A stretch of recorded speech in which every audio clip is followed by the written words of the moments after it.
The Picture of Dorian Gray by Oscar Wilde. Chapter 1.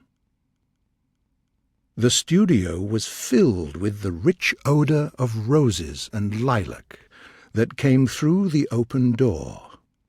Lord Henry Wotton was lying on the couch smoking, as was his custom, innumerable cigarettes.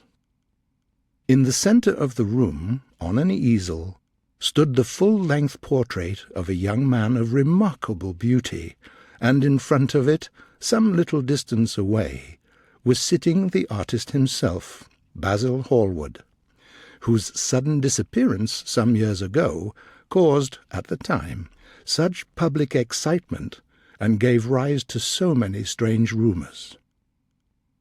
As the painter looked at the gracious and beautiful form he had so skilfully mirrored in his art, a smile of pleasure passed across his face. "It is your best work, Basil, the best thing you have ever done," said Lord Henry. "You must certainly send it next year to the Grosvenor." "The Academy is too large and too vulgar. Whenever I have gone there have been either so many people that I have not been able to see the pictures, which was dreadful, or so many pictures that I have not been able to see the people, which was worse. The Grosvenor is really the only place." "I don't think I shall send it anywhere," the artist answered. "No, I won't send it anywhere." Lord Henry looked at him in amazement. "Not send it anywhere? My dear fellow, why? Do you have any reason? What strange chaps you painters are! You do anything in the world to get a reputation. As soon as you have one, you seem to want to throw it away. It's silly of you, for there is only one thing in the world worse than being talked about, and that is not being talked about. A portrait like this would set you far above all the young men in England, and make the old men quite jealous, if old men are ever capable of any emotion." "I know you will laugh at me," Basil Hallward replied, "but I really can't exhibit it. I've put too much of myself into it." Lord Henry laughed. "Yes, I knew you would, but it's quite true all the same. Too much of yourself in it. 'Pon my word, Basil, I didn't know you were so vain. I really can't see any resemblance between you, with your strong face and your coal-black hair, and this young man, who looks as if he was made out of ivory and rose-leaves. Why, my dear Basil, he is a brainless Narcissus, and you have an intellectual expression and all that. But beauty, real beauty, ends where an intellectual expression begins. Intellect destroys the harmony of any face. The moment one sits down to think, one becomes all nose or all forehead or something horrid. Look at the successful men in any of the learned professions. How perfectly hideous they are. Your mysterious young friend, whose name you have never told me, but whose picture really fascinates me, never thinks. I feel quite sure of that. Don't flatter yourself, Basil. You are not in the least like him." "You don't understand me, Harry," answered the artist. "Of course I'm not like him. I know that perfectly well. Indeed, I would be sorry if I looked like him." "You shrug your shoulders?" "I'm telling you the truth. It's better not to be different from one's fellows. The ugly and the stupid have the best of it in this world. They live as we all should live, undisturbed, indifferent, and without disquiet. Your position and wealth, Harry, my brains and my art, whatever it may be worth, Dorian Gray's good looks, we shall all suffer terribly for what the gods have given us. Suffer terribly." "Dorian Gray? Is that his name?" asked Lord Henry, walking across the studio towards Basil Hallward. "Yes, that's his name. I didn't want to tell it to you." "But why not?" "Oh, I can't explain. When I really like people, I never tell their names to anyone. It's like giving a part of them to others. I've grown to love secrecy. It seems to be the only thing that can make modern life mysterious or marvellous to us. The commonest thing is delightful if only one hides it. When I leave town now, I never tell my people where I'm going. If I did, I would lose all my pleasure. It's a silly habit, I dare say, but somehow it seems to bring a great deal of romance into one's life. I suppose you think me awfully foolish about it?" "Not at all," answered Lord Henry. "Not at all, my dear Basil. You seem to forget that I'm married, and the only charm of marriage is that it makes secrecy absolutely necessary for both parties. I never know where my wife is, and my wife never knows what I'm doing. When we meet, we do meet occasionally, when we dine out together, we tell each other the most absurd stories with the most serious faces. My wife is very good at it. Much better, in fact, than I am. She never gets confused over her dates, and I always do. But when she does find me out, she makes no quarrel at all. I sometimes wish she would, but she merely laughs at me." "I hate the way you talk about your married life, Harry," said Basil Hallward, strolling towards the door that led into the garden. "I believe that you're really a good husband, but that you are thoroughly ashamed of your own virtues. You are an extraordinary fellow. You never say a moral thing, and you never do a wrong thing. Your cynicism is simply a pose." Lord Henry laughed, and the two young men went out into the garden together and sat down on a long bamboo seat that stood in the shade of a tall bush. After a pause, Lord Henry pulled out his watch. "I'm afraid I must be going, Basil," he murmured, "and before I go, I insist on your answering a question I put to you some time ago." "What's that?" said the painter. "You know quite well." "I do not, Harry." "Well, I will tell you what it is. I want you to explain to me why you won't exhibit Dorian Gray's picture. I want the real reason." "I told you the real reason." "No, you did not. You said it was because there was too much of yourself in it. Now, that is childish." "Harry," said Basil Hallward, looking him straight in the face, "every portrait that is painted with feeling is a portrait of the artist, not the sitter. It is not the sitter who is revealed by the painter.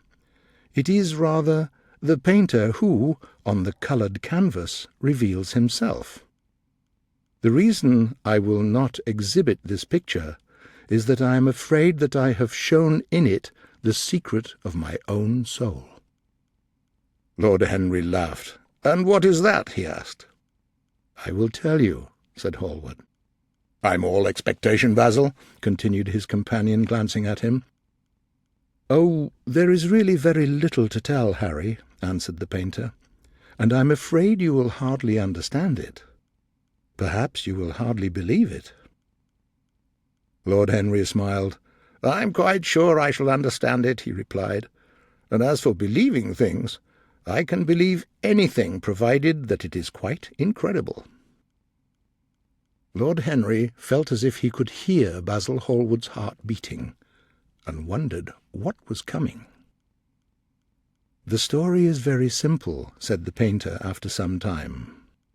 2 months ago I went to a party at Lady Brandon's.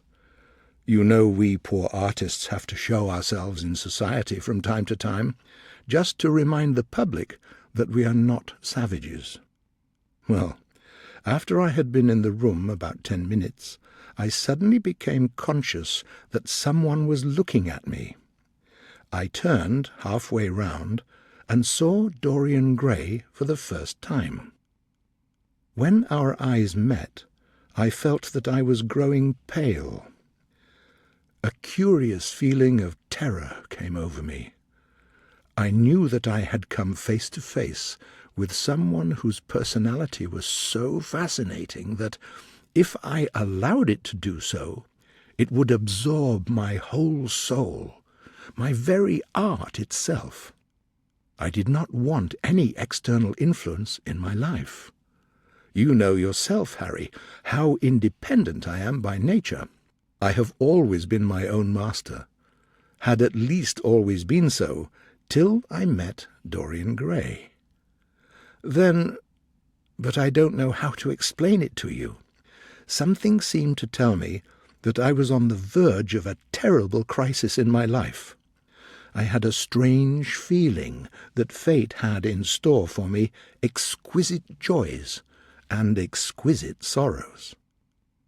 I grew afraid and turned to leave the room. As I was going to the door, I came across Lady Brandon and could not get rid of her. She brought me up to her guests. She spoke of me as her dearest friend, though I had only met her once before. Suddenly, I found myself face to face with the young man whose personality had so strangely stirred me. We were quite close, almost touching. Our eyes met again, and I asked Lady Brandon to introduce me to him. It couldn't be avoided. We would have spoken to each other without any introduction. I'm sure of that. Dorian told me so afterwards. He, too, felt that it was our destiny to know each other. "And how did Lady Brandon describe this wonderful young man?" asked his friend. "I know she loves giving précis of all her guests. She either explains them entirely away, or tells one everything about them except one wants to know. But tell me, what did she say about Mr. Dorian Gray?" "Oh, something like, 'Charming boy, over 20, poor dear mother and I quite good friends, quite forget what he does. Afraid he doesn't do anything. Oh, yes, plays the piano. Or is it the violin, dear Mr. Gray?'" Neither of us could help laughing, and we became friends at once. Laughter is not at all a bad beginning for a friendship, and it is by far the best ending for one, said the young lord. Hallward shook his head. "You don't understand what friendship is, Harry," he murmured. "You like everyone, that is to say, you are indifferent to everyone." "How terribly unjust of you!" cried Lord Henry. "Yes, horribly unjust of you. I make a great difference between people. I choose my friends for their good looks, my acquaintances for their good characters, and my enemies for their good intellects. According to your category, I must be merely an acquaintance." "My dear old Basil, you are much more than an acquaintance." "And much less than a friend, a sort of brother, I suppose." "Oh, brothers! I don't care for brothers. My elder brother won't die, and my younger brothers never seem to do anything else." "Harry," exclaimed Hallward, frowning, "my dear fellow, I'm not quite serious. But tell me more about Mr. Dorian Gray. How often do you see him?" "Every day. I couldn't be happy if I didn't see him every day. He's absolutely necessary to me." "How extraordinary! I thought you would never care for anything but your art." "He's all my art to me now," said the painter gravely. "It is not merely that I paint from him, draw from him, sketch from him. Of course, I've done all that. But he's much more to me than a sitter. In some curious way, I wonder, will you understand me? His personality has suggested to me a new manner in art. I see things differently. I think of them differently. Unconsciously, he defines for me the lines of a fresh school, a school that is to have in it all the passion of the romantic spirit, all the perfection of the spirit that is Greek, the harmony of soul and body. How much that is, Harry! If only you knew what Dorian Gray is to me. You remember that landscape of mine, for which Agnew offered me such a huge price, but which I would not sell? It is one of the best things I have ever done. And why is it so? Because, while I was painting it, Dorian Gray sat beside me. Some subtle influence passed from him to me, and for the first time in my life I saw in the plain woodland the wonder I had always looked for and always missed. "Basil, this is extraordinary. I must see Dorian Gray." Hallward got up from the seat and walked up and down the garden. After some time he came back. "Harry," he said, "Dorian Gray is to me simply a motive in art. You might see nothing in him. I see everything in him." "Then why won't you exhibit his portrait?" asked Lord Henry. "Because I have put into it some expression of all this curious artistic idolatry, of which, of course, I have never spoken to him. He knows nothing about it. He shall never know anything about it. But the world might guess it, and I will not reveal my soul to their shallow, curious eyes. My heart shall never be put under their microscope. There is too much of myself in the picture, Harry, too much of myself, and for that reason the world shall never see my portrait of Dorian Gray." "I think you're wrong, Basil, but I won't argue with you. It is only the intellectually lost who ever argue. Tell me, is Dorian Gray very fond of you?" The painter thought for a few moments. "He likes me," he answered after a pause. "I know he likes me. Of course, I flatter him a lot. I find a strange pleasure in saying things to him that I know I shall regret. As a rule, he's charming to me, and we sit in the studio and talk of 1,000 things. Now and then, however, he is horribly thoughtless, and seems to take a real delight in giving me pain. Then I feel, Harry, that I have given away my whole soul to someone who treats it like a bit of decoration to charm his vanity." "Perhaps you will get tired sooner than he will," murmured Lord Henry. "It's a sad thing to think of, but there is no doubt that genius lasts longer than beauty. I think you'll get tired first all the same. Some day you will look at your friend, and he will seem to you to be a little out of drawing or something. The next time he calls, you will be perfectly cold and indifferent. It will be a great pity, for it will alter you. What you have told me is quite a romance, and the worst of having a romance of any kind is that it leaves one so unromantic." "Harry, don't talk like that. As long as I live, the personality of Dorian Gray will dominate me. You can't feel what I feel. You change too often." "Ah, my dear Basil, that is exactly why I can feel it. Those who are faithful know only the trivial side of love, while those who are faithless know love's tragedies." And Lord Henry began to smoke a cigarette with a satisfied air, as if he had summed up the world in a phrase. Then an idea seemed to strike him. He turned to Hallward and said, "My dear fellow, I've just remembered." "Remembered what, Harry?" "Where I heard the name of Dorian Gray." "Where was it?" asked Hallward, frowning. "Don't look so angry, Basil. It was at my aunt, Lady Agatha.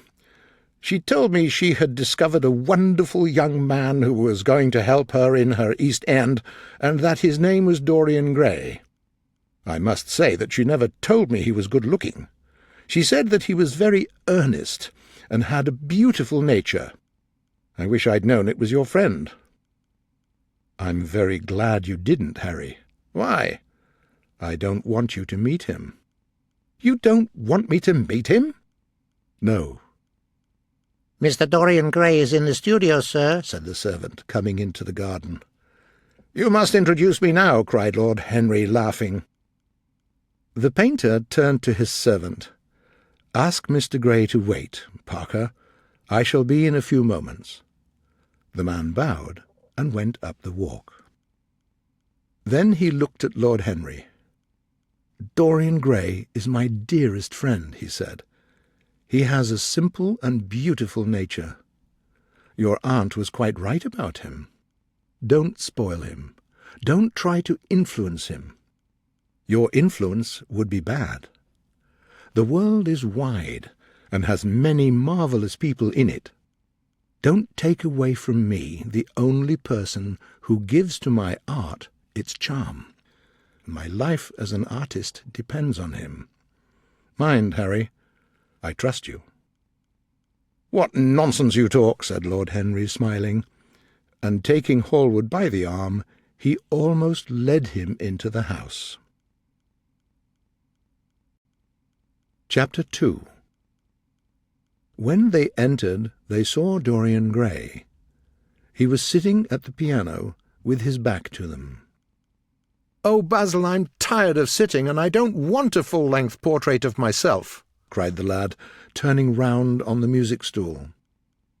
When he saw Lord Henry, a faint blush coloured his cheeks for a moment, and he started up. I'm sorry, Basil, I didn't know you had anyone with you." "This is Lord Henry Wotton, Dorian, an old Oxford friend of mine. I've just been telling him what a great sitter you were, and now you've spoiled everything." "You have not spoiled my pleasure in meeting you, Mr. Gray," said Lord Henry, stepping forward. "My aunt has often spoken to me about you. You are one of her favourites, and I'm afraid one of her victims also." "I'm in disgrace with Lady Agatha at present," answered Dorian with a look of remorse. "I promised to go to a club in Whitechapel with her last Tuesday, and I really forgot all about it. We were going to play a duet together. I don't know what she will say to me. I'm far too frightened to call." "Oh, I will make your peace with my aunt. She quite likes you," said Lord Henry, and then looked at him. Yes, he was certainly wonderfully handsome, with his scarlet lips, his honest blue eyes, his gold hair. There was something in his face that made one trust him at once. All the splendour and purity of youth were there. No wonder Basil Hallward worshipped him. "You're too charming to go in for philanthropy, Mr. Gray. Far too charming," said Lord Henry, and sat down on the couch. The painter had been busy mixing his colours and getting his brushes ready. He was looking worried, and when he heard Lord Henry's last remark, he glanced at him, hesitated for a moment, and then said, "Harry, I want to finish this picture. Would you think it awfully rude of me if I asked you to go away?" Lord Henry smiled and looked at Dorian Gray. "Am I to go, Mr. Gray?" he asked. "Oh, please don't, Lord Henry. I see that Basil is in one of his sulky moods, and I can't stand him when he sulks. Besides, you don't really mind Basil, do you? You have often told me that you liked your sitters to have someone to chat to." Hallward bit his lip. "If Dorian wishes it, of course you must stay." Lord Henry took up his hat and gloves. "You're very pressing, Basil, but I'm afraid I must go. I've promised to meet a man at the Orleans. Good-bye, Mr. Gray. Come and see me some afternoon in Curzon Street. I'm nearly always at home after 5 o'clock. Write to me when you're coming. I should be sorry to miss you." "Basil," cried Dorian Gray, "if Lord Henry Wotton goes, I shall go too. You never speak while you're painting, and it is terribly boring standing on a platform and trying to look pleasant. Ask him to stay. I insist upon it." "Stay, Harry," said Hallward. "It's quite true. I never talk when I'm working, and never listen either, and it must be awfully boring for my sitters. Please stay, Harry." "But what about my man in the Orleans?" The painter laughed. "I don't think there will be any difficulty about that. Sit down again, Harry. And now, Dorian, get up on the platform, and don't move about too much, or pay any attention to what Lord Henry says. He has a very bad influence over all his friends, except myself." Dorian Gray stepped up on the platform and made a little grimace of discontent to Lord Henry, to whom he had rather taken a fancy. He was so unlike Basil. They made a pleasant contrast, and he had such a beautiful voice. After a few moments he said to him, "Do you really have a very bad influence, Lord Henry? As bad as Basil says?"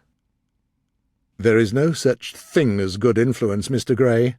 All influence is immoral. Immoral from the scientific point of view." "Why?" "Because to influence a person is to give him one's own soul. He does not think his own thoughts, or burn with his own passions. His sins, if there are such things as sins, are borrowed. He becomes an echo of someone else's music, an actor of a part that has not been written for him. The aim of life is self-development. To realize one's nature perfectly, that is what each of us is here for.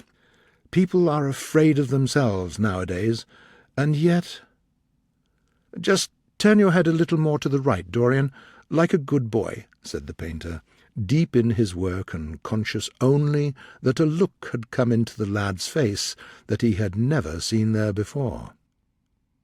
"And yet," continued Lord Henry, in his low musical voice, "I believe that if one man were to live out his life fully and completely, were to give form to every feeling, expression to every thought, reality to every dream, I believe that the world would get a fresh impulse of joy. But the bravest man among us is afraid of himself. We are punished for our refusals. Every impulse that we try to strangle poisons us and mars our lives. The only way to get rid of a temptation is to yield to it.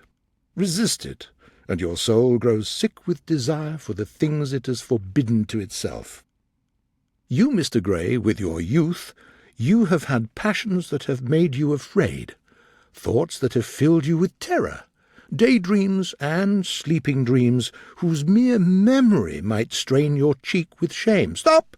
cried Dorian Gray. "Stop! You bewilder me. I don't know what to say. There is some answer to you, but I cannot find it. Don't speak. Let me think.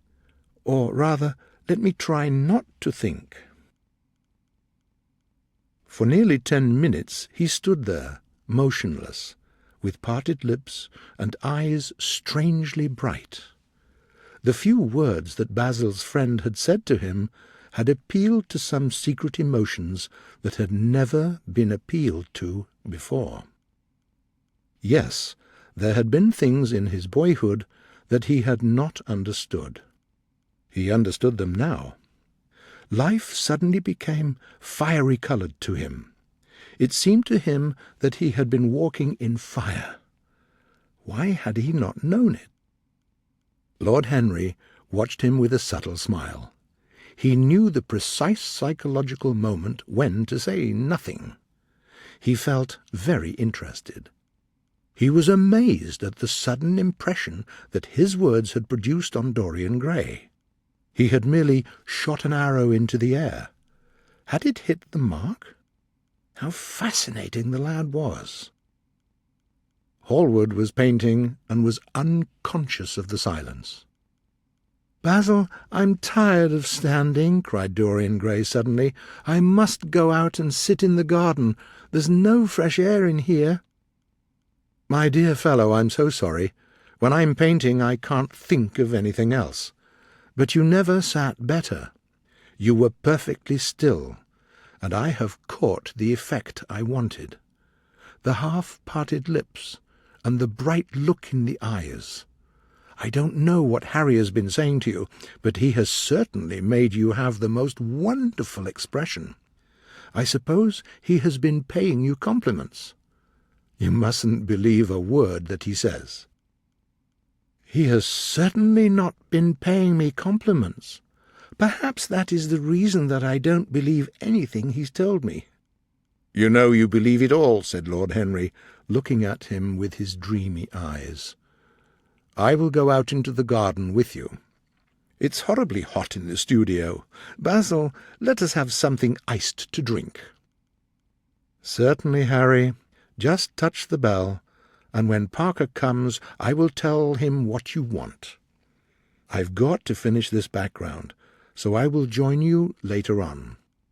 Don't keep Dorian too long.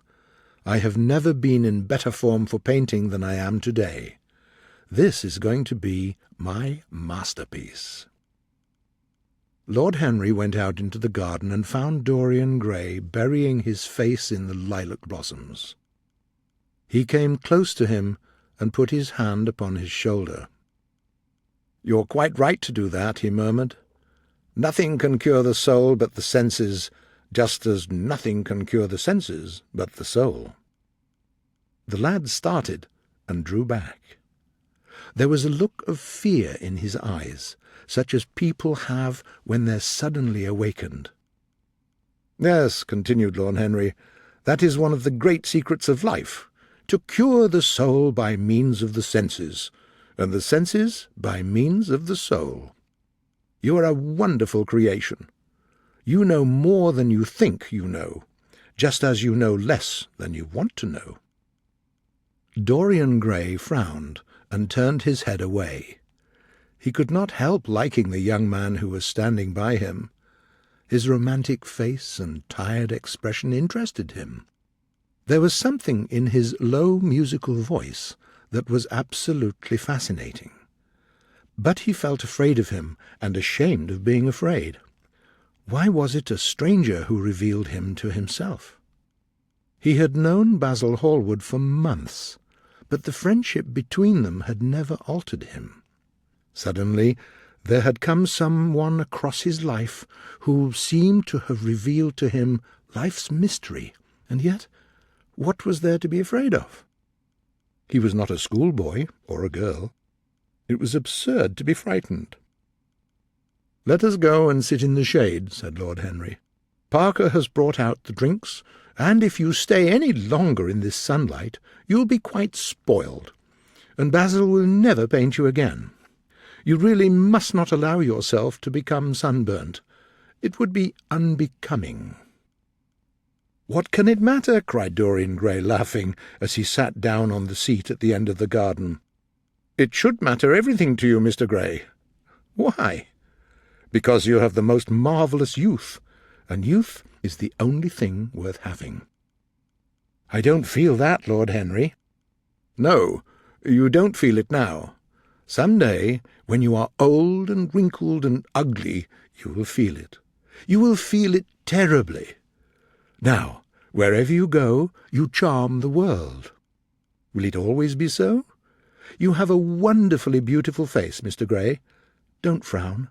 You have. And beauty is a form of genius. It's higher, indeed, than genius, as it needs no explanation. It is of the great facts of the world, like sunlight or springtime. It cannot be questioned. It makes princes of those who have it. You smile? Ah, when you have lost it, you won't smile. To me, beauty is the wonder of wonders. It is only shallow people who do not judge by appearances. The true mystery of the world is the visible, not the invisible. Yes, Mr. Gray, the gods have been good to you, but what the gods give, they quickly take away. You have only a few years in which to live really and fully. When your youth goes, your beauty will go with it. You will suffer terribly. Realize your youth while you have it. Don't waste it. Live the wonderful life that is in you. Let nothing be lost upon you. Be always searching for new sensations. Be afraid of nothing. With your personality, there is nothing you could not do. The world belongs to you for a season. The moment I met you, I saw that you were quite unconscious of what you really are, of what you really might be. There was so much in you that charmed me that I felt I must tell you something about yourself. I thought how tragic it would be if you were wasted, for there is such a little time that your youth will last, such a little time. We never get it back. Youth. Youth. There is absolutely nothing in the world but youth." Dorian Gray listened, open-eyed and wondering. Suddenly the painter appeared at the door of the studio and asked them to come in. They turned to each other and smiled. "I'm waiting," he cried. "Do come in. The light is quite perfect, and you can bring your drinks." They rose up and strolled down the walk together. "You are glad you have met me, Mr. Gray," said Lord Henry, looking at him. "Yes, I'm glad now. I wonder, shall I always be glad?" "Always. That is a dreadful word. It makes me shudder when I hear it. Women are so fond of using it. They spoil every romance by trying to make it last forever. It's a meaningless word, too. The only difference between a caprice and a lifelong passion is that the caprice lasts a little longer." When they entered the studio, Dorian Gray put his hand upon Lord Henry's arm. "In that case, let our friendship be a caprice," he murmured, flushing, then stepped on to the platform to go on with the sitting. Lord Henry sat down into the armchair and watched him. After about a quarter of an hour, Hallward stopped painting, looked for a long time at Dorian Gray, and then for a long time at the picture, frowning. "It's quite finished," he cried at last, and wrote his name on the left-hand corner of the canvas. Lord Henry came over and examined the picture. It was certainly a wonderful work of art, and a wonderful likeness as well. "My dear fellow, I congratulate you most warmly," he said. "It's the finest portrait of modern times. Mr. Gray, come over and look at yourself." The lad started, as if awakened from some dream. "Is it really finished?" he murmured, stepping down from the platform. "Quite finished," said the painter, "and you have sat wonderfully today. I'm awfully obliged to you." "That is only because of me," said Lord Henry. "Isn't it, Mr. Gray?"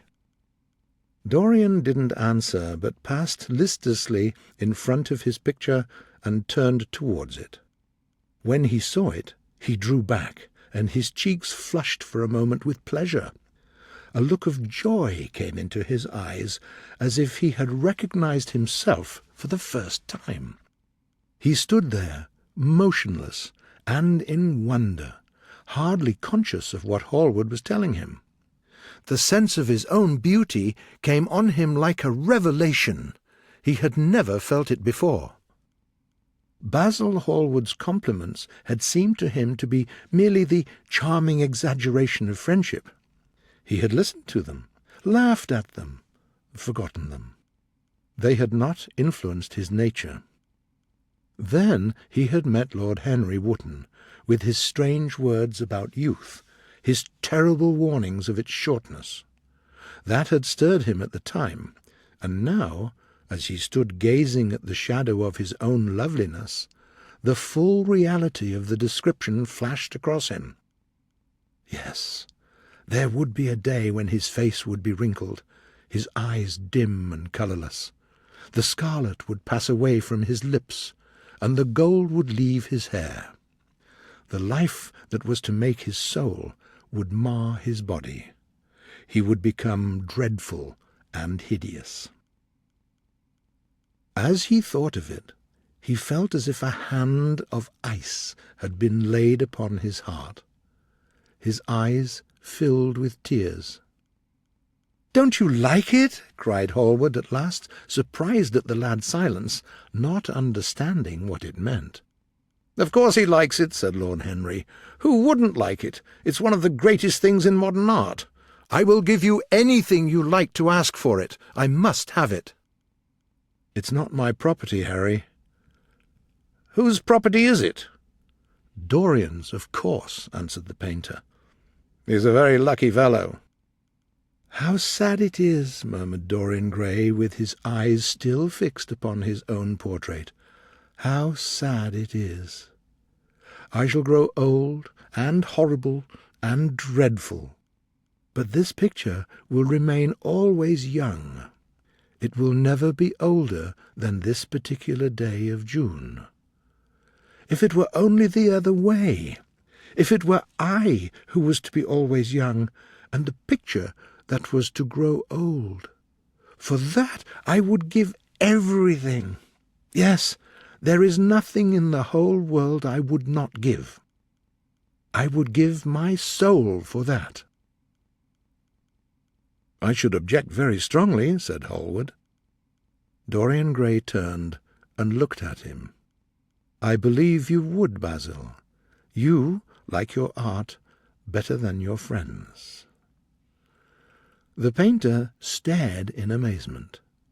It was so unlike Dorian to speak like that. What had happened? He seemed quite angry.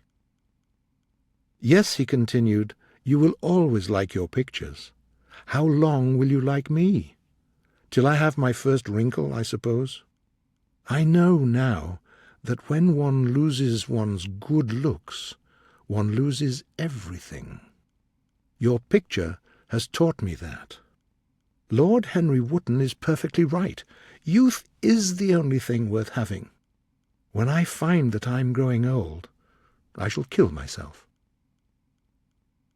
Hallward turned pale and caught his hand. "Dorian," he cried, "don't talk like that. I've never had such a friend as you, and I shall never have such another. You are not jealous of material things, are you? You who are finer than any of them." "I'm jealous of everything whose beauty does not die. I'm jealous of the portrait you have painted of me. Why should it keep what I must lose?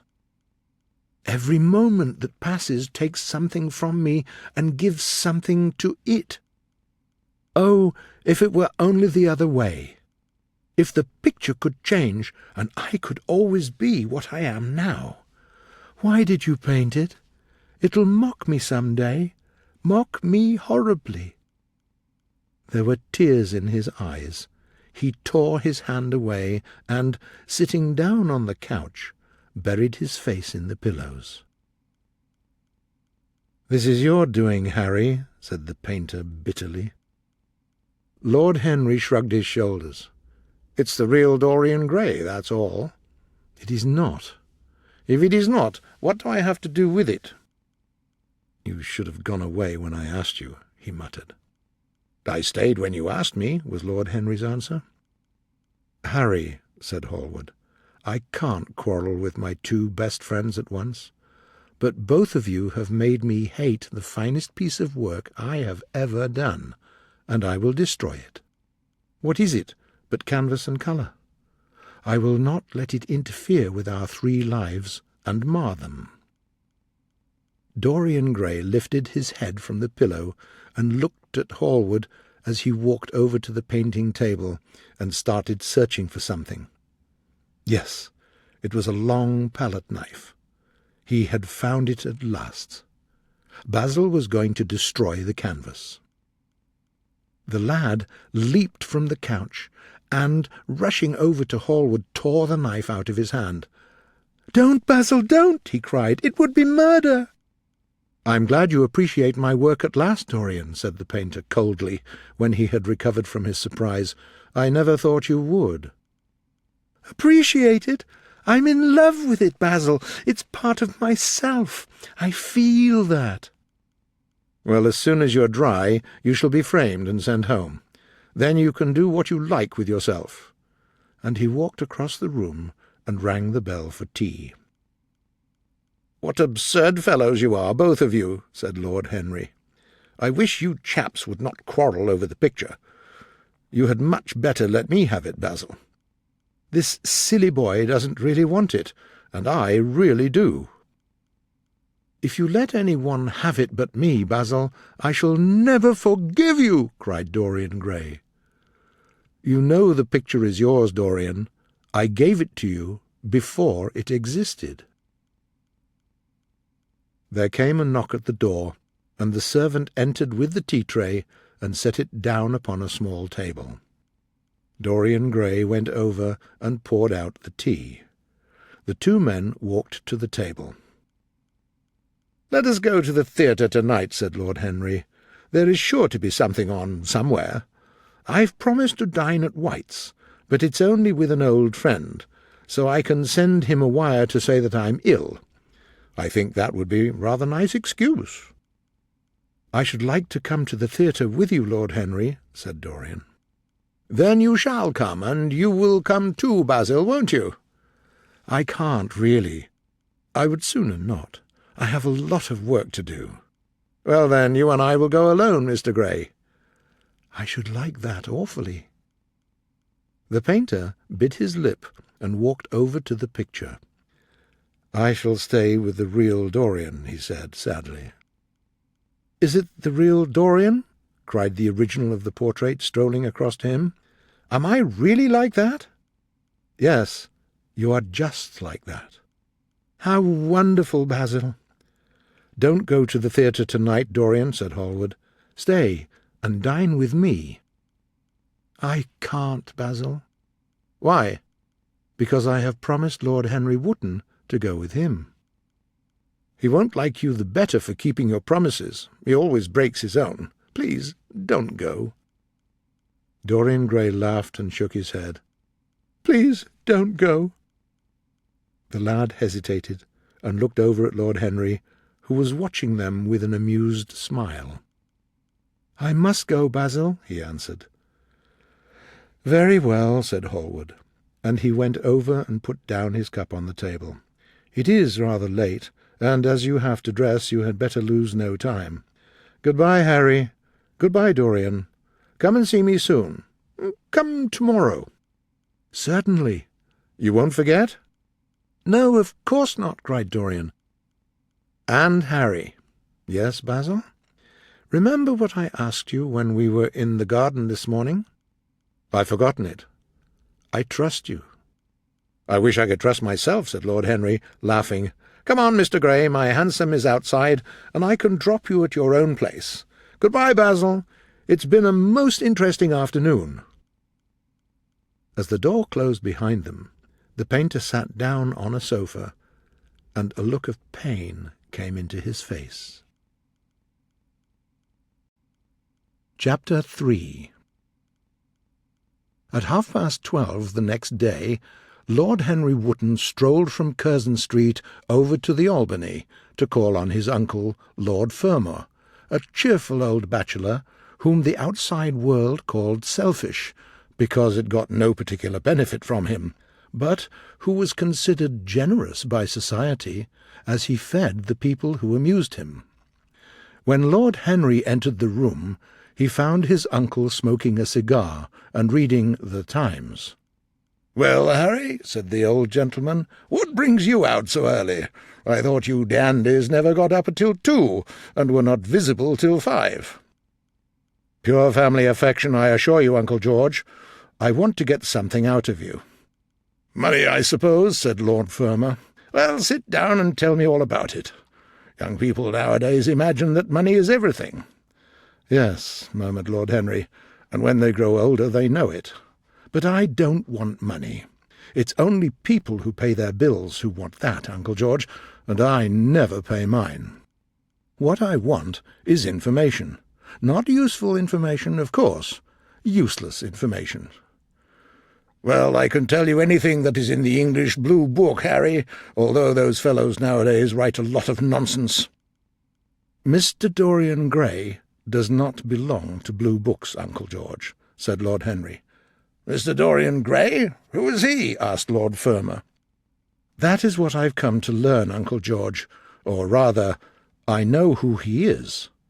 He is the last Lord Kelso's grandson. His mother was a Devereux, Lady Margaret Devereux. I want you to tell me about his mother. What was she like? Whom did she marry? You've known nearly everybody in your time, so you might have known her. I'm very much interested in Mr. Gray at present. I have only just met him." "Kelso's grandson," said the old gentleman. "Kelso's grandson. Of course, I knew his mother very well. She was an extraordinarily beautiful girl, and made all the men wild by running away with a penniless young fellow.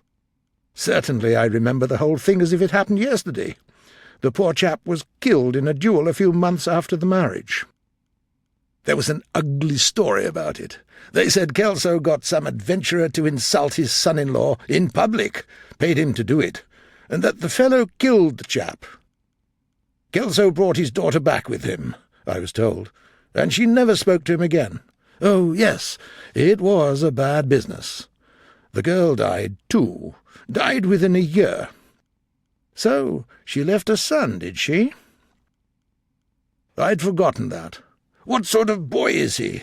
If he's like his mother, he must be a good-looking chap. He's very good-looking, agreed Lord Henry. And he should have pot of money waiting for him if Kelso did the right thing by him. His mother had money, too. All the Selby property came to her through her grandfather. Well, I fancy that the boy will be well off, said Lord Henry. He is not of age yet. He has Selby, I know. He told me so. And his mother was very beautiful? Margaret Devereux was one of the loveliest creatures I ever saw, Harry. What on earth made her behave as she did, I could never understand. She could have married anybody she chose. She was romantic, though. All the women of that family were. Thanks for giving me the information I wanted. I always like to know everything about my new friends, and nothing about my old ones. Goodbye, Uncle George. I shall be late for lunch if I stay any longer. Where are you lunching, Harry? At Aunt Agatha's. I've asked myself and Mr. Grey. He is her latest protégé. Lord Henry left the old man's house and turned his steps in the direction of Berkeley Square. The story of Dorian Gray's parents had stirred him by its strange, almost modern romance. A beautiful woman risking everything for a mad passion. A few wild weeks of happiness cut short by a hideous crime. Months of voiceless agony, and then a child born in pain. The mother's death, the boy left to loneliness, and the tyranny of an old and loveless man. Yes, it was an interesting background. And how charming he had been at dinner the night before. As with startled eyes and lips parted in frightened pleasure, he had sat opposite to him at the club. Talking to him was like playing upon an exquisite violin. He answered to every touch of the bow. There was something terribly fascinating in the exercise of influence. No other activity was like it.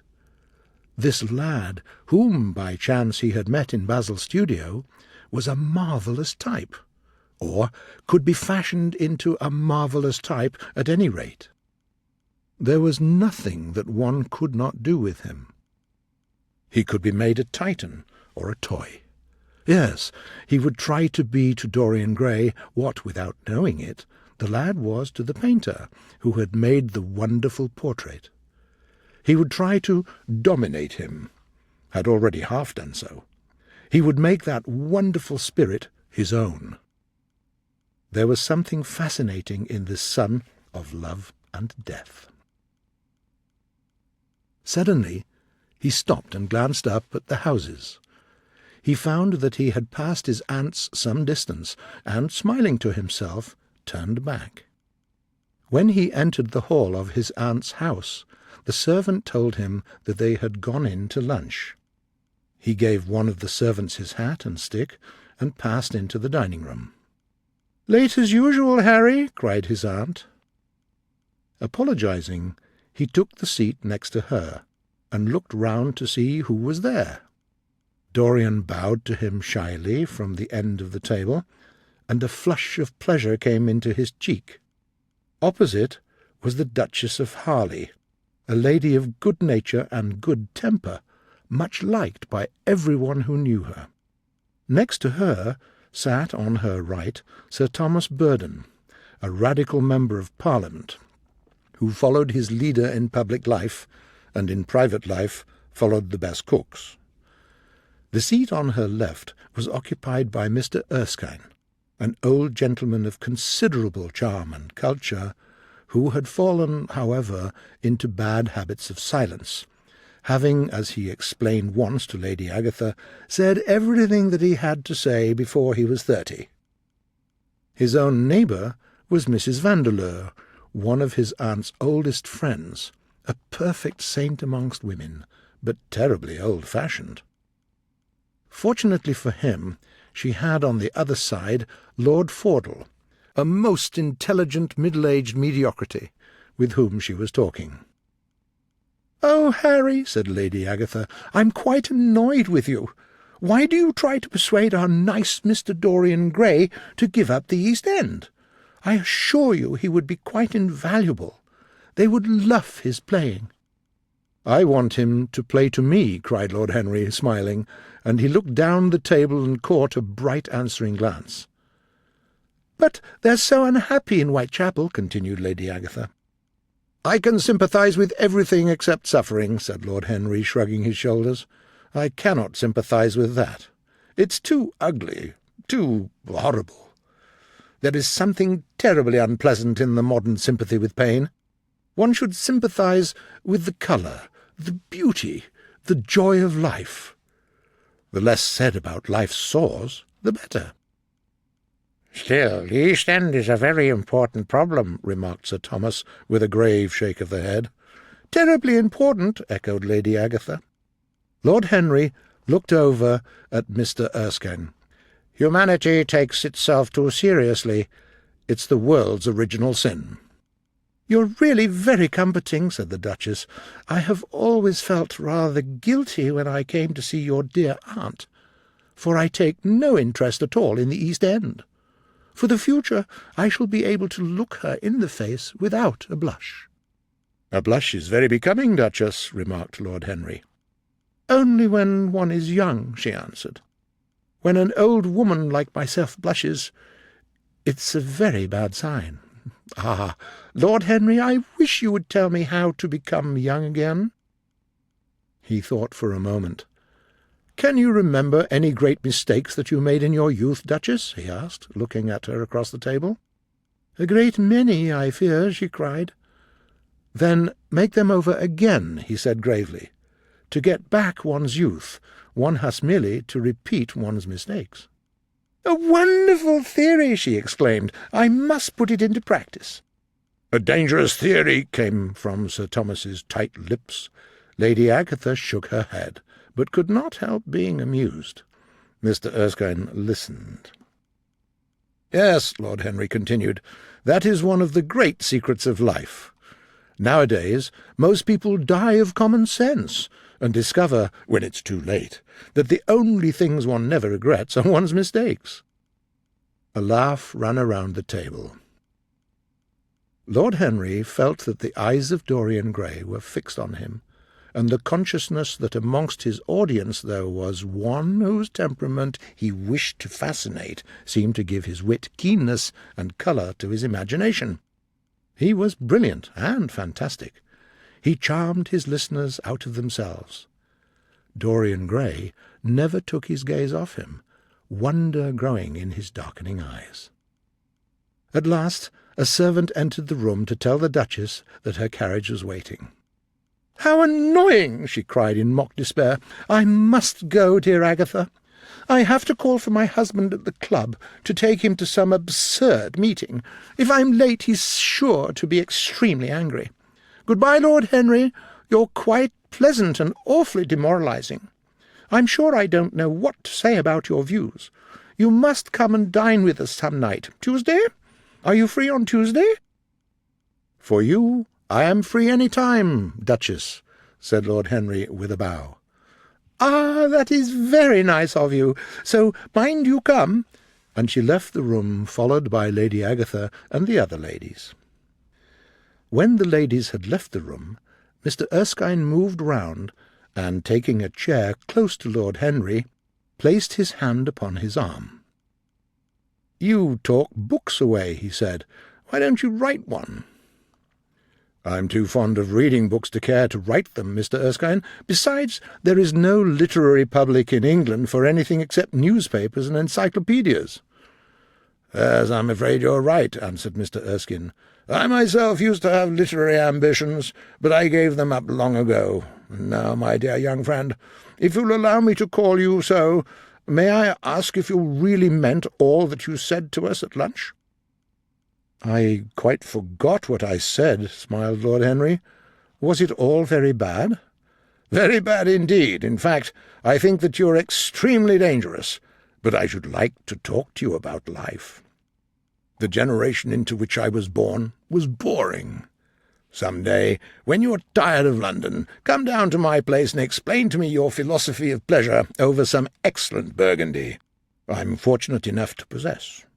And now I must say good-bye to your excellent aunt." When Mr. Erskine left, Lord Henry laughed and rose. "I'm going to the park," he cried. As he was passing out of the door, Dorian Gray touched him on the arm. "Let me come with you," he murmured. "But I thought you'd promised Basil Hallward to go and see him," answered Lord Henry. "I would sooner come with you. I feel I must come with you. Do let me. And you will promise to talk to me all the time? No one talks so wonderfully as you do." "Ah, I've talked quite enough for today," said Lord Henry, smiling. "All I want now is to look at life. You may come and look at it with me if you care to." Chapter 4. One afternoon, a month later, Dorian Gray was sitting in an armchair in the library of Lord Henry's house in Mayfair.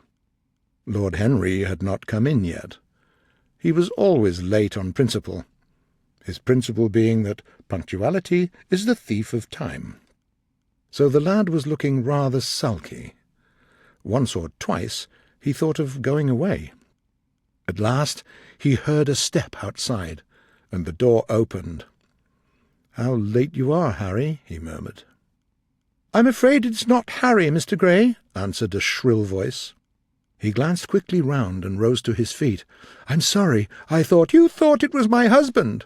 It's only his wife. You must let me introduce myself. I know you quite well by your photographs. I think my husband has got 17 of them." "Not 17, Lady Henry?" "Well, 18 then. And I saw you with Harry the other night at the opera." She laughed nervously as she spoke. She was a curious woman, who tried to look fashionable, but only succeeded in being untidy. She was usually in love with somebody. Her name was Victoria, and she had a perfect mania for going to church. "That was at Lohengrin, Lady Henry, I think?" "Yes, it was at dear Lohengrin. I like Wagner's music better than anybody's. It is so loud that one can talk the whole time without other people hearing what one says. That is a great advantage, don't you think so, Mr. Gray?" Dorian smiled and shook his head. "I'm afraid I don't think so, Lady Henry. I never talk during music, at least during good music. If one hears bad music, it is one's duty to drown it in conversation." "Ah, that is one of Harry's views, isn't it, Mr. Gray? I always hear Harry's views from his friends. It's the only way I get to know of them. But you must not think I don't like good music. I like it, but I'm afraid of it. It makes me too romantic. You've never been to any of my parties, have you, Mr. Gray? You must come. But here is Harry.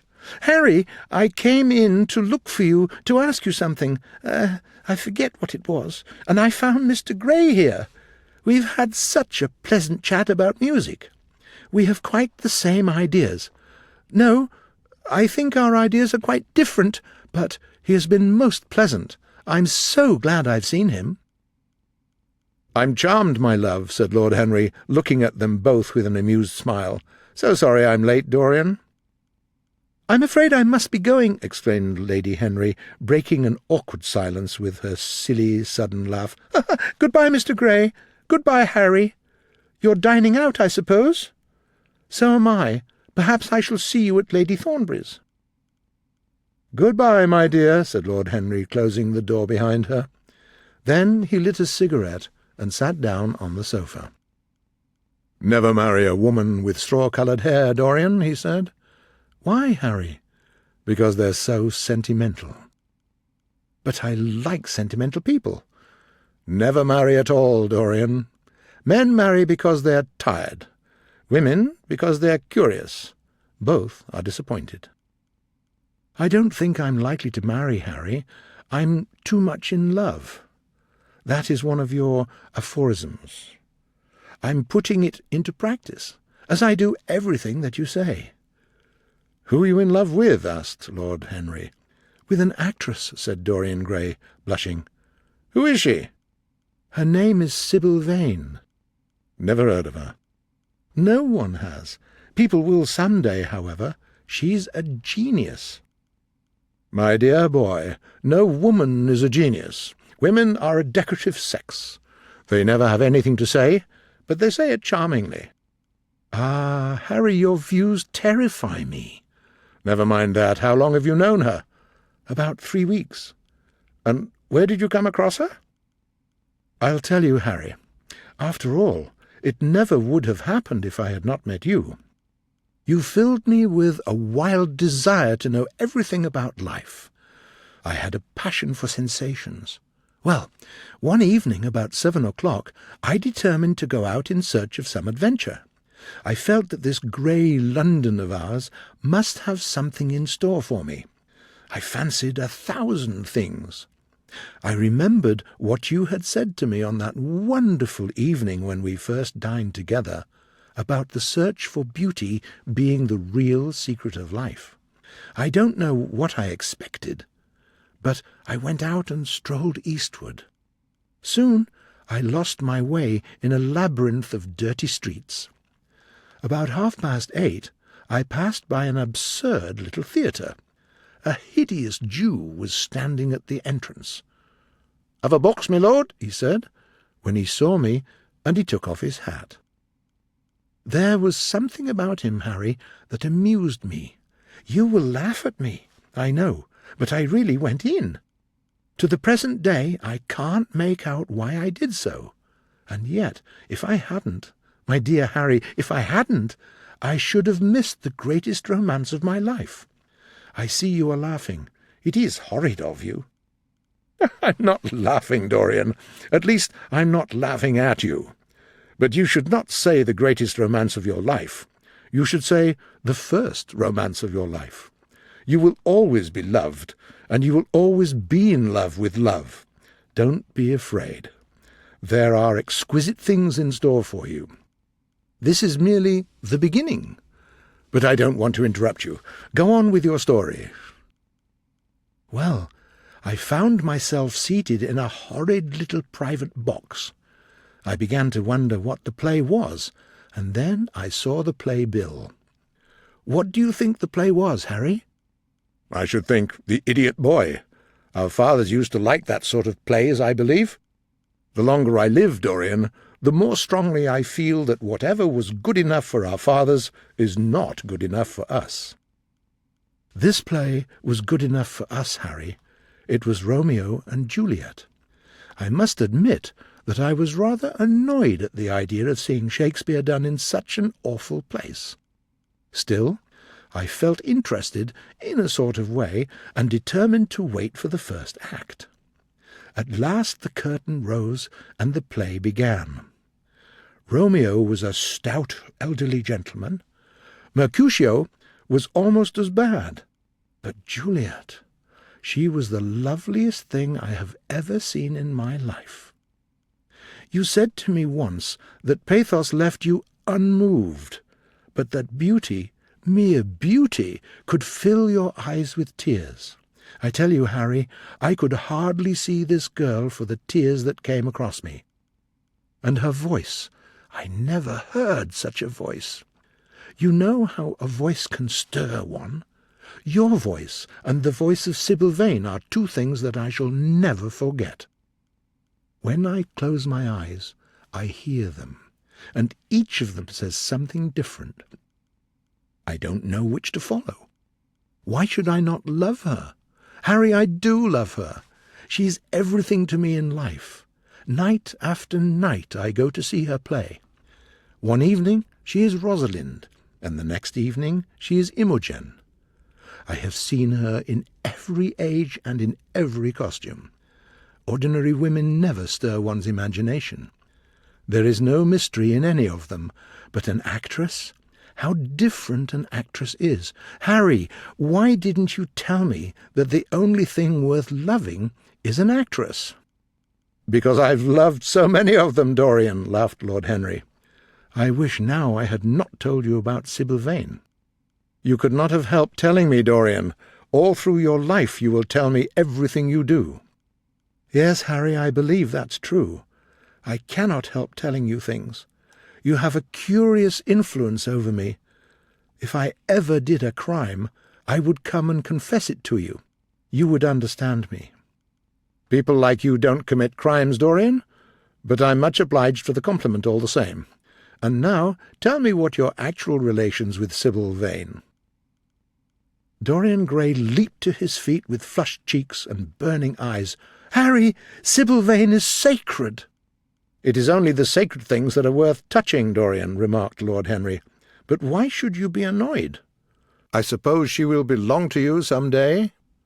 When one is in love, one always begins by deceiving oneself, and one always ends by deceiving others. That is what the world calls a romance. You know her at any rate, I suppose?" "Of course I know her. On the first night I was at the theatre, the horrid old Jew came round to the box after the performance was over, and offered to take me behind the scenes and introduce me to her. I was extremely angry with him, and told him that Juliet had been dead for hundreds of years. I think, from his amazed look, that he thought that I had taken too much champagne or something. The next night, of course, I arrived at the place again." "But when did you first speak to Miss Sybil Vane?" "The third night. She had been playing Rosalind. I had thrown her some flowers, and she had looked at me. At least, I fancied that she had. The old Jew seemed determined to take me behind, so I agreed. It was curious, my not wanting to know her, wasn't it?" "No, I don't think so." "My dear Harry, why?" "I will tell you some other time. Now, I want to know about the girl." "Sybil? Oh, she was so shy and so gentle. There is something of a child about her. The old Jew insisted on calling me my lord, so I had to assure Sybil that I was not anything of the kind. She said quite simply to me, 'You look more like a prince. I must call you Prince Charming.'" "Upon my word, Dorian, Miss Sybil knows how to pay compliments." "You don't understand her, Harry. She considered me merely as a person in a play. She knows nothing of life. She lives with her mother, an elderly, tired woman who looks as if she had seen better days." "I know that look. It depresses me," murmured Lord Henry. "The Jew wanted to tell me her history, but I said it did not interest me." "You were quite right.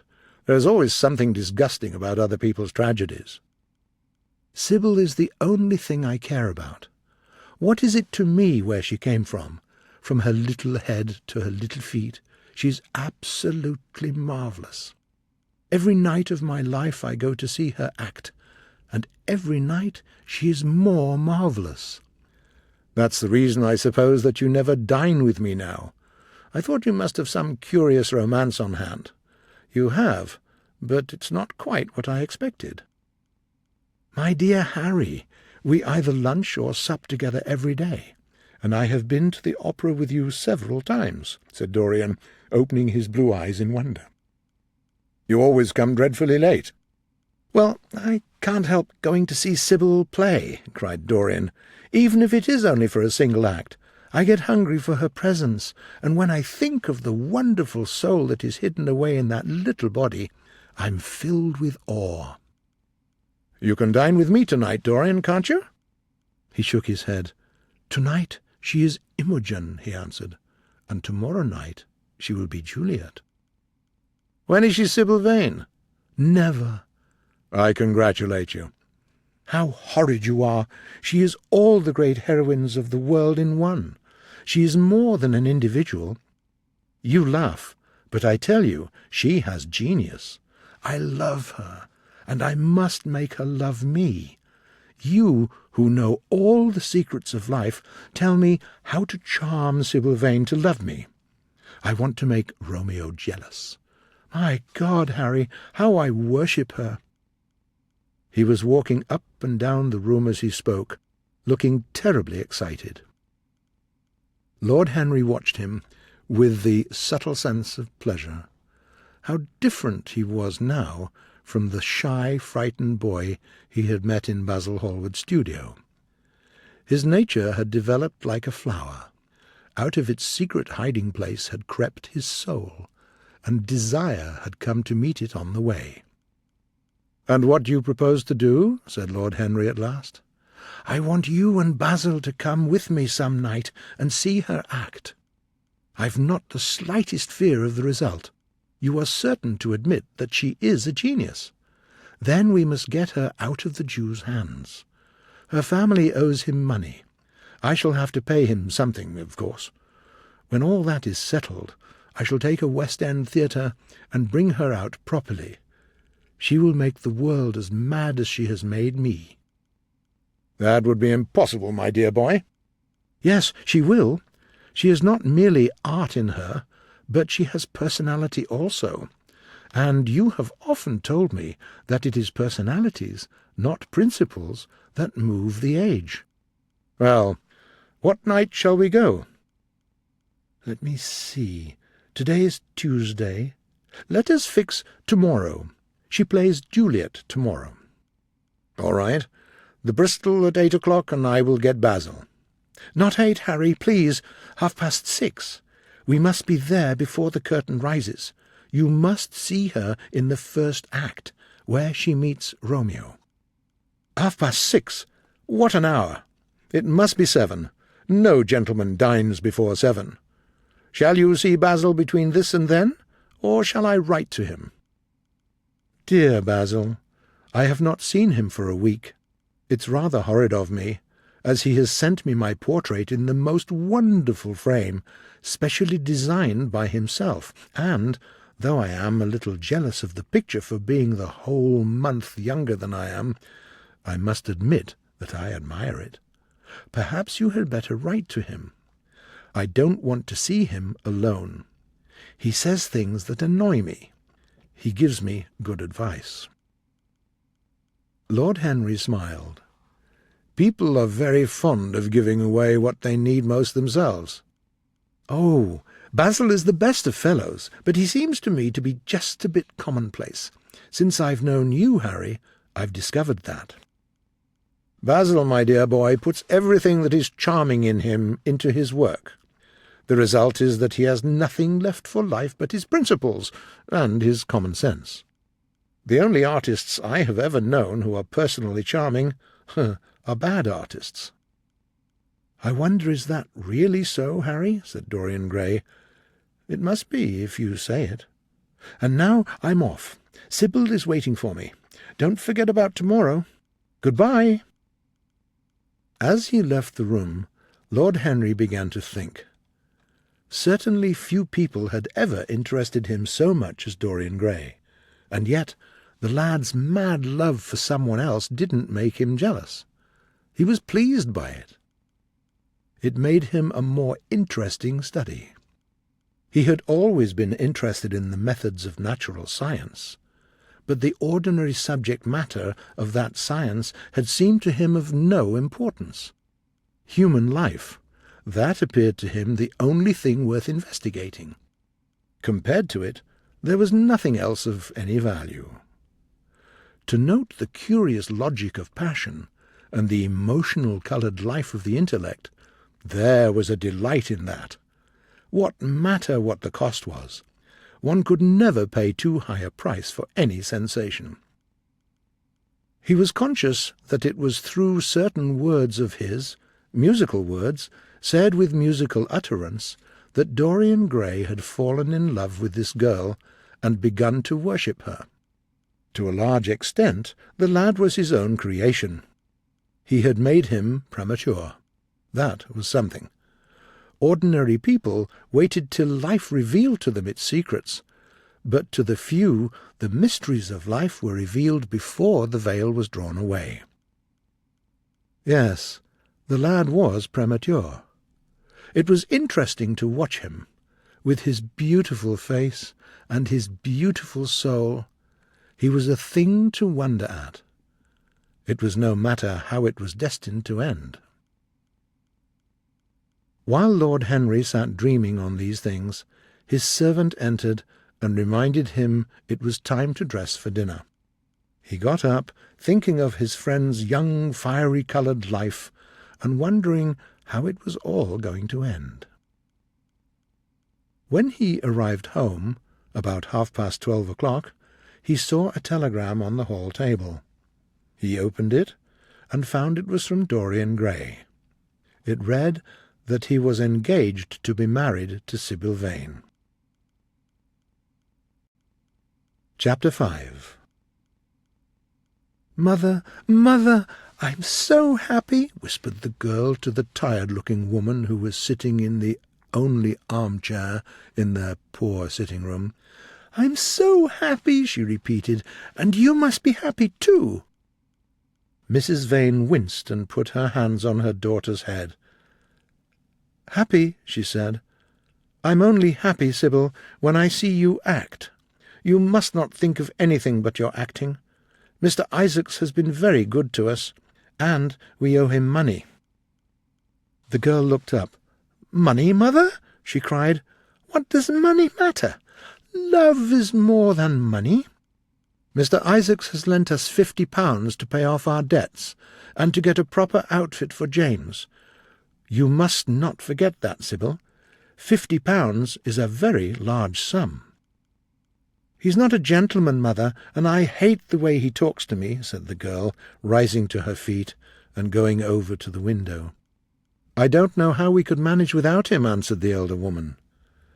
Sybil Vane laughed. "We don't want him any more, mother. Prince Charming will take care of us now." Then she paused. "I love him," she said simply. Foolish child, her mother cried. The girl laughed again. There was joy in her voice. Her eyes closed for a moment, and when they opened, the mist of a dream had passed across them. Her Prince Charming was with her. His kiss burned again upon her mouth. Her eyelids were warm with his breath. Suddenly she felt the need to speak. The silence troubled her. "Mother, mother," she cried, "why does he love me so much? I know why I love him. I love him because he's like what love himself should be. But what does he see in me? I am not worthy of him, and yet, why I cannot tell, I feel proud, terribly proud. Mother, did you love my father as I love Prince Charming?" The elder woman grew pale.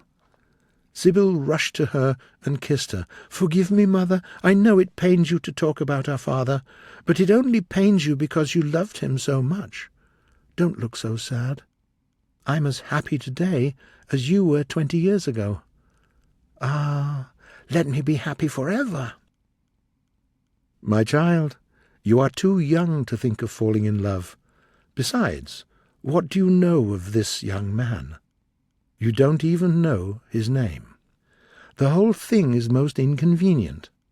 When James is going away to Australia, and I have so much to think of. However, if he's rich, mother, mother, let me be happy." Mrs. Vane glanced at her, and, with a theatrical gesture, hugged the girl. At this moment the door opened, and a young lad with rough brown hair came into the room. He was thick-set, his hands and feet were large and somewhat clumsy. One would hardly have guessed the close relationship that existed between them. "You might keep some of your kisses for me, Sybil, I think," said the lad with a good-natured grumble. "Ah, but you don't like being kissed, Jim," she cried. "You're a dreadful old bear." She ran across the room and hugged him. James Vane looked into his sister's face with tenderness. "I want you to come out with me for a walk, Sybil. I don't suppose I'll ever see this horrid London again. I'm sure I don't want to." "My son, don't say such dreadful things," murmured Mrs. Vane. "Why not, Mother? I mean it." "You hurt me, my son. I believe you will return from Australia a rich and influential person. I believe there is no society of any kind in the colonies, nothing that I would call society. So when you have made your fortune, you must come back and settle down in London."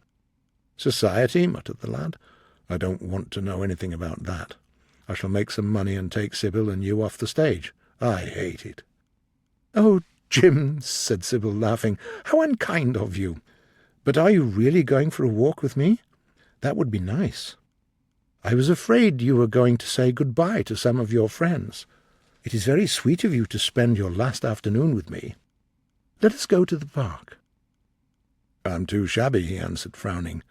"Only rich people go to the park." "Nonsense, Jim," she said. He hesitated for a moment. "Very well," he said at last, "but don't be too long dressing." She danced out of the door. One could hear her singing as she ran upstairs. He walked up and down the room 2 or 3 times. Then he turned to the quiet figure in the chair. "Mother, are my things ready?" he asked. "Quite ready, James," she answered. For some months past she had felt ill at ease when she was alone with her son. She used to wonder if he suspected anything.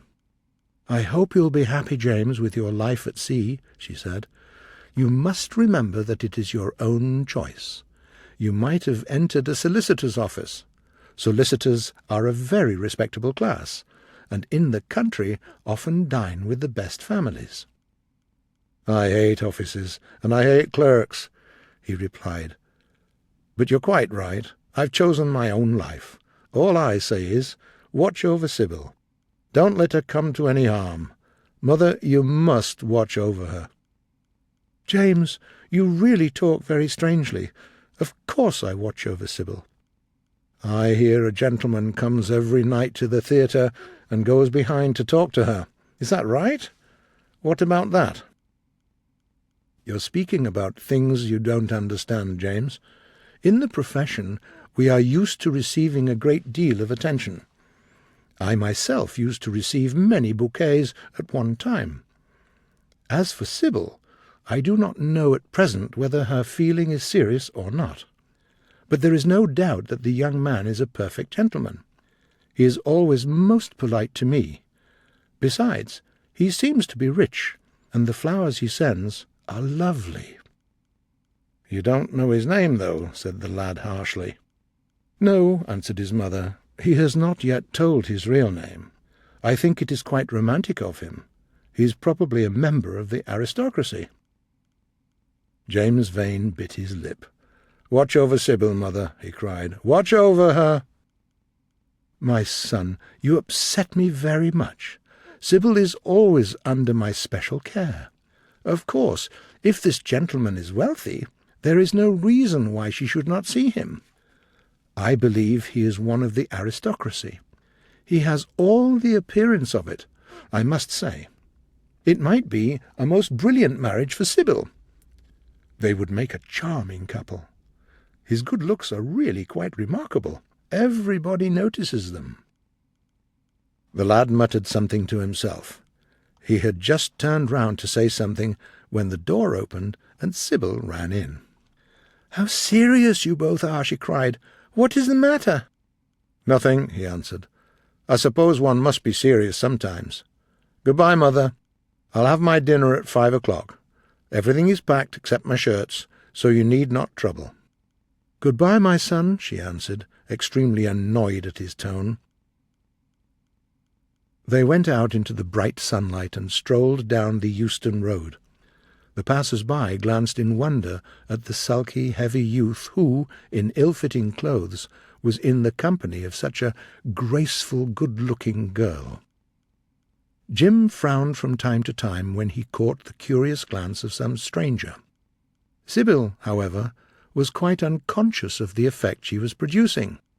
She talked about the ship in which Jim was going to sail, about the gold he was certain to find, about the wonderful heiress whose life he was to save from the wicked robbers, for he was not to remain a sailor, or whatever he was going to be. Oh, no. He was to leave the vessel at Melbourne and go off at once to the goldfields. Or no, he was not to go to the goldfields at all. They were horrid places. He was to be a nice sheep farmer, and one evening, as he was riding home, he was to see the beautiful heiress being carried off by a robber on a black horse, and rescue her. Of course, she would fall in love with him, and he with her, and they would get married, and come home, and live in a lovely house in London. Yes, there were delightful things in store for him, but he must be very good, and not lose his temper, or spend his money foolishly. She was only a year older than he was, but she knew so much more of life. He must be sure, also, to write to her by every mail, and to say his prayers each night before he went to sleep. God was very good, and would watch over him. She would pray for him too, and in a few years he would come back quite rich and happy. The lad listened sulkily to her, and made no answer. He was heartsick at leaving home. Yet it was not this alone that made him sulky. He had a strong sense of the danger of Sybil's position. This young dandy who was making love to her could mean her no good. He was a gentleman, and he hated him for that. Hated him through some curious race instinct which he could not explain. He was conscious also of the shallowness and vanity of his mother's nature, and in that saw danger for Sybil and Sybil's happiness. His mother. He had something on his mind to ask of her, something that he had thought about for many months of silence. A chance phrase that he had heard at the theatre had set loose a train of horrible thoughts. "You're not listening to—" "A word I'm saying, Jim," cried Sybil, "and I'm making the most delightful plans for your future. Do say something." "What do you want me to say?" "Oh, that you will be a good boy and not forget us," she answered, smiling at him. He shrugged his shoulders. "You're more likely to forget me than I am to forget you, Sybil." She flushed. "What do you mean, Jim?" she asked. "You have a new friend, I hear." "Who is he?" "Why have you not told me about him?" "He means you no good." "Stop, Jim," she exclaimed. "You must not say anything against him. I love him." "Why, you don't even know his name," answered the lad. "Who is he? I've a right to know." "He's called Prince Charming. Don't you like the name?" "Oh, you silly boy, you should never forget it. If you only saw him, you would think him the most wonderful person in the world. Some day you will meet him, when you come back from Australia. You will like him so much. Everybody likes him, and I love him. I wish you could come to the theatre tonight.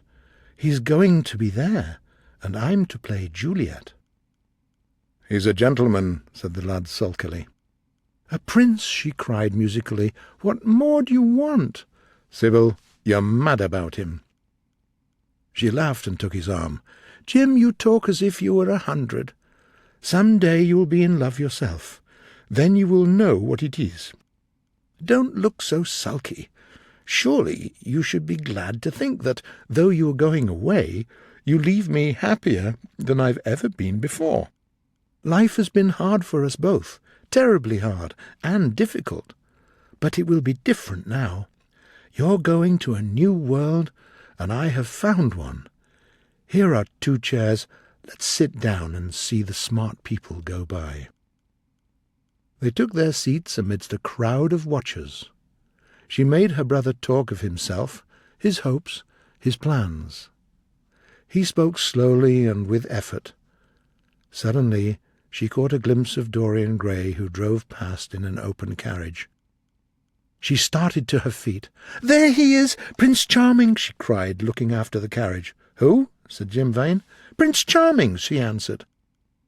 He jumped up and seized her by the arm. "Show him to me! Which is he? Which is he? Point him out. I must see him!" Jim Vane exclaimed, but the carriage had already left the park. "He's gone," murmured Sybil sadly. "I wish you had seen him."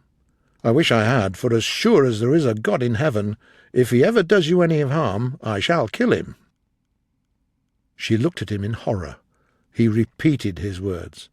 "You're foolish, Jim, absolutely foolish. A bad-tempered boy, that is all. How can you say such horrible things? You're simply jealous and unkind. Ah, I wish you would fall in love. Love makes people good, and what you said was wicked. You don't know what you're talking about." "I know," he answered. "Mother is no help to you. She doesn't understand how to look after you. I wish now that I was not going to Australia at all." "Oh, don't be so serious, Jim. I'm not going to quarrel with you. I have seen him, and oh, to see him is perfect happiness. We won't quarrel. I know you would never harm anyone I love, would you?" "Not as long as you love him, I suppose," was the answer. "I shall love him for ever," she cried. "And he?"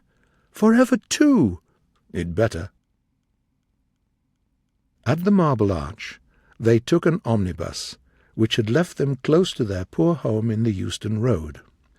It was after 5 o'clock, and Sybil had to lie down for a couple of hours before acting. Jim insisted that she should do so. He said that he would sooner part with her in her own room when their mother was not present. She would be sure to make a scene, and he hated scenes of every kind. In Sybil's own room they parted. There was jealousy in the lad's heart, and hatred of the stranger who, as it seemed to him, had come between them. Yet, when Sybil hugged him, he softened and kissed her with real affection. There were tears in his eyes as he went downstairs. His mother was waiting for him downstairs. He sat down to his poor meal. After some time, he pushed away his plate and put his head in his hands. He felt that he had a right to know. It should have been told to him before, if it was as he suspected. His mother watched him in fear. When the clock struck 6, he got up and went to the door. Then he turned back and looked at her. "Mother, I've something to ask you," he said. She made no answer. "Tell me the truth. I have a right to know. Were you married to my father?" She gave a sigh of relief. The terrible moment she had feared had come at last. "No," she answered. "My father was a scoundrel, then?" cried the lad. She shook her head. "I knew he was not free. We loved each other very much. If he had lived, he would have taken care of us. Don't speak against him, my son. He was your father and a gentleman."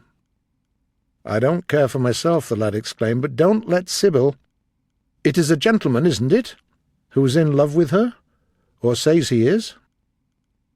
For a moment a hideous sense of humiliation came over the woman. She wiped her eyes with shaking hands. "Sybil has a mother," she murmured. "I had none." The lad was touched. He went towards her and kissed her.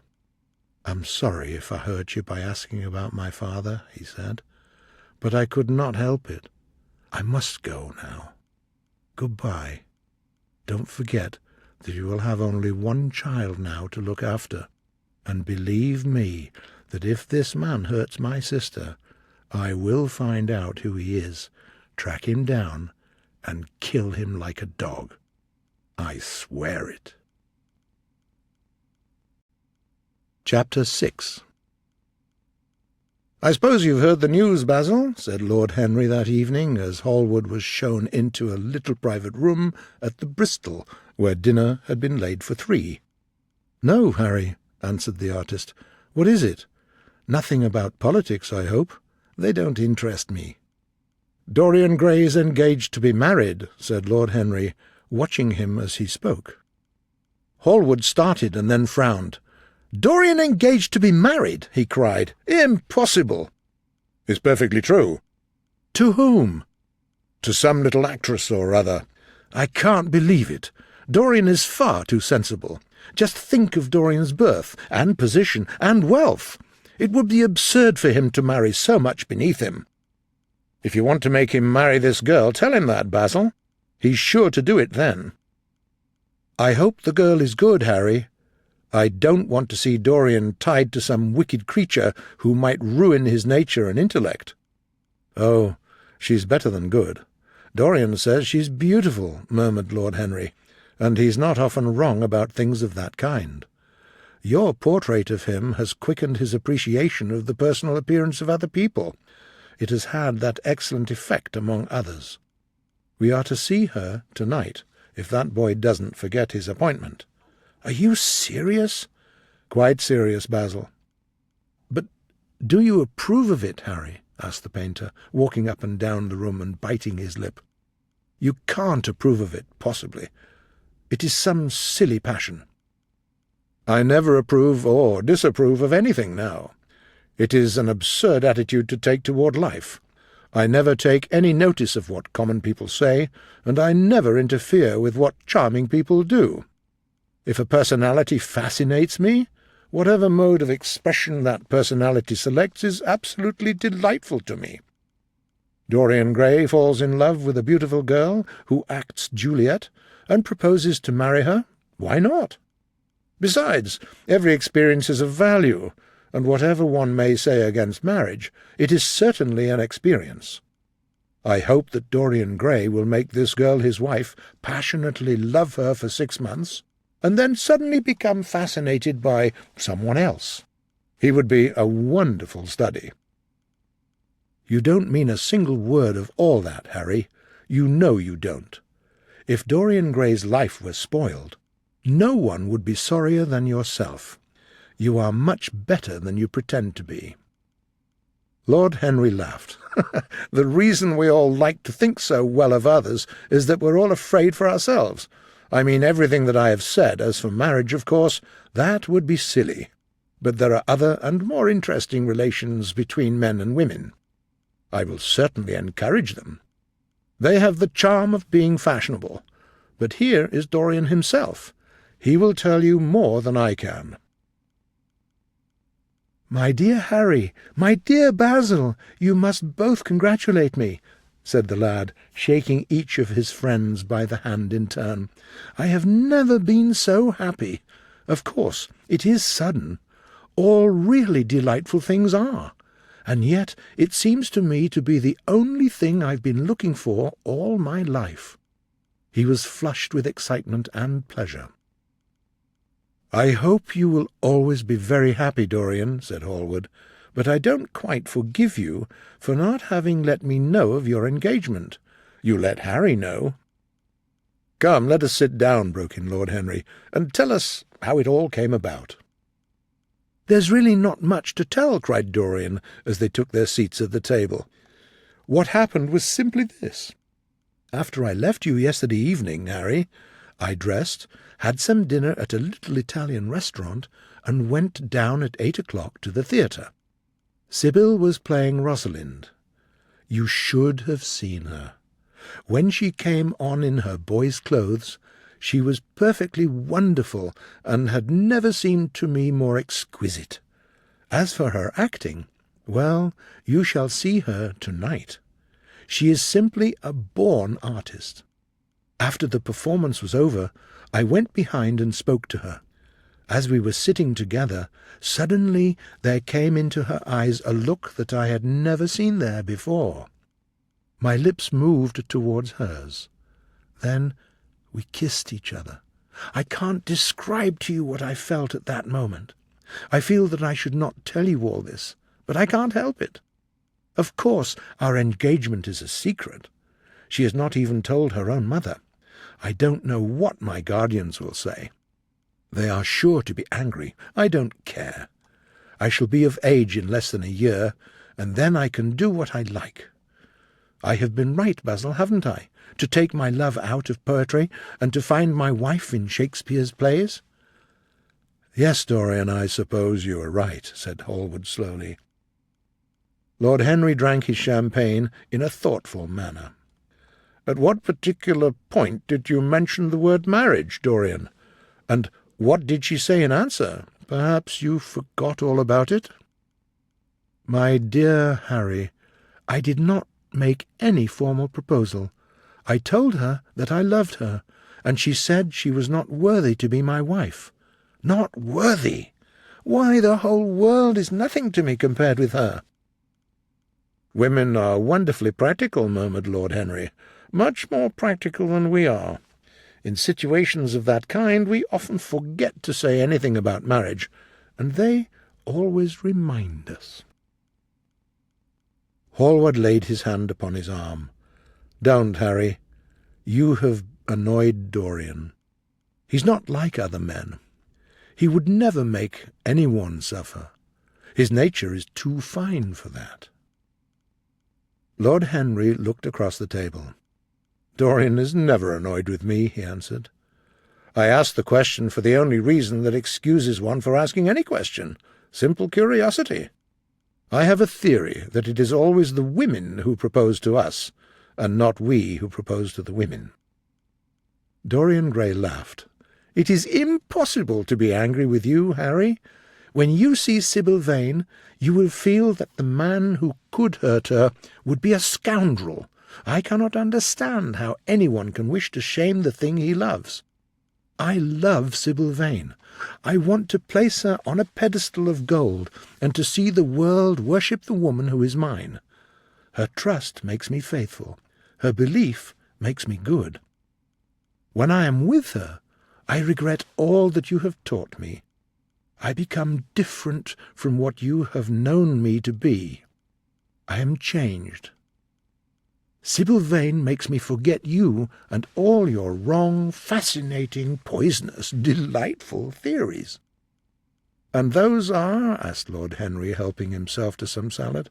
"Oh, your theories about life, your theories about love, your theories about pleasure. All your theories, in fact, Harry." "Pleasure is the only thing worth having a theory about," he answered. "When we're happy, we're always good. But when we're good, we're not always happy." "Ah, but what do you mean by good?" cried Basil Hallward. "Yes," said Dorian, "what do you mean by good, Harry?" "To be good is to be in harmony with oneself," he replied. "Discord is to be forced to be in harmony with others. One's own life, that is the important thing. But surely, if one lives merely for oneself, Harry, one pays a terrible price for doing so," suggested the painter. "Yes, we're overcharged for everything nowadays. I should fancy that the real tragedy of the poor is that they can afford nothing but self-denial. Beautiful sins, like beautiful things, are the privilege of the rich." "One has to pay in other ways but money." "What sort of ways, Basil?" "Oh, I should think in remorse, in suffering." Lord Henry shrugged his shoulders. "My dear fellow, believe me, no civilized man ever regrets a pleasure, and no uncivilized man ever knows what a pleasure is." "I know what pleasure is," cried Dorian Gray. "It is to love someone." "That is certainly better than being loved," he answered. "Being loved is a nuisance. Women treat us just as humanity treats its gods. They worship us, and are always bothering us to do something for them." "Harry, you are dreadful," laughed Dorian. "I don't know why I like you so much." "You'll always like me, Dorian," he replied. "Yes, Dorian, you'll always be fond of me. I represent to you all the sins you've never had the courage to commit." "What nonsense you talk, Harry," cried the lad. "Let us go down to the theatre. When Sybil comes on the stage, you will have a new ideal of life. She will represent something to you that you have never known." "I've known everything," said Lord Henry, with a tired look in his eyes. "But I'm always ready for a new emotion. I am afraid, however, that for me, at any rate, there is no such thing. Still, your wonderful girl may thrill me. I love acting. It is so much more real than life. Let us go. Dorian, you will come with me. I'm so sorry, Basil, but there's only room for 2 in the hansom. You must follow us in a cab." They got up, put on their coats. The painter was silent and thoughtful. He could not stand this marriage, and yet it seemed to him to be better than many other things that might have happened. After a few minutes they all passed downstairs. As he drove off by himself, a strange sense of loss came over him. He felt that Dorian Gray would never again be to him all that he had been in the past. Life had come between them. When the cab drew up at the theatre, it seemed to him that he had grown years older. Chapter 7. For some reason or other, the theatre was crowded that night, and the Jew manager who met them at the door took them to their box. "What a place to find one's love in," said Lord Henry. "Yes," answered Dorian Gray. "It was here I found her. When she acts, you will forget everything. These common rough people in the pit and gallery become quite different when she's on stage. They sit silently and watch her. She makes them cry and laugh. She spiritualizes them, and one feels that they are of the same flesh and blood as oneself." "The same flesh and blood as oneself? Oh, I hope not," exclaimed Lord Henry. "Don't pay any attention to him, Dorian," said the painter. "I understand what you mean, and I believe in this girl. Any one you love must be marvellous, and any girl who has the effect you describe must be fine and noble. If this girl can give a soul to those who have lived without one, if she can create the sense of beauty in people whose lives have been ugly, she is worthy of your love, worthy of the love of the world. This marriage is quite right. I did not think so at first, but I admit it now. The gods made Sybil Vane for you. Without her, you would have been incomplete." "Thanks, Basil," answered Dorian Gray. "I knew that you would understand me. Harry is so cynical, he terrifies me. When the curtain rises, you will see the girl to whom I am going to give all my life, to whom I have given everything that is good in me." A quarter of an hour afterwards, Sybil Vane stepped onto the stage. Yes, she was certainly lovely to look at. One of the loveliest creatures, Lord Harry thought, that he had ever seen. Basil Hallward leaped to his feet and began to applaud. Motionless, as one in a dream, sat Dorian Gray, gazing at her. Through the crowd of poorly dressed actors, Sybil Vane moved like a creature from a finer world. Yet she was curiously listless. She showed no sign of joy when she saw Romeo. The few words she had to speak were spoken in an absolutely artificial manner. The voice was exquisite, but the tone was false. It was the wrong colour. It took away all the life from the verse. It made the passion unreal. She spoke the words as though they had no meaning to her. It was not nervousness. It was simply bad art. She was a complete failure. Dorian Gray grew pale as he watched her. He was puzzled and anxious. His friends were terribly disappointed, but didn't dare to say anything to him. Even the common, uneducated audience of the pit and gallery lost their interest in the play. They began to talk loudly and to whistle. When the second act was over, there came a storm of hisses, and Lord Henry got up from his chair and put on his coat. "She is quite beautiful, Dorian," he said, "but she can't act. Let us go." "I'm going to see the play through," answered the lad in a bitter voice. "I'm awfully sorry that I've made you waste an evening, Harry. I apologize to you both." "My dear Dorian—" "I should think Miss Vane was ill," interrupted Hallward. "We will come some other night." "I wish she were ill," he answered, "but she seems to me to be simply cold. She has entirely altered. Last night she was a great artist. This evening She is merely a third-rate actress." "Don't talk like that about anyone you love, Dorian. Love is a more wonderful thing than art." "They are both simple forms of imitation," remarked Lord Henry. "But do let us go. Dorian, you must not stay here any longer. It is not good for one's morals to see bad acting. Besides, I don't suppose you will want your wife to act, so what does it matter if she plays Juliet like a wooden doll? She's very lovely, and if she knows as little about life as she does about acting, she will be a delightful experience. There are only two kinds of people who are really fascinating: people who know absolutely everything, and people who know absolutely nothing." "Good heavens, my boy, don't look so tragic. The secret of remaining young is never to have an emotion that is unbecoming. Come to the club with Basil and myself. We will smoke cigarettes and drink to the beauty of Sybil Vane. She is beautiful. What more can you want?"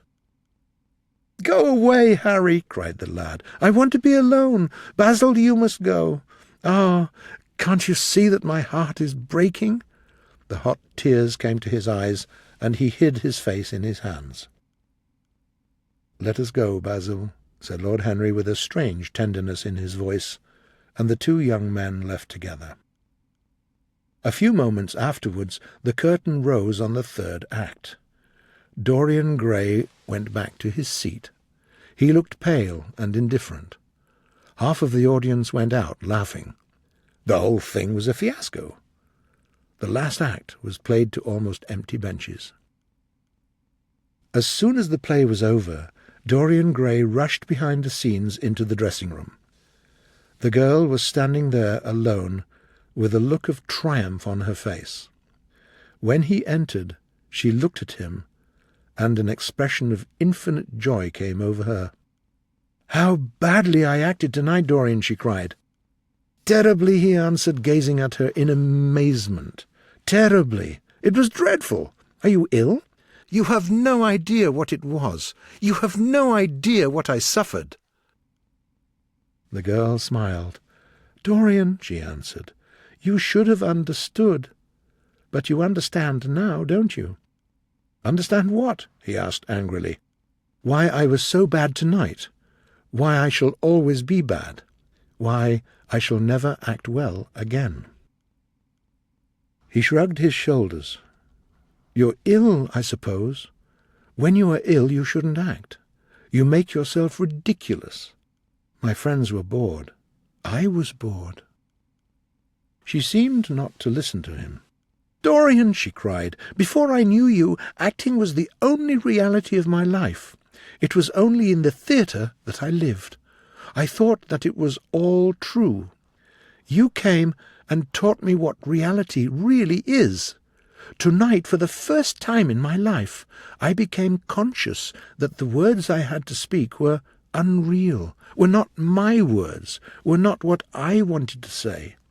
You had made me understand what love really is. My love, Prince Charming, Prince of Life, you are more to me than all art can ever be. When I came on tonight, I could not understand how it was that everything had gone from me. I thought that I was going to be wonderful. I found that I could do nothing. Suddenly, I understood what it all meant. I heard them hissing, and I smiled. What could they know of love such as ours? Take me away, Dorian. Take me away with you where we can be quite alone. I hate the stage." He turned away his face. "You have killed my love," he muttered. She looked at him in wonder and laughed. He made no answer and went to the door. "Yes," he cried, "you've killed my love. You used to stir my imagination. Now you don't even stir my curiosity. You simply produce no effect. I loved you because you were marvellous, because you had genius and intellect. You've thrown it all away. You are shallow and stupid. My God, how mad I was to love you! What a fool I have been! You are nothing to me now. I will never see you again. I will never think of you. I will never mention your name. You don't know what you were to me once. I wish I had never met you. You have spoiled the romance of my life. How little you can know of love if you say it mars your art. Without your art you are nothing. I would have made you famous and given you my name. The world would have worshipped you. What are you now, a third-rate actress with a pretty face?" The girl grew white and trembled. "You're not serious, Dorian," she murmured. "You're acting." "Acting? I leave that to you. You do it so well," he answered bitterly. She put her hand upon his arm and looked into his eyes. He pushed her back. "Don't touch me!" he cried. She knelt down. "Dorian!" "Don't leave me," she whispered. "I'm so sorry I didn't act well. I was thinking of you all the time. But I will try. Indeed, I will try. Kiss me again, my love. Don't go away from me. Oh, can't you forgive me for tonight? I will work so hard and try to improve. Don't be cruel to me, because I love you better than anything in the world. After all, it is only once that I have not pleased you. It was foolish of me, and yet I couldn't help it. Oh, don't leave me," she cried passionately. Dorian Gray looked at her with contempt. Sybil Vane seemed to him to be absurdly melodramatic. Her tears and sobs annoyed him. "I'm going," he said at last in his calm, clear voice. "I don't wish to be unkind, but I can't see you again. You have disappointed me." He turned round and left the room. In a few moments he was out of the theatre. Where he went to he hardly knew. He remembered wandering through dimly lit streets, past evil-looking houses. As the dawn was just breaking, he took a hansom and drove home. Having thrown his hat and coat on the table in the hall, he passed through the library toward the door of his bedroom. As he was turning the handle of the door, his eye fell upon the portrait Basil Hallward had painted of him. He started back as if in surprise. He came up to the picture and examined it. In the dim light, the face appeared to him to be a little changed. The expression looked different. One would have said that there was a touch of cruelty in the mouth. It was certainly strange. He turned round and, walking to the window, drew back the curtain. The sunlight showed him the lines of cruelty round the mouth as clearly as if he had been looking into a mirror after he had done some dreadful thing. He winced, and, taking up from the table an oval glass, one of Lord Henry's many presents to him, glanced into it. No line like that was round his red lips. What did it mean? He came close to the picture and examined it again. There were no signs of any change when he looked into the actual painting, and yet there was no doubt that the whole expression had altered. It was not just a fancy of his own. He threw himself into a chair and began to think. Suddenly he remembered what he had said in Basil Hallward's studio the day the picture had been finished. Yes, he remembered it perfectly. He had uttered a mad wish that he himself might remain young, and the portrait grow old, that his own beauty might be unmarred, and the face on the canvas bear the burden of his passions and his sins. Surely his wish had not been fulfilled. Such things were impossible. It seemed horrible even to think of them, and yet there was the picture before him, with the touch of cruelty in the mouth. Cruelty? Had he been cruel? It was the girl's fault, not his. He had dreamed of her as a great artist, had given his love to her because he had thought her great. Then she had disappointed him. She had been shallow and unworthy, and yet A feeling of infinite regret came over him as he remembered with what cruelty he had treated her. But he had suffered also, during the 3 terrible hours that the play had lasted. He had lived centuries of pain. His life was well worth hers. Why should he trouble about Sybil Vane? She was nothing to him now. But the picture, what was he to say of that? It held the secret of his life and told his story. It had taught him to love his own beauty. Would it teach him to hate his own soul? Would he ever look at it again? No, it was merely an illusion. The picture had not changed. It was stupid to think so. Yet it was watching him, with its beautiful marred face and its cruel smile. Its blue eyes met his own. A sense of infinite pity, not for himself, but for the painted image of himself, came over him. It had altered already, and would alter more. For every sin that he committed, a stain would spoil its beauty. But he would not sin. The picture, changed or unchanged, would be to him the visible emblem of conscience. He would resist temptation. He would not see Lord Henry any more, would not listen to his poisonous theories that in Basil Hallward's garden had first stirred within him the passion for impossible things. He would go back to Sybil Vane, marry her, try to love her again. His life with her would be beautiful and pure. Yes, it was his duty to do so. She must have suffered more than he had. Poor child. He had been selfish and cruel to her. He got up from his chair and drew a large screen right in front of the portrait, shuddering as he glanced at it. How horrible, he muttered to himself, and he walked across to the window and opened it. The fresh morning air seemed to drive away all his fears.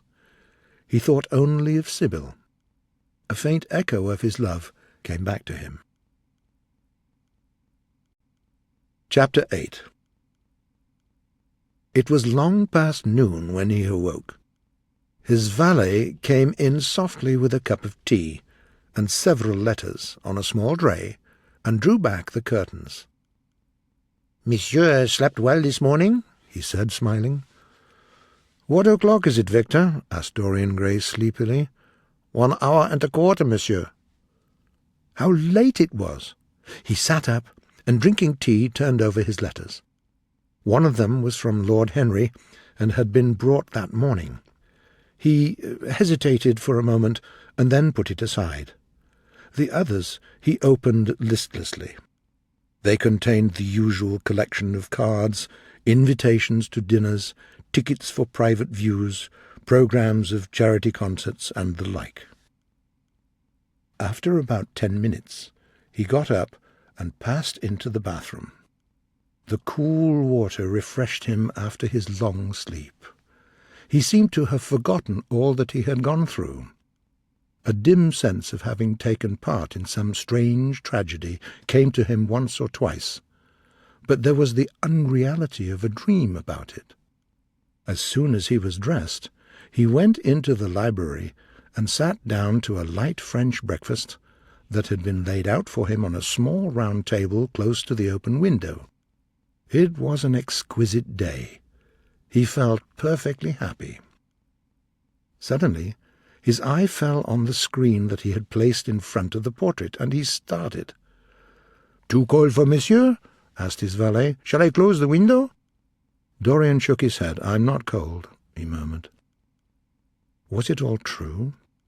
Had the portrait really changed, or had it been simply his own imagination that had made him see a look of evil where there had been a look of joy? Surely a painted canvas could not alter. The thing was absurd. It would serve as a tale to tell Basil some day. It would make him smile. And yet, how clearly he remembered the whole thing, first in the dim twilight, and then in the bright dawn he had seen the touch of cruelty round his lips. He knew that when he was alone he would have to examine the portrait. Yet he was afraid of certainty. The valet stood waiting for his orders.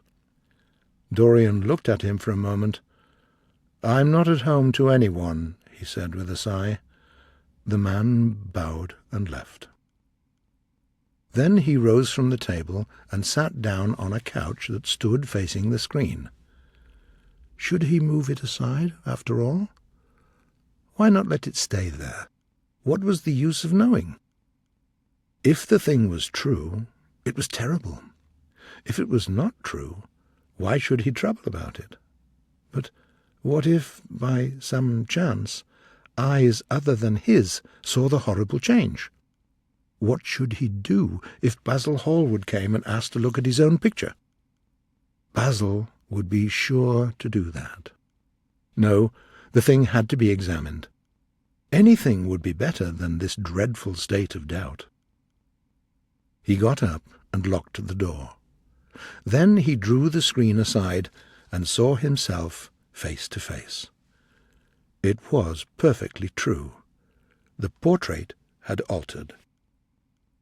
As he often remembered afterwards, he found himself at first gazing at the portrait with a feeling of almost scientific interest. That such a change should have taken place was incredible to him. And yet it was a fact. Was there some connection between the atoms that shaped themselves into form and colour on the canvas and the soul that was within him? Could it be that what that soul thought they realized? That what it dreamed they made true? Or was there some other, more terrible reason? He shuddered and felt afraid, and, going back to the couch, lay there, gazing at the picture in a deadly horror.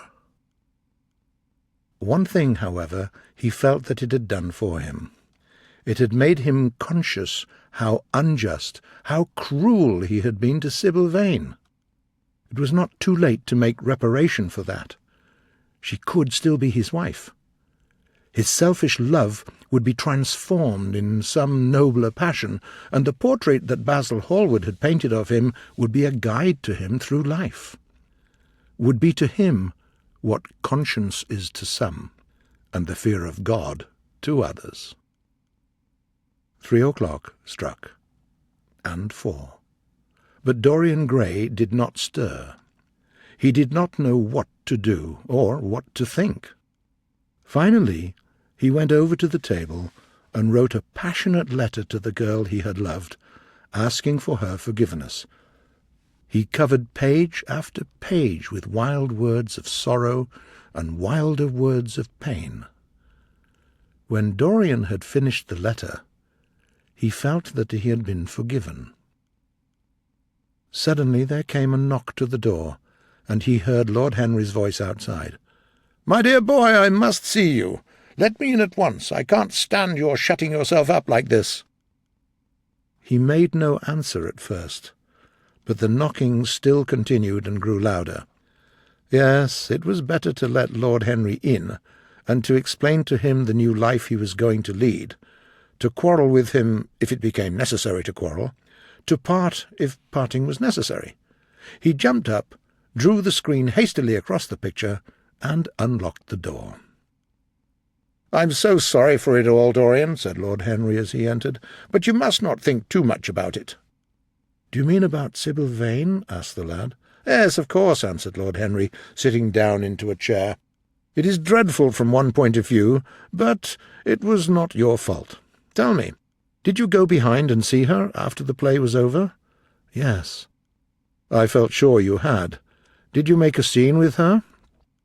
"I was cruel, Harry, but it is all right now. I'm not sorry for anything that has happened. It has taught me to know myself better." "Ah, Dorian, I'm so glad you take it in that way. I was afraid I would find you deep in remorse." "I've got through all that," said Dorian, shaking his head and smiling. "I'm perfectly happy now. I know what conscience is. I want to be good." But how are you going to begin?" "By marrying Sybil Vane." "Marrying Sybil Vane?" cried Lord Henry, standing up and looking at him in amazement. "But, my dear Dorian—" "Yes, Harry, I know what you're going to say. Something dreadful about marriage. Don't say it. Don't ever say things of that kind to me again. 2 days ago I asked Sybil to marry me. I'm not going to break my word to her. She is to be my wife." "Your wife, Dorian? Didn't you get my letter? I wrote to you this morning and sent the note down by my own man." "Your letter? Oh, yes, I remember. I've not read it yet, Harry. I was afraid there might be something in it that I wouldn't like. You cut life to pieces with your epigrams." "You know nothing, then?" "What do you mean?" Lord Henry walked across the room and sat down by Dorian Gray. "Dorian," he said, "my letter was to tell you that Sybil Vane is dead." A cry of pain broke from the lad's lips. "Sybil dead? It's not true. It's a horrible lie. How dare you say it?" "It's quite true, Dorian," said Lord Henry gravely. "It is in all the morning papers. I wrote down to you to ask you not to see anyone till I came. There will have to be an inquest, of course, and you must not be mixed up in it. Things like that don't make a man fashionable in London. One should never make one's debut with a scandal. I suppose they don't know your name at the theatre. If they don't, it's all right." "Did anyone see you going round to her room?" "That is an important point." Dorian did not answer for a few moments. He was shocked. Finally he muttered, "Harry, did you say an inquest? What do you mean by that? Did Sybil—" "Oh, Harry, I can't stand it. But be quick. Tell me everything at once." "I'm sure it was not an accident, Dorian. It seems that as she was leaving the theatre with her mother, about 12:30 or so, she said she had forgotten something upstairs. They waited some time for her, but she did not come down again. At last they found her lying dead on the floor of her dressing-room. She had swallowed something by mistake. Some dreadful thing they use at theatres. I don't know what it was, but it had prussic acid in it." "Harry, Harry, it is terrible!" cried the lad. "Yes, it's very tragic, of course, but you must not get yourself mixed up in it. Dorian, you mustn't let this thing get on your nerves. You must come and dine with me, and afterwards we will look in at the opera. You can come to my sister's box.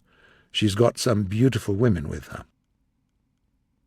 "So I have murdered Sybil Vane," said Dorian Gray.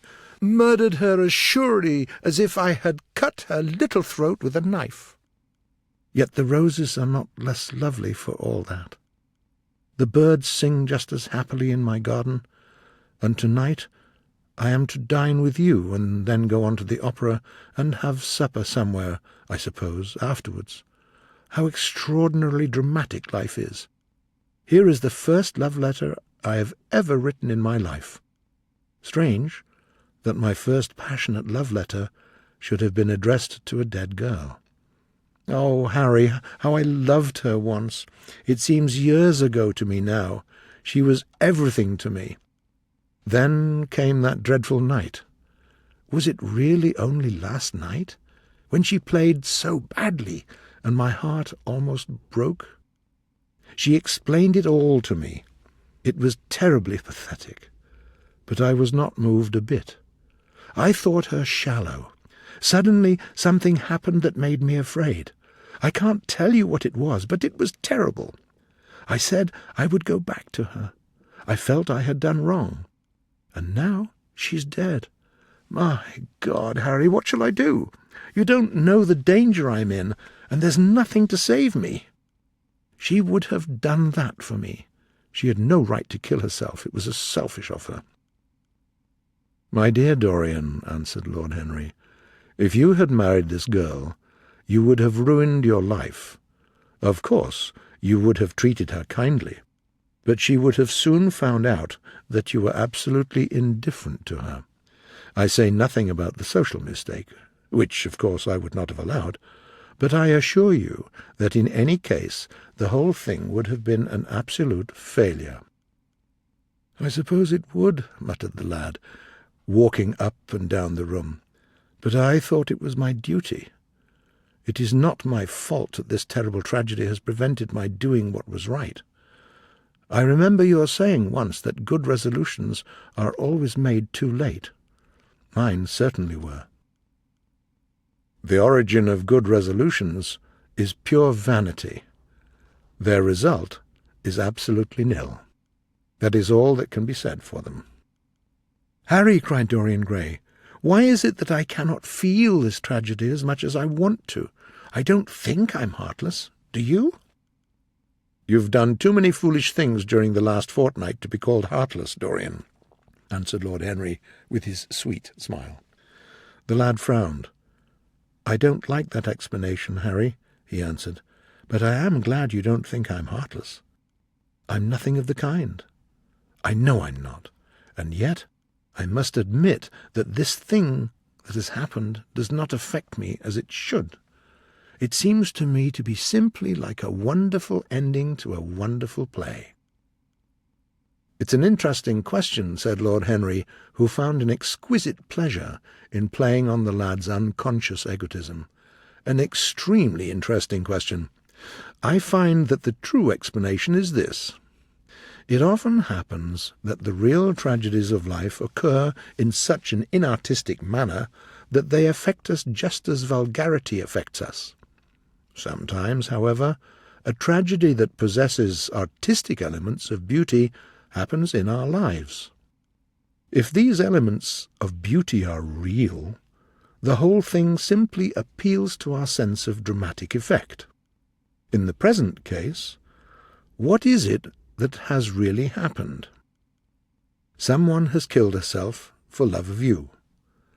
You are more fortunate than I am. I assure you, Dorian, that not one of the women I have known would have done for me what Sybil Vane did for you.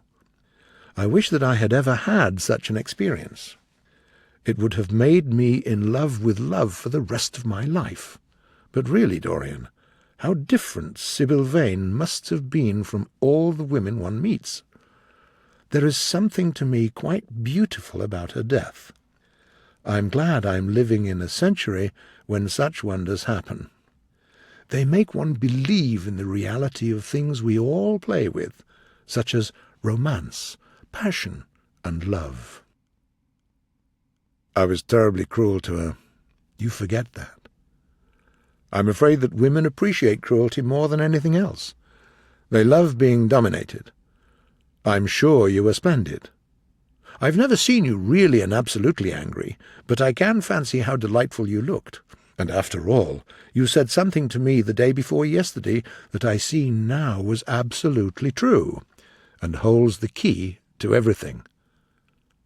"What was that, Harry?" "You said to me that Sybil Vane represented to you all the heroines of romance, that she was Desdemona one night and Ophelia the other, that if she died as Juliet, she came to life as Imogen." "She will never come to life again now," muttered the lad, burying his face in his hands. "No, she never will come to life. She has played her last part. But you must think of her death simply as a strange fragment from some tragedy. The girl never really lived, and so she has never really died. To you, at least, she was always a dream, a phantom from Shakespeare's plays. The moment she touched actual life, she marred it, and it marred her, and so she passed away.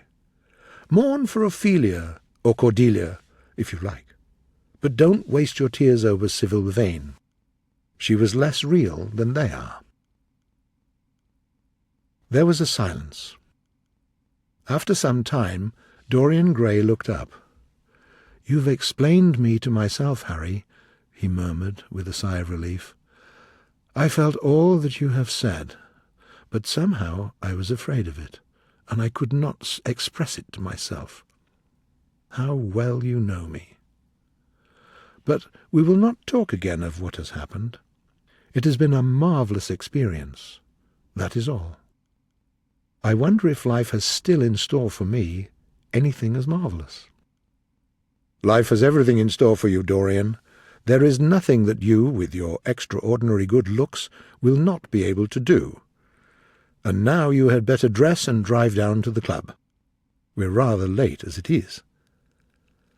I think I shall join you at the opera, Harry. I feel too tired to eat anything. What is the number of your sister's box? 27, I believe. You will see her name on the door. But I'm sorry you won't come and dine. I don't feel up to it, said Dorian listlessly, but I am awfully obliged to you for all that you have said to me. You are certainly my best friend. No one has ever understood me as you have. We are only at the beginning of our friendship, Dorian, answered Lord Henry, shaking him by the hand. Goodbye. I shall see you before 9:30, I hope. As soon as Lord Henry had left, Dorian closed the door behind him and rushed to the screen and drew it back. No, there was no further change in the picture. It had received the news of Sybil Vane's death before he had known of it himself. It was conscious of the events of life as they occurred. He wondered and hoped that some day he would see the change taking place before his very eyes, shuddering as he hoped it. Poor Sybil! What a romance it had all been! She had died for love of him. He would not think any more of what she had made him go through on that horrible night at the theatre. When he thought of her, it would be as a wonderful tragic figure sent on to the world's stage to show the supreme reality of love. A wonderful tragic figure? Tears came to his eyes as he remembered her. He brushed them away hastily and looked again at the picture. He felt that the time had really come for making his choice. Or had his choice already been made? Yes, life had decided that for him. Life, and his own infinite curiosity about life. Eternal youth, infinite passion, pleasures subtle and secret, wild joys and wilder sins. He was to have all these things. The portrait was to bear the burden of his shame. That was all. A feeling of pain crept over him as he thought of the changes that were in store for the beautiful face on the canvas. Was it to alter now with every mood to which he yielded? Was it to become a monstrous and hateful thing, to be hidden away in a locked room? The pity of it! The pity of it! And yet, who that knew anything about life would give up the chance of remaining always young, however fantastic that chance might be, or what hideous results it might have? Besides, was it really under his control? If the picture was to alter, it was to alter. That was all. Why should he inquire too closely into it? For there would be a real pleasure in watching it. He would be able to follow his mind into its secret places. This portrait would be to him the most magical of mirrors. As it had revealed to him his own body, so it would reveal to him his own soul. And when winter came upon it, he would still be standing where spring trembles on the verge of summer. What did it matter what happened to the coloured image on the canvas? He would be safe. That was everything.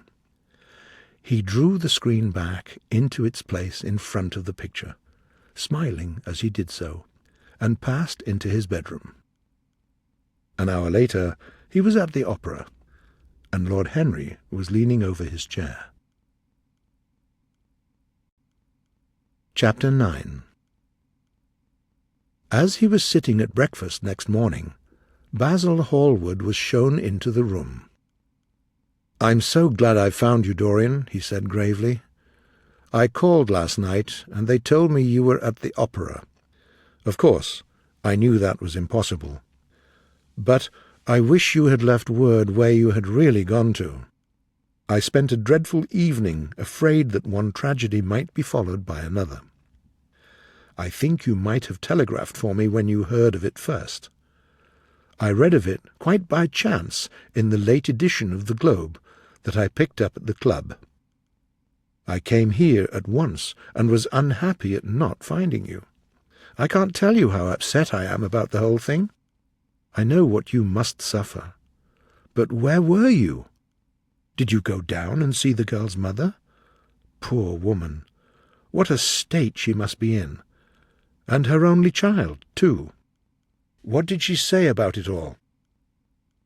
"My dear Basil, how do I know?" murmured Dorian Gray, drinking wine and looking dreadfully bored. "I was at the opera. You should have come on there. I met Lady Gwendolen, Harry's sister, for the first time. We were in her box. She's perfectly charming. Don't talk about horrid subjects. If one doesn't talk about a thing, it has never happened. It's simply expression, as Harry says, that gives reality to things. I may mention that she was not the woman's only child. There is a son, a charming fellow, I believe. He is a sailor or something. And now, tell me about yourself and what you're painting." "You went to the opera?" said Hallward, with a touch of pain in his voice. "You went to the opera while Sybil Vane was lying dead?" "Stop, Basil, I won't hear of it," cried Dorian, leaping to his feet. "You must not tell me about things. What is done is done. What is past is past. It's only the shallow people who require years to get rid of an emotion. A man who is master of himself can end a sorrow as easily as he can invent a pleasure. I don't want to be at the mercy of my emotions. I want to use them, to enjoy them, and to dominate them." "Dorian, this is horrible. Something has changed you completely.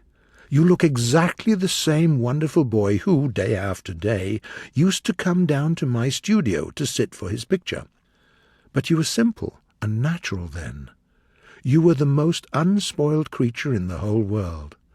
Now I don't know what has come over you. You talk as if you had no heart, no pity in you. It's all Harry's influence, I see that." "I owe a great deal to Harry, Basil," cried Dorian, "more than I owe to you. You only taught me to be vain." "Well, I'm punished for that, Dorian, or shall be some day." "I don't know what you mean, Basil," he exclaimed. "I don't know what you want. What do you want?" "I want the Dorian Gray I used to paint," said the artist sadly. "Basil," said the lad, going over to him and putting his hand on his shoulder, "you've come too late. Yesterday, when I heard that Sybil Vane had killed herself—" "Killed herself? Good heavens! Is there no doubt about that?" cried Hallward, looking up at him with an expression of horror. "My dear Basil, surely you don't think it was a vulgar accident? Of course she killed herself." The elder man buried his face in his hands. "How horrible!" he muttered. "No," said Dorian Gray, "there is nothing horrible about it. It is one of the great romantic tragedies of the age. Sybil lived her finest tragedy. She was always a heroine. The last night she played she acted badly because she had known the reality of love. When she knew its unreality she died, as Juliet might have died. But you must not think I have not suffered. If you had come in yesterday at a particular moment, about 5:30 perhaps, or 5:45, you would have found me in tears. Even Harry, who was here, who brought me the news, in fact, had no idea what I was going through. I suffered a lot. Then it passed away. I cannot repeat an emotion. No one can. And you are awfully unjust, Basil. If you have come down here to comfort me, teach me rather to forget what has happened, or to see it from a proper artistic point of view. I know you are surprised at my talking to you like this. You have not realized how I have developed. I was a schoolboy when you knew me. I am a man now. I have new passions, new thoughts, new ideas.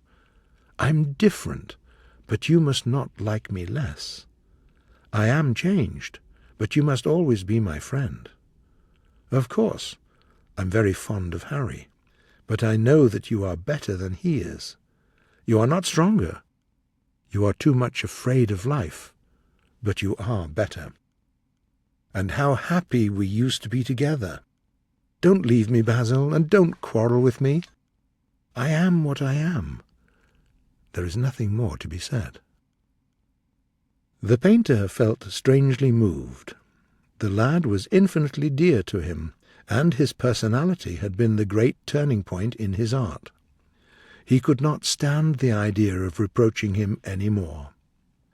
After all, his indifference was probably merely a mood that would pass away.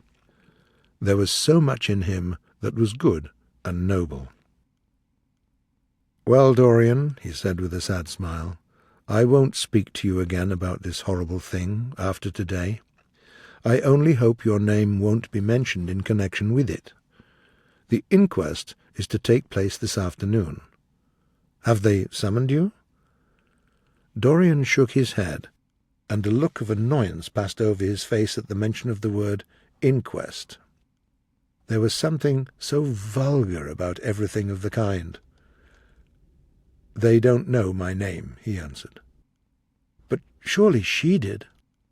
"Only my Christian name, and that I'm quite sure she never mentioned to anyone. She told me once that they were all rather curious to learn who I was, and that she told them that my name was Prince Charming. It was pretty of her. You must do me a drawing of Sybil, Basil. I should like to have something more of her than the memory of a few kisses and some pathetic words." "I will try and do something, Dorian, if it would please you, but you must come and sit to me yourself again. I can't get on without you." "I can never sit to you again, Basil. It's impossible," the lad exclaimed. The painter stared at him. "My dear boy, what nonsense!" he cried. "Do you mean to say that you don't like what I did of you? Where is it? Why have you pulled the screen in front of it? Let me look at it. It's the best thing I've ever done. Do take the screen away, Dorian, and let me see it." And Hallward walked towards the corner of the room. A cry of terror broke from Dorian Gray's lips, and he rushed between the painter and the screen. "Basil," he said, looking very pale, "you must not look at it. I don't wish you to." "Not look at my own work? You're not serious." "Why shouldn't I look at it?" exclaimed Hallward, laughing. "If you try and look at it, Basil, on my word of honour, I will never speak to you again as long as I live. I'm quite serious. I don't offer any explanation, and you are not to ask for any. But remember, if you touch this screen, everything is over between us." Hallward was shocked. He looked at Dorian Gray in absolute amazement. He had never seen him like this before. The lad was actually pale with anger and trembling all over. "Dorian, don't speak. But what is the matter? Of course I won't look at it if you don't want me to," he said, rather coldly, turning round and going over towards the window. "But really, it seems rather absurd that I shouldn't see my own work, especially as I'm going to exhibit it in Paris in the autumn." "To exhibit it?" exclaimed Dorian Gray. Was the world going to be shown his secret? Were people to stare at the mystery of his life? That was impossible. Something, he did not know what, had to be done at once. "Yes, I don't suppose you'll object to that. The portrait will only be away a month. In fact, you are sure to be out of town, and if you keep it always behind a screen, you can't care much about it." Dorian Gray felt that he was on the brink of a horrible danger. "You told me a month ago that you would never exhibit it," he cried. "Why have you changed your mind? You can't have forgotten that you assured me that nothing in the world would make you send it to any exhibition. You told Harry exactly the same thing." He stopped, suddenly remembering that Lord Henry had said to him once, "If you want to have a strange quarter of an hour, Get Basil to tell you why he won't exhibit your picture. He told me why he wouldn't, and it was a revelation to me. Yes, perhaps Basil too had his secret. He would ask him and try. "Basil," he said, coming over quite close and looking him straight in the face, "we have each of us a secret. Let me know yours, and I shall tell you mine. What was your reason for refusing to exhibit my picture?" The painter shuddered. "Dorian, if I told you, you might like me less than you do, and you would certainly laugh at me. I could not stand either of those two things. If you wish me never to look at your picture again, I agree. I have always you to look at. If you wish the best work I've ever done to be hidden from the world, I am satisfied. Your friendship is more valuable to me than any fame or reputation." "No, Basil, you must tell me," insisted Dorian Gray. "I think I have a right to know." His feeling of terror had passed away, and curiosity had taken its place.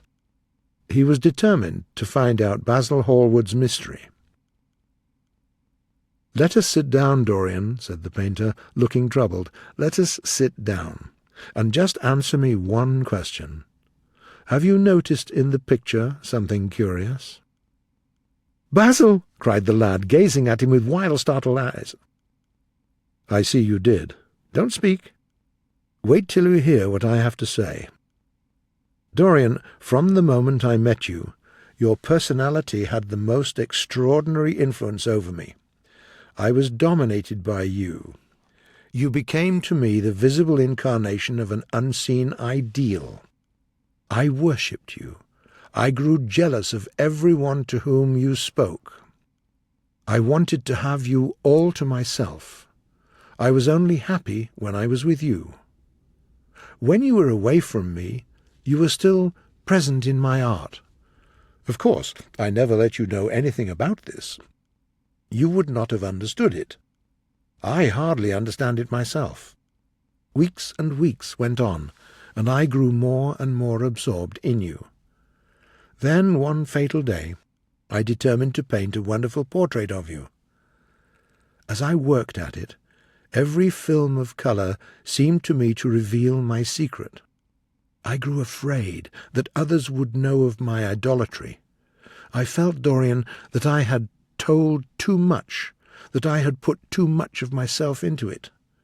Then it was that I decided never to exhibit the picture. You were a little annoyed, but then you did not realize all that it meant to me. Harry, to whom I talked about it, laughed at me, but I did not mind that. When the picture was finished, I sat alone with it, and I felt that I was right. Well, after a few days the thing left my studio, and as soon as I had got rid of the intolerable fascination of its presence, it seemed to me that I had been foolish to imagine that I had seen anything in it. More than that, you were extremely good-looking, and that I could paint. And so, when I got this offer from Paris, I determined to make your portrait the main thing in my exhibition. It never occurred to me that you would refuse. I see now that you were right. The picture cannot be shown. You must not be angry with me, Dorian, for what I have told you. As I said to Harry once, you are made to be worshipped." Dorian Gray drew a long breath. The colour came back to his cheeks, and a smile played about his lips. He was safe for the time. Yet he could not help feeling infinite pity for the painter who had just made this strange confession to him. "It's extraordinary to me, Dorian," said Hallward, "that you should have seen this in the portrait. Did you really see it?" "I saw something in it," he answered, "something that seemed to me very curious."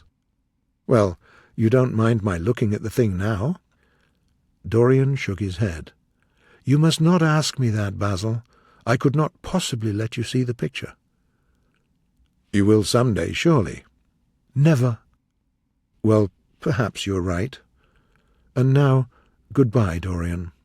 You have been the only person in my life who has really influenced my art. Whatever I have done that is good, I owe to you. Ah, you don't know what it cost me to tell you all that I've told you. My dear Basil, said Dorian, what have you told me? Simply that you felt that you admired me too much? That is not even a compliment. It was not meant as a compliment, it was a confession. Now that I have made it, something seems to have gone out of me. Perhaps one should never put one's worship into words. It was a very disappointing confession. Why, what did you expect, Dorian? You didn't see anything else in the picture, did you? There was nothing else to see? No, there was nothing else to see. Why do you ask? But you mustn't talk about worship. It's foolish. You and I are friends, Basil, and we must always remain so.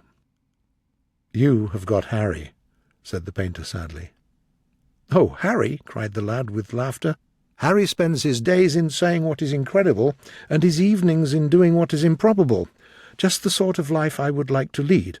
But still, I don't think I would go to Harry if I were in trouble. I would sooner go to you, Basil. Will you sit to me again? Impossible. You spoil my life as an artist by refusing, Dorian. No man comes across two ideal things. Few come across one.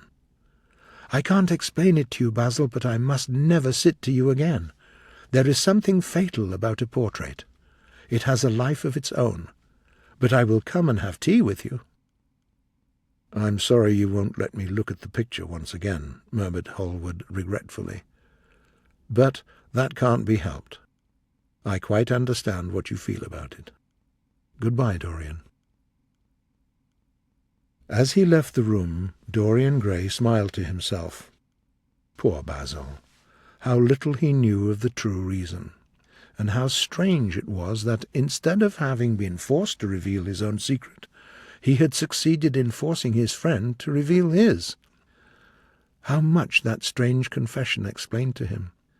There seemed to him to be something tragic in a friendship so coloured by romance. He sighed and touched the bell. The portrait must be hidden away at all costs. He could not run such a risk of discovery again.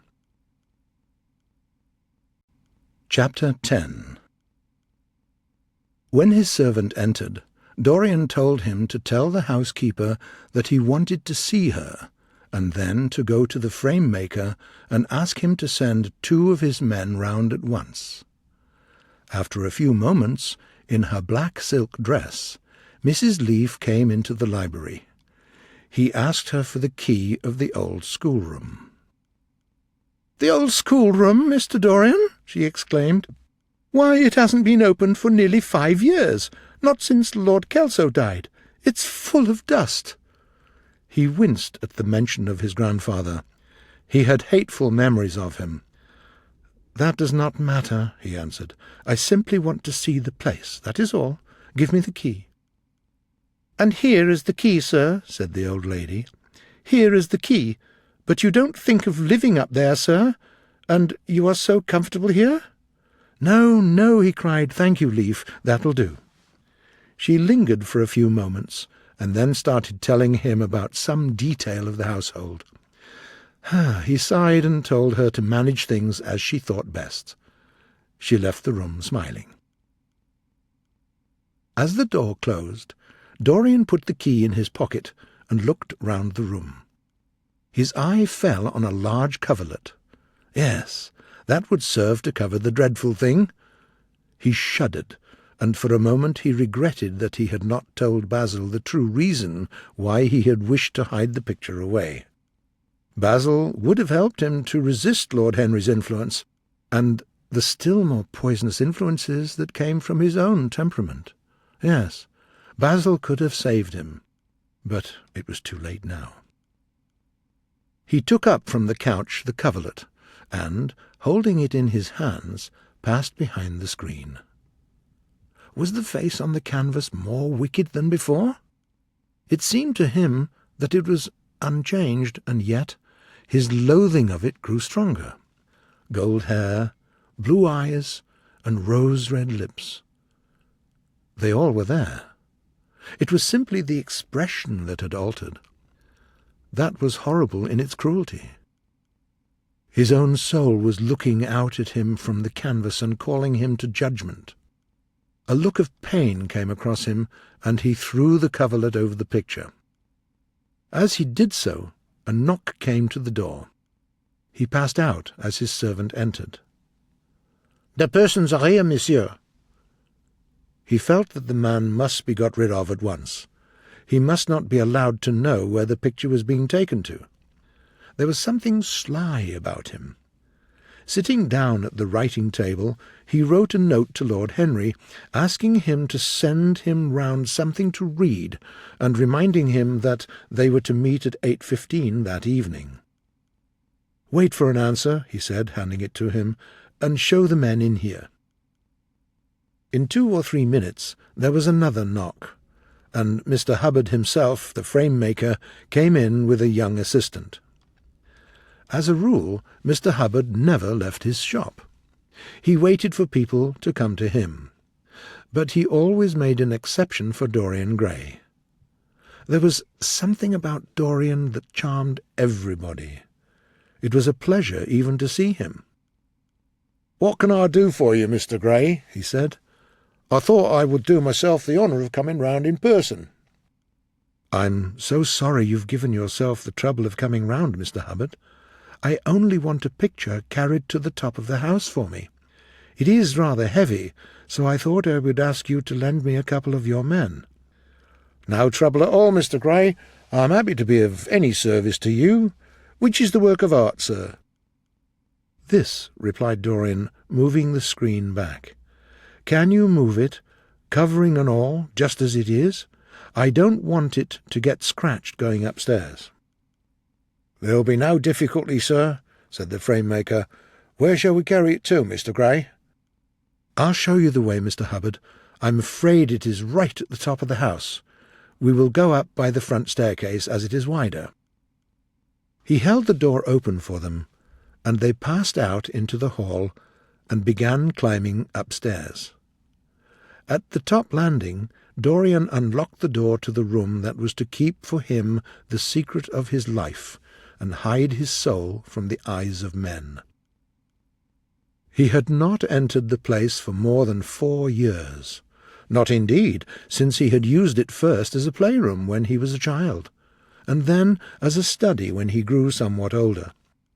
The room had been specially built by the last Lord Kelso for the little grandson whom, because of his strange likeness to his mother, and also for other reasons, he had always hated and wanted to keep at a distance. It appeared to Dorian to have but little changed. How well he remembered it all! Every moment of his lonely childhood came back to him as he looked round. He recalled the purity of his boyish life, and it seemed horrible to him that it was here the fatal portrait was to be hidden away. How little he had thought in those dead days of all that was in store for him. But there was no other place in the house so secure from curious eyes as this. He had the key, and no one else could enter it. No one could see it. He himself would not see it. Why should he watch the hideous corruption of his soul? He kept his youth. That was enough. And besides, might not his nature grow finer after all? There was no reason that the future should be so full of shame. Perhaps some day the cruel look would have passed away from the mouth, and he might show to the world Basil Hallward's masterpiece. No, that was impossible. Hour by hour, and week by week, the thing upon the canvas was growing old. It might escape the hideousness of sin, but the hideousness of age was in store for it. The picture had to be hidden. There was no help for it. "Bring it in, Mr. Hubbard, please," he said, turning round. "I'm sorry I kept you so long. I was thinking of something else." "Always glad to have a rest, Mr. Gray," answered the frame-maker. "Where shall we put it, sir?" "Oh, anywhere. Here, this will do. Just lean it against the wall. Thanks." "Might I look at the work of art, sir?" Dorian started. "It would not interest you, Mr. Hubbard," he said, keeping his eye on the man. "I shan't trouble you any more now. Thank you for coming round." "Not at all, Mr. Gray. Ever ready to do anything for you, sir." And the frame-maker went downstairs, followed by his assistant. When the sound of their footsteps had died away, Dorian locked the door and put the key in his pocket. He felt safe now, and no one would ever look upon the horrible thing. No eye but his would ever see his shame. On reaching the library, he found that it was just after 5 o'clock, and that the tea had been already brought up. On a table was lying a note from Lord Henry, and beside it was a book. A copy of the 3rd edition of the St. James's Gazette had been placed on the tea-tray. It was clear that the valet had returned. He would be sure to miss the picture, had no doubt missed it already, while he had been laying the tea-things. The screen had not been set back, and a blank space was visible on the wall. Perhaps some night he might find him creeping upstairs and trying to open the door of the room. It was a horrible thing to have a spy in one's house. He sighed, and having poured himself out some tea, opened Lord Henry's note. It was simply to say that he had sent him round the evening paper and a book that might interest him, and that he would be at the club at 8:15. He opened the St. James's, and looked through it. A red pencil mark on the 5th page drew his attention to the following paragraph. "Inquest on an actress. An inquest was held this morning by Mr. Danby, the district coroner, on the body of Sybil Vane, a young actress at the Royal Theatre. A verdict of death by misadventure was returned. Sympathy was expressed for the mother of the dead girl." He frowned, and put the paper away. How ugly it all was! He felt a little annoyed with Lord Henry for having sent him the report, and it was certainly stupid of him to have marked it with red pencil. The valet might have read it. The man knew more than enough English for that. Perhaps he had read it and had begun to suspect something, and yet what did it matter? What had Dorian Gray to do with Sybil Vane's death? There was nothing to fear. Dorian Gray had not killed her. His eye fell on the book that Lord Henry had sent him. What was it, he wondered? He took it up, sat down onto an armchair, and began to turn over the leaves. After a few minutes he became absorbed. It was the strangest book that he had ever read. It seemed to him that the sins of the world were revealed to him. Things that he had only dreamed of were suddenly made real. It was a novel without a plot, and with only one character. It was simply a psychological study of a young Parisian who spent his life trying to realize in the 19th century all the passions and modes of thought that belonged to every century except his own. It was a poisonous book. It troubled the brain and made the lad unconscious of the passing time. He read on by the light of one solitary star till he could read no more. Then, after his valet had reminded him several times of the time, he got up, and going into the next room, placed the book on a little bedside table, and began to dress for dinner. It was almost 9 o'clock before he reached the club, where he found Lord Henry sitting alone and looking very much bored. "I'm so sorry, Harry," he cried, "but really it is absolutely your fault. That book you sent me so fascinated me that I forgot how the time was going." "Yes, I thought you would like it," replied Lord Henry, rising from his chair. "I didn't say I liked it, Harry. I said it fascinated me. There is a great difference."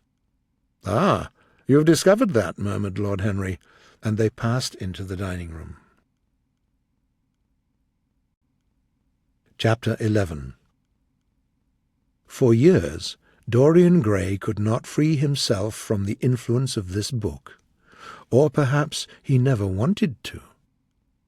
The hero, the wonderful young Parisian in whom the romantic and the scientific temperaments were so strangely mixed, became to him a kind of prototype of himself, and indeed the whole book seemed to him to contain the story of his own life, written before he'd lived it. In one point he was more fortunate than the novel's fantastic hero. He never knew, never indeed had any reason to know, that fear of mirrors, which came upon the young Parisian so early in his life, when he suddenly lost his beauty that had once been so remarkable. It was with an almost cruel joy that he used to read the final chapter of the book, with its really tragic account of the sorrow and despair of one who had himself lost what in others he had valued most. For the wonderful beauty that had so fascinated Basil Hallward, and many others besides him, seemed never to leave him. Even those who had heard the most evil things about him, and from time to time strange rumours about his life crept through London, could not believe the rumours when they saw him. He had always the look of one who kept himself unspotted from the world. Often, on returning home from one of those mysterious and long absences that gave rise to such strange rumours among those who were his friends, or thought that they were so, he himself would creep upstairs to the locked room, open the door, with the key that never left him now, and stand, with a mirror, in front of the portrait that Basil Hallward had painted of him, looking now at the evil and aging face on the canvas, and now at the beautiful young face that laughed back at him from the mirror. The very sharpness of the contrast used to make him pleased.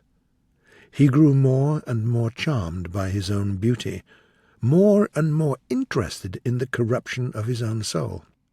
He would examine with a terrible delight the hideous wrinkles on his forehead or around his mouth, wondering sometimes which were the more horrible, the signs of sin or the sign of age.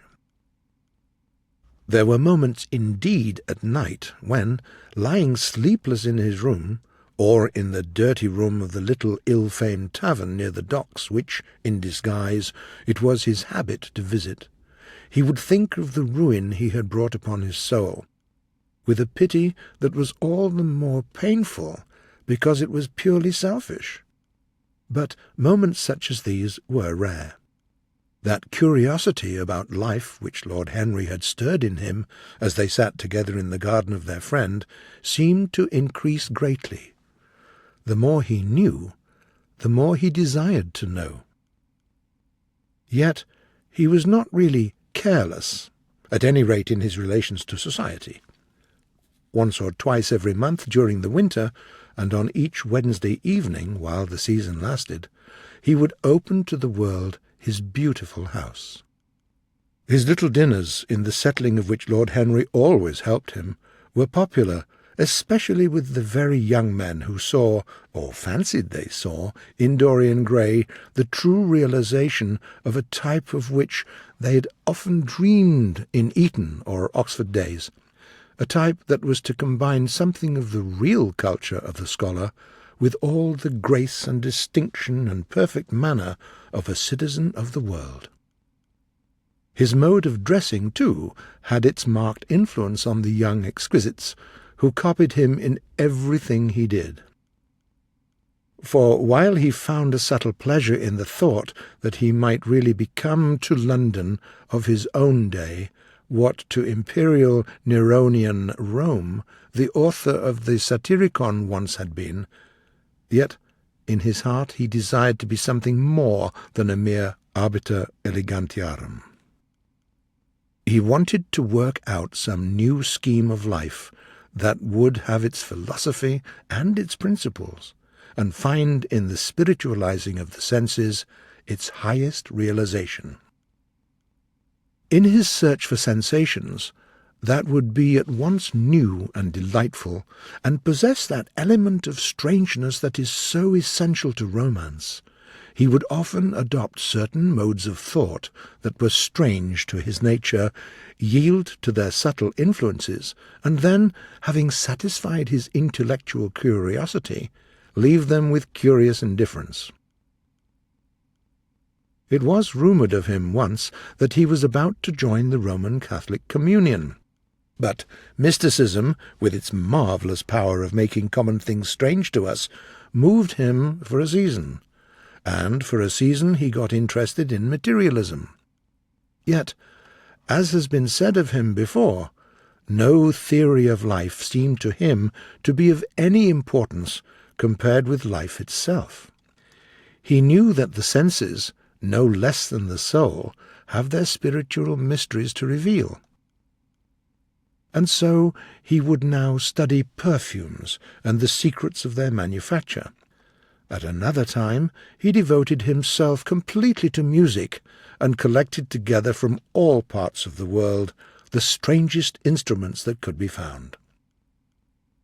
On one occasion he took up the study of jewels. This interested him for years, and indeed may be said never to have left him. He would often spend a whole day admiring the various stones that he had collected. Then he turned his attention to embroideries, and for a whole year he collected the most exquisite specimens that he could find of embroidered work. As he investigated the subject, he was almost saddened by the reflection of the ruin that time brought on beautiful and wonderful things. He, at any rate, had escaped that. Summer followed summer, but he was unchanged. No winter marred his face. How different it was with material things! For these treasures, and everything that he collected in his lovely house, were to him means of forgetfulness, ways of escaping for a season the fear that seemed to him to be too great to be borne. Upon the walls of the lonely locked room where he had spent so much of his boyhood, he had hung with his own hands the terrible portrait whose changing features showed him the real degradation of his life. For weeks he would not go there, would forget the hideous painted thing, and get back his light heart and his wonderful joyousness. Then suddenly, some night, he would creep out of the house, go down to dreadful places near the Blue Gate Fields, and stay there, day after day, until he was driven away. On his return, he would sit in front of the picture, sometimes loathing it and himself, and sometimes smiling with secret pleasure at the ugly shadow that had to bear the burden that should have been his own. After a few years he could not stand being long out of England, and gave up the villa that he had shared at Trouville with Lord Henry, as well as the little white house at Algiers, where they had more than once spent the winter. He hated to be far from the picture that was such a part of his life, and was also afraid that during his absence someone might enter the room. He was quite conscious that this would tell them nothing. It was true that the portrait still had some likeness to himself, but what could they learn from that? What was it to him how vile it looked? Even if he told them, would they believe it? Yet he was afraid. Sometimes, when he was down at his great house in Nottinghamshire, entertaining his guest, he would suddenly leave them and rush back to town to see if the picture was still there. What if it should be stolen? The mere thought made him cold with horror. Surely the world would know his secret then. Perhaps the world already suspected it. For while he fascinated many, there were not a few who disliked him. When he appeared in society, men would whisper to each other in corners, or look at him with cold, searching eyes, as though they were determined to discover his secret. It was noted that some of those who had been most close with him appeared after a time to avoid him. Women who had wildly loved him were seen to grow pale with shame or horror if Dorian Gray entered the room. Yet these whispered scandals only increased in the eyes of many his strange and dangerous charm. His great wealth was a certain element of security. Society, civilized society at least, is never very ready to believe anything bad about those who are both rich and fascinating. It feels instinctively that manners are of more importance than morals. The hero of the wonderful novel had greatly influenced his life. Over and over again Dorian used to read the chapters in which were pictured the awful and beautiful forms of those whom vice and blood and boredom had made monstrous or mad. Filippo, Duke of Milan, who killed his wife. Gianmaria Visconti, who used hounds to chase living men. Iselin, whose melancholy could be cured only by the sight of death. There was a horrible fascination in them all. He saw them at night, and they troubled his imagination in the day. Dorian Gray had been poisoned by a book.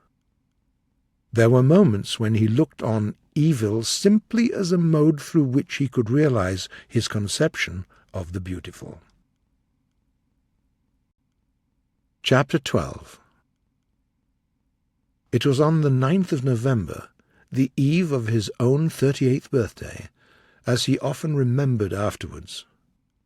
He was walking home about 11 o'clock from Lord Henry's, where he had been dining. The night was cold and foggy. At the corner of Grosvenor Square and South Audley Street, a man passed him in the fog. Dorian recognized him. It was Basil Hallward. A strange sense of fear, which he couldn't explain, came over him. He made no sign of recognition, and went on quickly in the direction of his own house. But Hallward had seen him. Dorian heard him first stopping, and then hurrying after him. In a few moments his hand was on his arm. "Dorian, what extraordinary luck! I've been waiting for you in your library since 9 o'clock. Finally, I took pity on your tired servant and told him to go to bed, as he let me out. I'm off to Paris by the midnight train, and I wanted to see you before I left. I thought it was you, but I wasn't quite sure. Didn't you recognize me?" "In this fog, my dear Basil? Why, I can't even recognize Grosvenor Square. I believe my house is somewhere about here, but I don't feel at all certain about it. I'm sorry you are going away, as I've not seen you for ages. But I suppose you will be back soon?"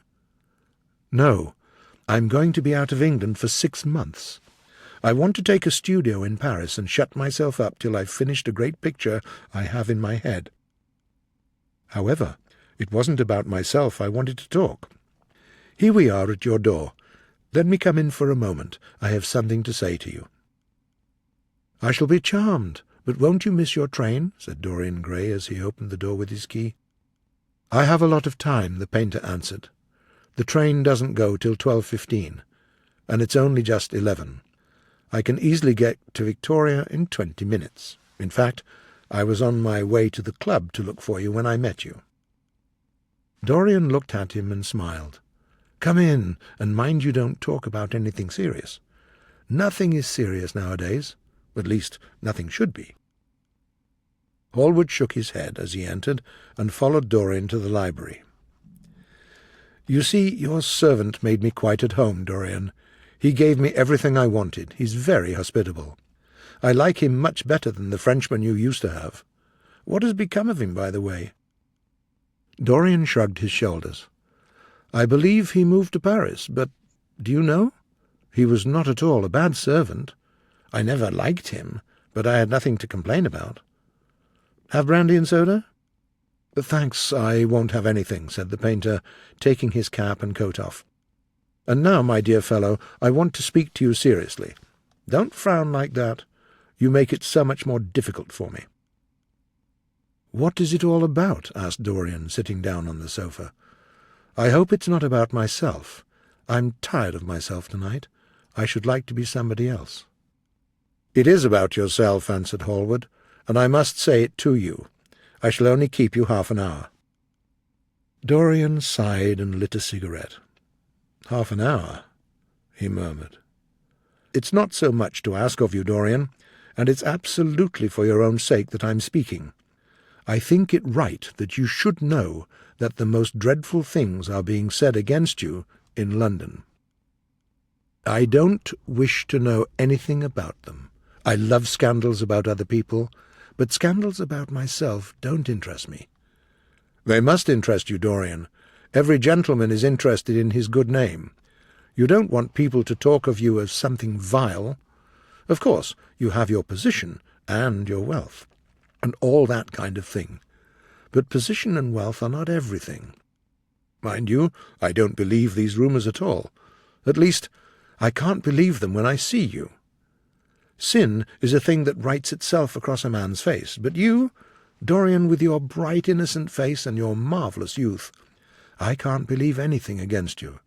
And yet I see you very seldom, and you never come down to the studio now, and when I'm away from you, and hear all these hideous things that people are whispering about you, I don't know what to say. Why is it that so many gentlemen in London will neither go to your house or invite you to theirs? Why is it that they say that you are a man whom no decent girl should be allowed to know, and whom no decent woman should sit in the same room with? Why is your friendship so fatal to young men? There was Sir Henry Ashton, who had to leave England with a tarnished name. You and he were great friends. What about Adrian Singleton and his dreadful end? What sort of life has he got now? What gentleman would associate with him?"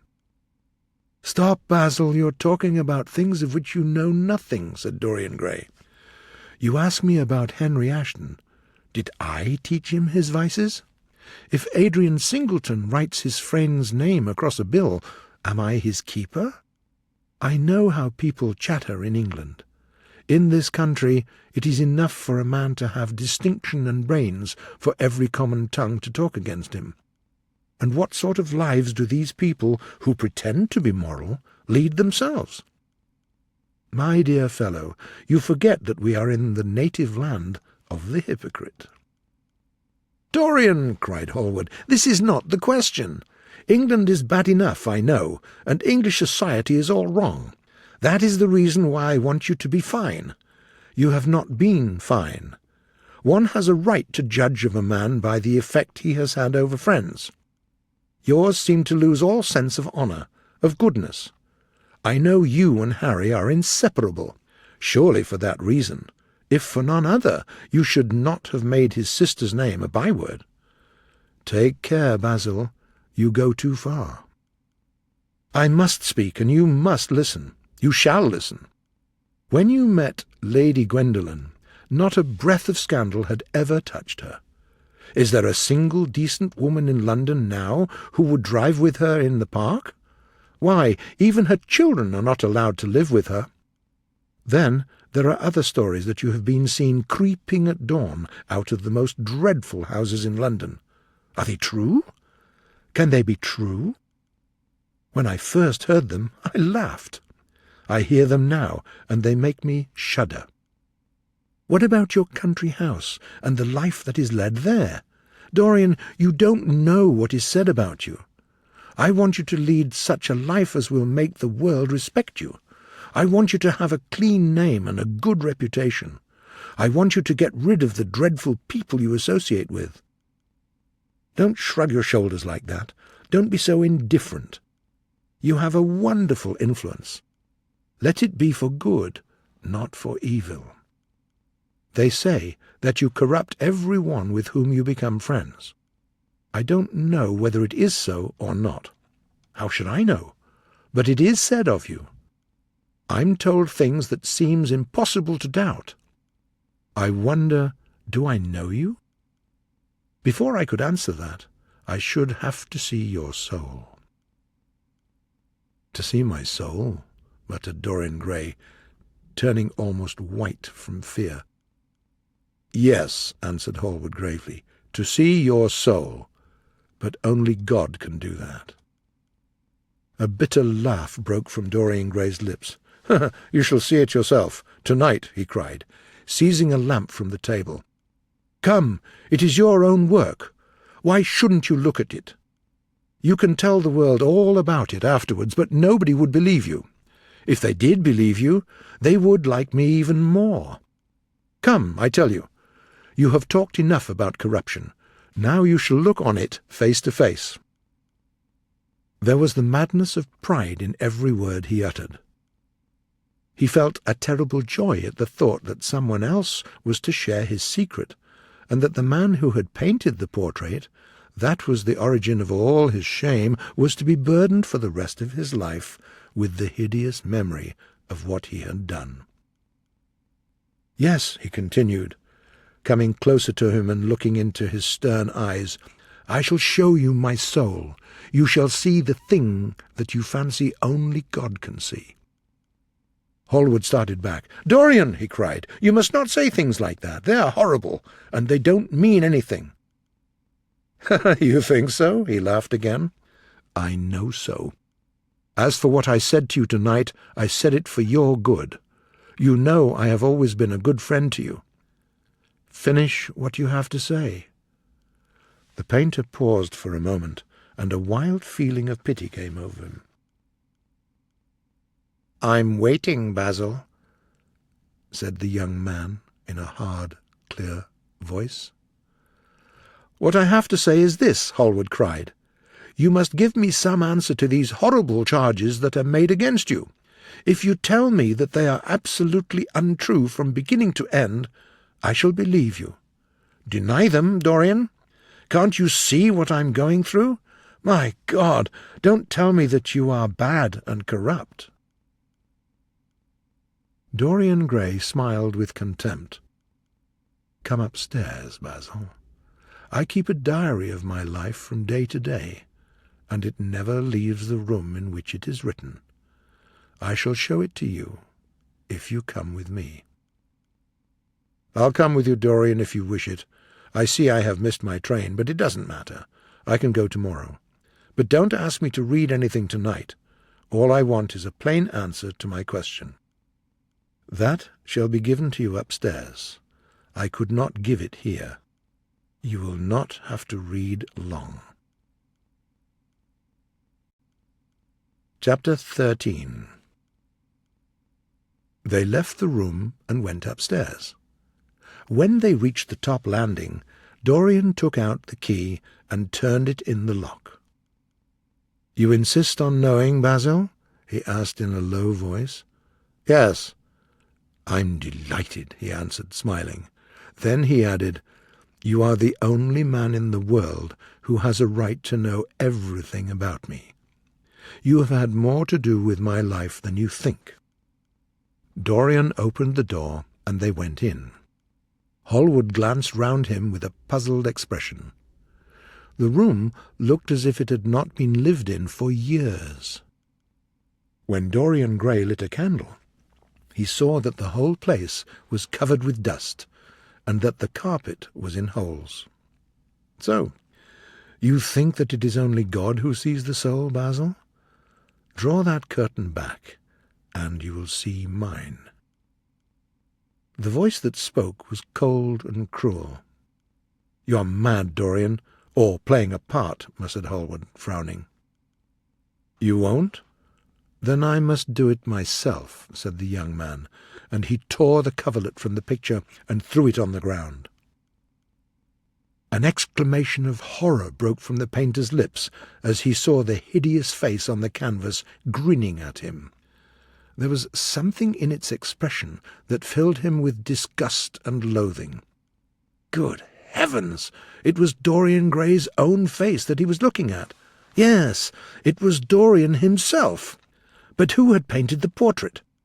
He seemed to recognize his own brushwork, and the frame was his own design. The idea was incredible. Yet he felt afraid. He seized the lighted candle and held it to the picture. In the left-hand corner was his own name. He had never done that. Still, it was his own picture. His own picture! What did it mean? Why had it altered? He turned and looked at Dorian Gray with the eyes of a sick man. "What does this mean?" cried Halford. "Years ago, when I was a boy," said Dorian Gray, "you met me, flattered me, and taught me to be vain of my good looks. One day you introduced me to a friend of yours, who explained to me the wonder of youth, and you finished a portrait of me that revealed to me the wonder of beauty.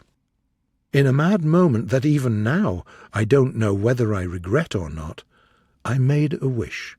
Perhaps you would call it a prayer." "I remember it! Oh, how well I remember it!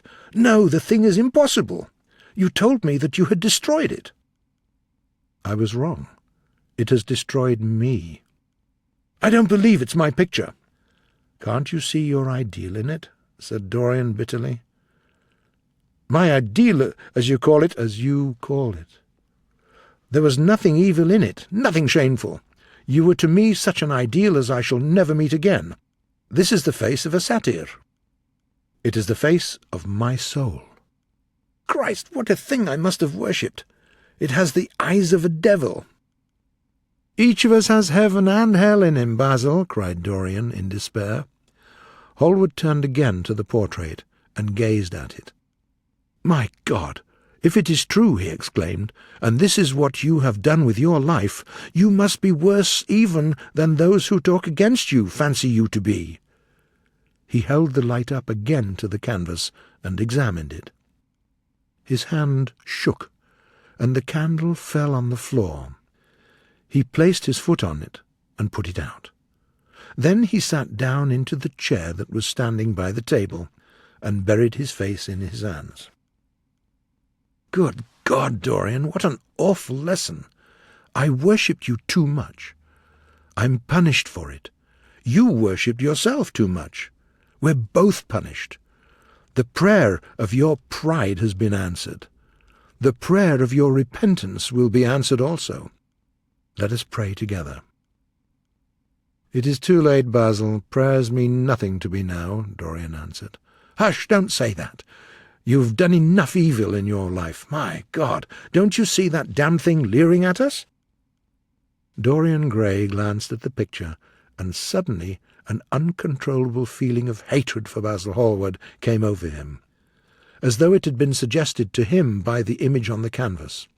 He glanced wildly around and saw a knife that he had brought up some days before and had forgotten to take it away with him. He moved slowly towards it, passing Hallward as he did so.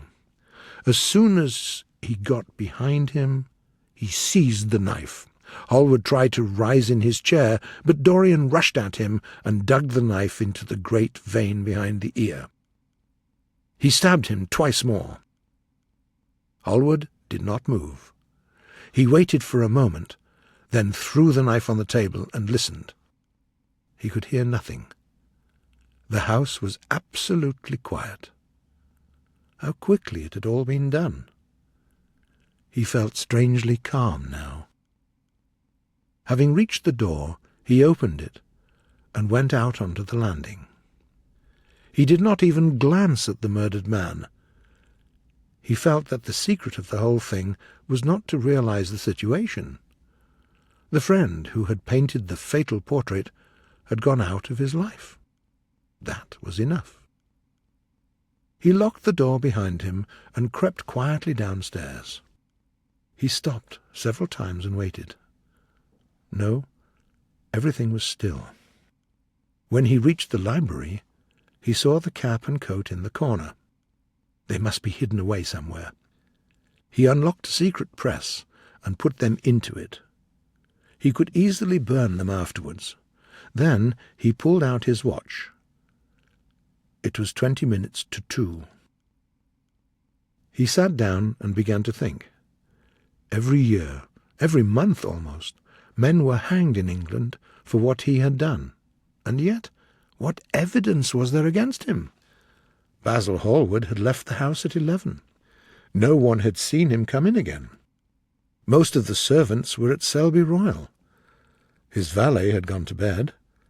Paris, yes, it was to Paris that Basil had gone, and by the midnight train, as he had planned. With his curious reserved habits, it would be months before any suspicions would be aroused. Everything could be destroyed long before then. A sudden thought struck him. He put on his coat and hat and went out into the hall. Then he opened the door and went out, closing it very quietly behind him. Then he began ringing the bell. In about 5 minutes his valet appeared half-dressed and looking very sleepy. "I'm sorry to have had to wake you up, Francis," he said, stepping in, "but I'd forgotten my key. What time is it?" 10 minutes past 2, sir," answered the man, looking at the clock. "How terribly late! You must wake me at 9 tomorrow. I have some work to do." "All right, sir." "Did anyone call this evening?" "Mr. Hallward, sir. He stayed here till 11, and then he went away to catch his train." "I'm sorry I didn't see him. Did he leave any message?" "No, sir, except that he would write to you from Paris if he did not find you at the club." "That'll do, Francis. Don't forget to call me at 9 tomorrow." "No, sir." When the man went away, Dorian Gray threw his hat and coat upon the table and passed into the library. For a quarter of an hour he walked up and down the room, biting his lip and thinking. Then he took down the blue book from one of the shelves and began to turn over the leaves. Alan Campbell, 152 Hertford Street, Mayfair. Yes, that was the man he wanted. Chapter 14. At 9 o'clock the next morning, his servant came in with a cup of chocolate on a tray. Dorian was sleeping quite peacefully, lying on his right side, with one hand underneath his cheek. He looked like a boy who had been tired out with play or study. The man had to touch him twice on the shoulder before he woke, and as he opened his eyes a faint smile passed across his lips, as though he had been lost in some delightful dream. Yet he had not dreamed at all. His night had been untroubled by any images of pleasure or of pain. He turned round, and leaning upon his elbow, began to drink his chocolate. Gradually the events of the last night crept into his brain. He winced at the memory of all that he had suffered, and for a moment the same loathing for Basil Hallward that had made him kill him as he sat in the chair came back to him, and he grew cold with passion. The dead man was still sitting there. How horrible that was! Such hideous things were for the darkness, not for the day. He felt that if he kept on thinking about what he had gone through, he would grow mad. There were sins whose fascination was more in the memory than in the doing of them. But this was not one of them. It was a thing to be driven out of the mind, to be strangled so that it wouldn't strangle one itself. When the half-hour struck, he passed his hand across his forehead, and then got up hastily and dressed himself with even more than his usual care. He spent a long time also over breakfast, tasting the various dishes, talking to his valet, and going through his correspondence. At some of the letters he smiled. 3 of them bored him. One he read several times over, and then tore up with a slight look of annoyance in his face. That awful thing, a woman's memory, as Lord Henry had once said. After he had drunk his cup of black coffee, he went over to the table, sat down, and wrote 2 letters. One he put in his pocket, the other he handed to the valet. "Take this round to 152 Hertford Street, Francis, and if Mr. Campbell is out of town, get his address." As soon as he was alone, He lit a cigarette and began sketching on a piece of paper, drawing first flowers and bits of architecture, and then human faces. Suddenly he remarked that every face that he drew seemed to have a fantastic likeness to Basil Hallward. He frowned, and getting up, went over to the bookcase and took out the first book he saw. He was determined that he would not think about what had happened until it became absolutely necessary that he should do so.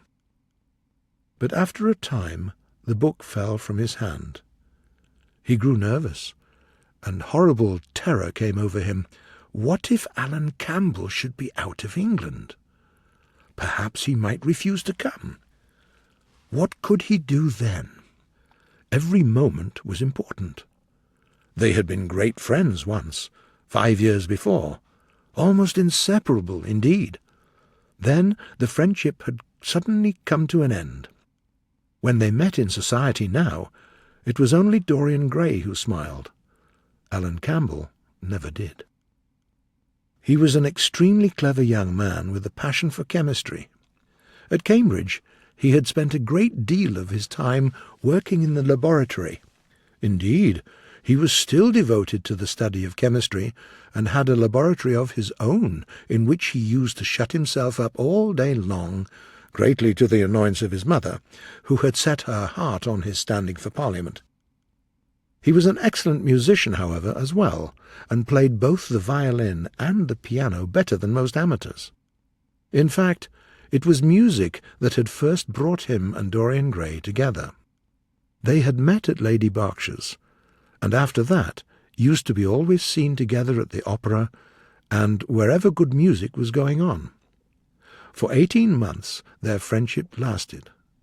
To him, as to many others, Dorian Gray was the type of everything that is wonderful and fascinating in life. Whether or not a quarrel had taken place between them, no one ever knew. But suddenly, people noted that they hardly spoke when they met, and that Campbell seemed always to go away early from any party at which Dorian Gray was present. He had changed too, was strangely melancholy at times, appeared almost to dislike hearing music, and would never himself play, giving as his excuse that he was so absorbed in science that he had no time left in which to practice. And this was certainly true. Every day he seemed to become more interested in biology, and his name appeared once or twice in some of the scientific reviews in connection with certain curious experiments. This was the man Dorian Gray was waiting for. Every second he kept glancing at the clock. As the minutes went by, he became terribly worried. He got up and began to walk up and down the room, looking like a beautiful caged animal. His hands were curiously cold. At last the door opened and his servant entered. "Mr. Campbell, sir," said the man. A sigh of relief broke from his lips, and the colour came back to his cheeks. "Ask him to come in at once." He felt that he was himself again. The man bowed and left. In a few moments Alan Campbell walked in, looking very stern and rather pale. "Alan, this is kind of you. I thank you for coming." "I had promised myself never to enter your house again, Gray. But you said it was a matter of life and death." His voice was cold. There was a look of contempt in the steady, searching gaze that he turned on Dorian. "Yes, it is a matter of life and death, Alan, and to more than one person. Sit down." Campbell took a chair by the table, and Dorian sat opposite to him. The two men's eyes met. In Dorian's there was infinite pity. He knew that what he was going to do was dreadful. After a moment of silence, he said, watching the effect of each word on the face of the man he had sent for, "Alan, in a locked room at the top of this house, a dead man is seated at a table. He has been dead 10 hours now. Don't stir, and don't look at me like that. Who the man is, why he died, how he died, are matters that do not concern you. What you have to do is this. Stop, Gray. I don't want to know anything further. Whether what you have told me is true or not doesn't concern me. I entirely refuse to be mixed up in your life. Keep your horrible secrets to yourself. They don't interest me any more. Alan, they will have to interest you. This one will have to interest you. I'm awfully sorry for you, Alan, but I can't help myself. You are the only man who is able to save me. I have to bring you into the matter. I have no choice. Alan, you know about chemistry. You have made experiments. What you have got to do is to destroy the thing that is upstairs.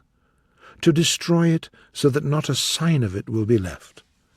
Nobody saw this person come into the house. Indeed, at the present moment he is supposed to be in Paris. He will not be missed for months. When he is missed, there must be no sign of him found here. You, Alan, must change him, and everything that belongs to him, into a handful of ashes that I may scatter in the air. You are mad, Dorian. Ah, I was waiting for you to call me Dorian. You are mad, I tell you. Mad to imagine that I would stir a finger to help you. I will have nothing to do with this matter. Do you think I'm going to risk my reputation for you? What is it to me what devil's work you're up to? It was suicide, Alan. I'm glad of that, but who drove him to it? You, I should fancy. Do you still refuse to do this for me? Of course I refuse. I will have absolutely nothing to do with it. I don't care what shame comes on you. You deserve it all. I should not be sorry to see you publicly disgraced. How dare you ask me, of all men in the world, to mix myself up in this horror? I should have thought you knew more about people's characters. Nothing will make me help you. You have come to the wrong man.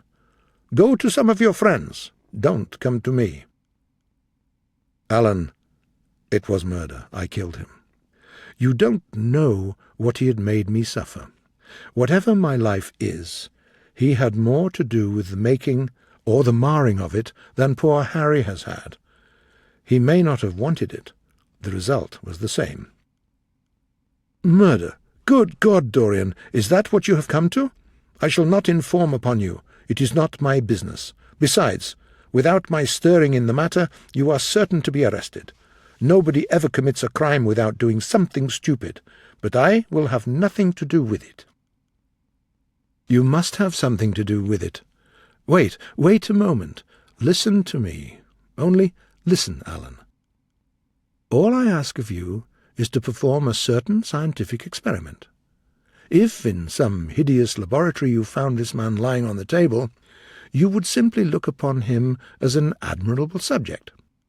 You would not believe that you were doing anything wrong. On the contrary, you would probably feel that you were increasing the sum knowledge in the world. What I want you to do is merely what you have often done before. Indeed, to destroy a body must be far less horrible than what you are used to working at. And remember, it is the only piece of evidence against me. If it is discovered, I am lost, and it is sure to be discovered unless you help me. I have no desire to help you. You forget that. I'm simply indifferent to the whole thing. It has nothing to do with me. Alan, think of the position I'm in. Just before you came, I almost fainted with terror. You may know terror yourself some day. No, don't think of that. Look at the matter from the scientific point of view. You don't inquire where the dead things on which you experiment come from. Don't inquire now. I've told you too much as it is. Please, do this. We were friends once, Alan. Don't speak about those days, Dorian. They're dead. The dead linger sometimes. The man upstairs will not go away, Alan. Alan, don't you understand? They will hang me for what I have done if you don't help me. There is no good in prolonging this scene. I absolutely refuse to do anything in the matter. It is mad of you to ask me. You refuse? Yes, it is useless. The same look of pity came into Dorian Gray's eyes. Then he took a piece of paper, wrote something on it, and pushed it across the table. Then he got up and went over to the window. Campbell looked at him in surprise, and then took up the paper and opened it. As he read it, his face became pale, and he fell back on his chair. A horrible sense of sickness came over him. After 2 or 3 minutes of terrible silence, Dorian turned round and came and stood behind him, putting his hand on his shoulder. "I am so sorry for you, Alan," he murmured, "but you leave me no alternative. I have a letter written already. Here it is. You see the address. If you don't help me, I will send it. You know what the result will be, but you're going to help me. It's impossible for you to refuse now. Now it is my turn to dictate terms, Alan. You know what they are. They're quite simple. The thing has to be done.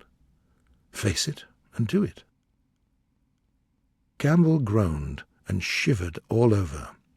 He felt as if the disgrace with which he was threatened had already come upon him. The hand upon his shoulder was intolerable.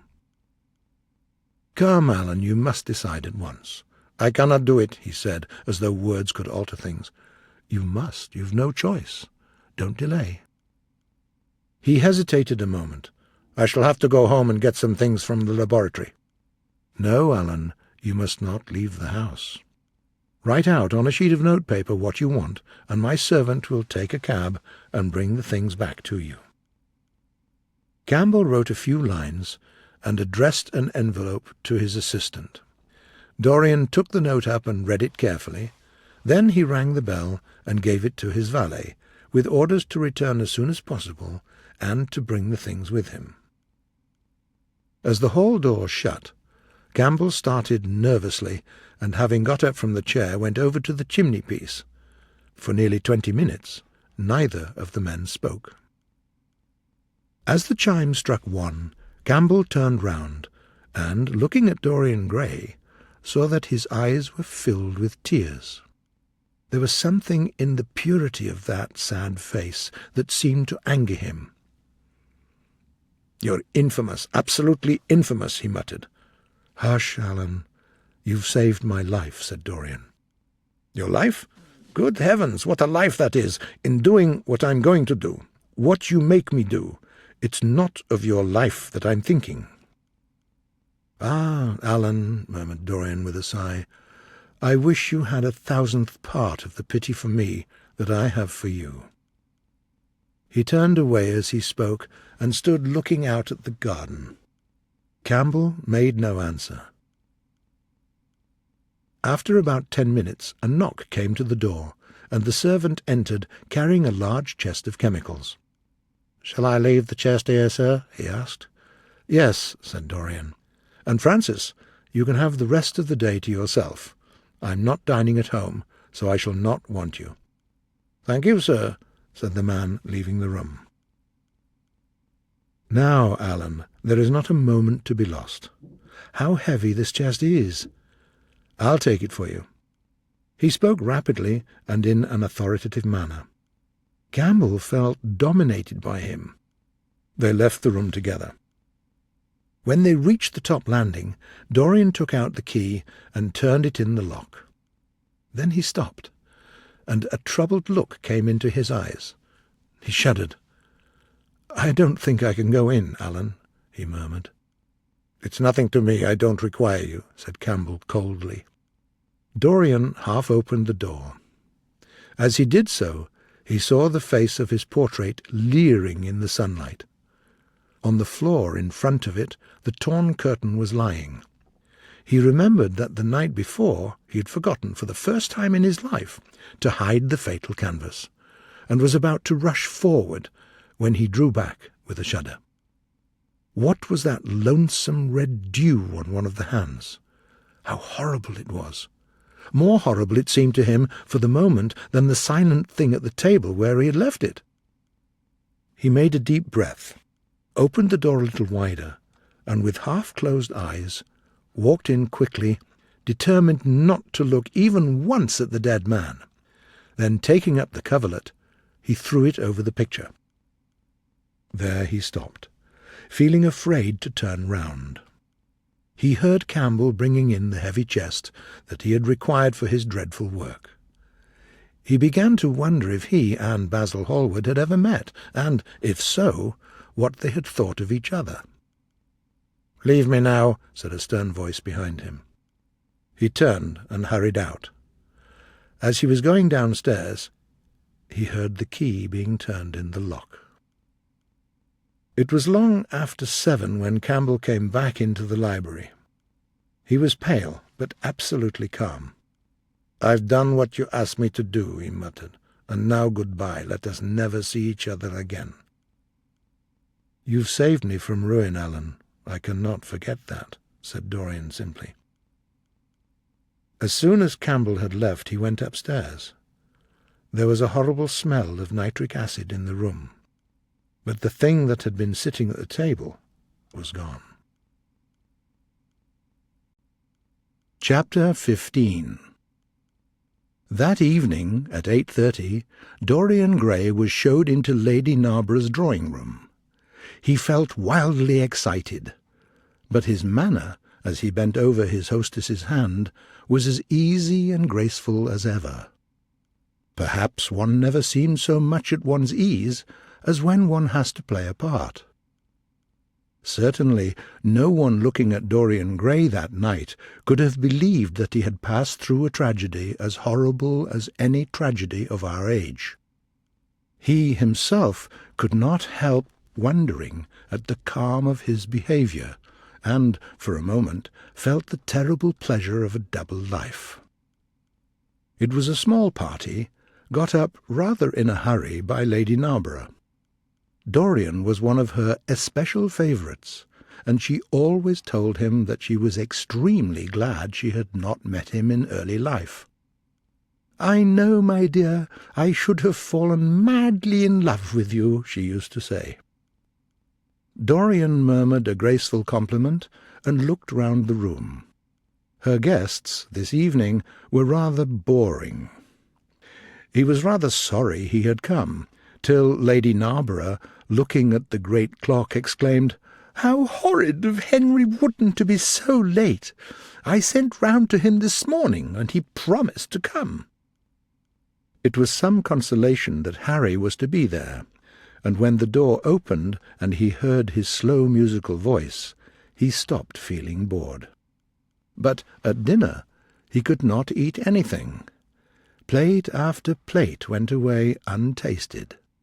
Now and then Lord Henry looked across at him, wondering at his silence. From time to time the servant filled his glass with champagne. He drank eagerly, and his thirst seemed to increase. "Dorian," said Lord Henry at last, "what is the matter with you tonight? You're quite out of sorts." "I believe he's in love," cried Lady Narborough, "and that he's afraid to tell me because he thinks that I shall be jealous. He's quite right. I certainly shall." "Dear Lady Narborough," murmured Dorian, smiling, "I have not been in love for a whole week." "Ah, my dear," cried Lady Narborough, putting on her gloves, "I must find you a nice wife. Lord Henry, don't you think that Mr. Gray should get married?" "I'm always telling him so, Lady Narborough," said Lord Henry, with a bow.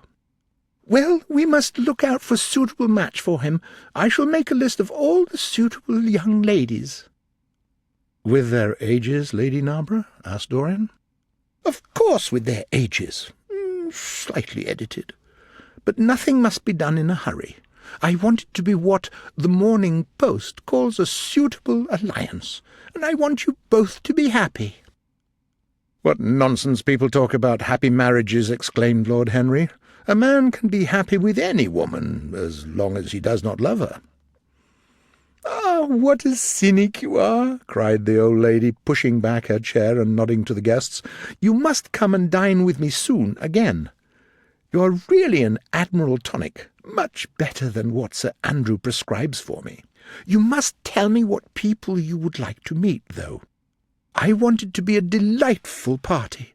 Now, mind you don't stay too long over your politics and scandal," cried Lady Narborough from the door. "If you do, We are sure to quarrel upstairs." The men laughed, and the party went upstairs.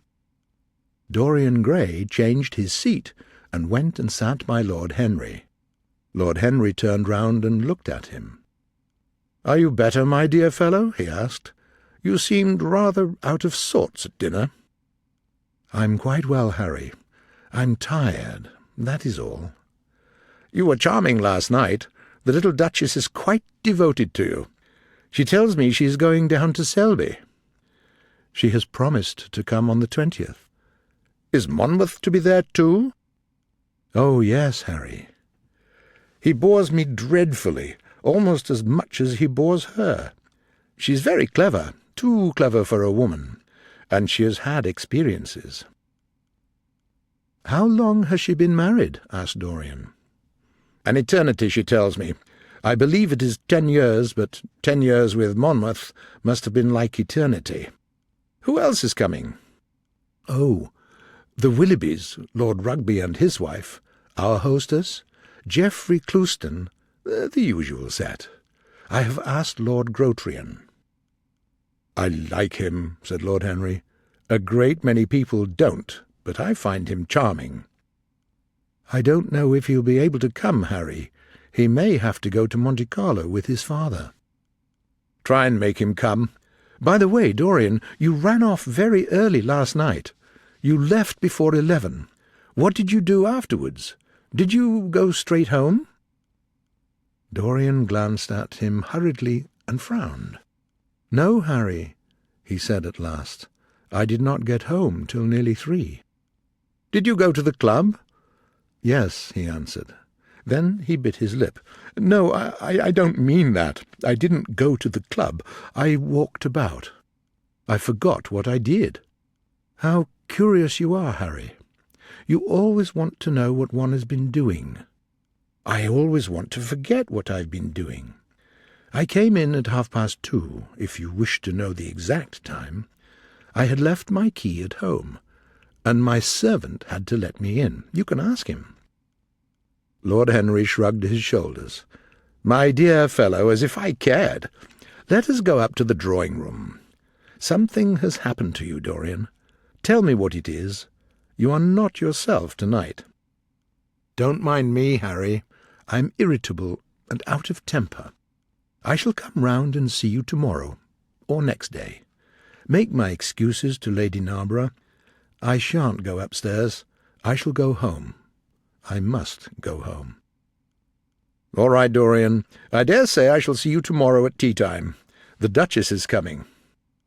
"I'll try to be there, Harry," he said, leaving the room. As he drove back to his own house, he was conscious that the sense of terror he thought he had strangled had come back to him. Lord Henry's questions had made him lose his nerves for the moment, and he wanted his nerve still. Things that were dangerous had to be destroyed. He winced. He hated the idea of even touching them. Yet it had to be done. He realized that. And when he had locked the door of his library, he opened the secret press into which he had put Basil Hallward's cap and coat. A huge fire was blazing. He piled another log onto it. It took him 3/4 of an hour to destroy everything. At the end, he felt faint and sick. Suddenly he started. His eyes grew strangely bright. Between 2 of the windows stood a large cabinet.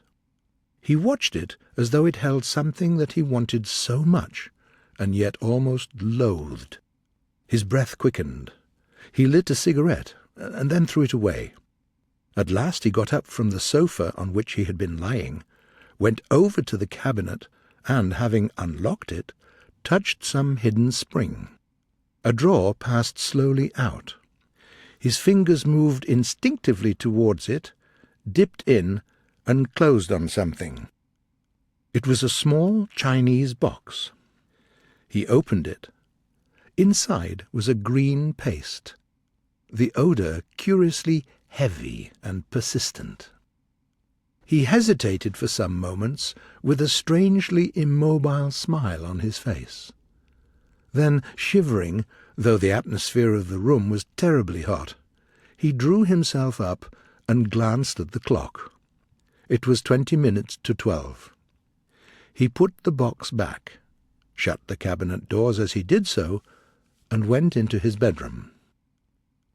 At midnight, Dorian Gray, dressed commonly, crept quietly out of his house.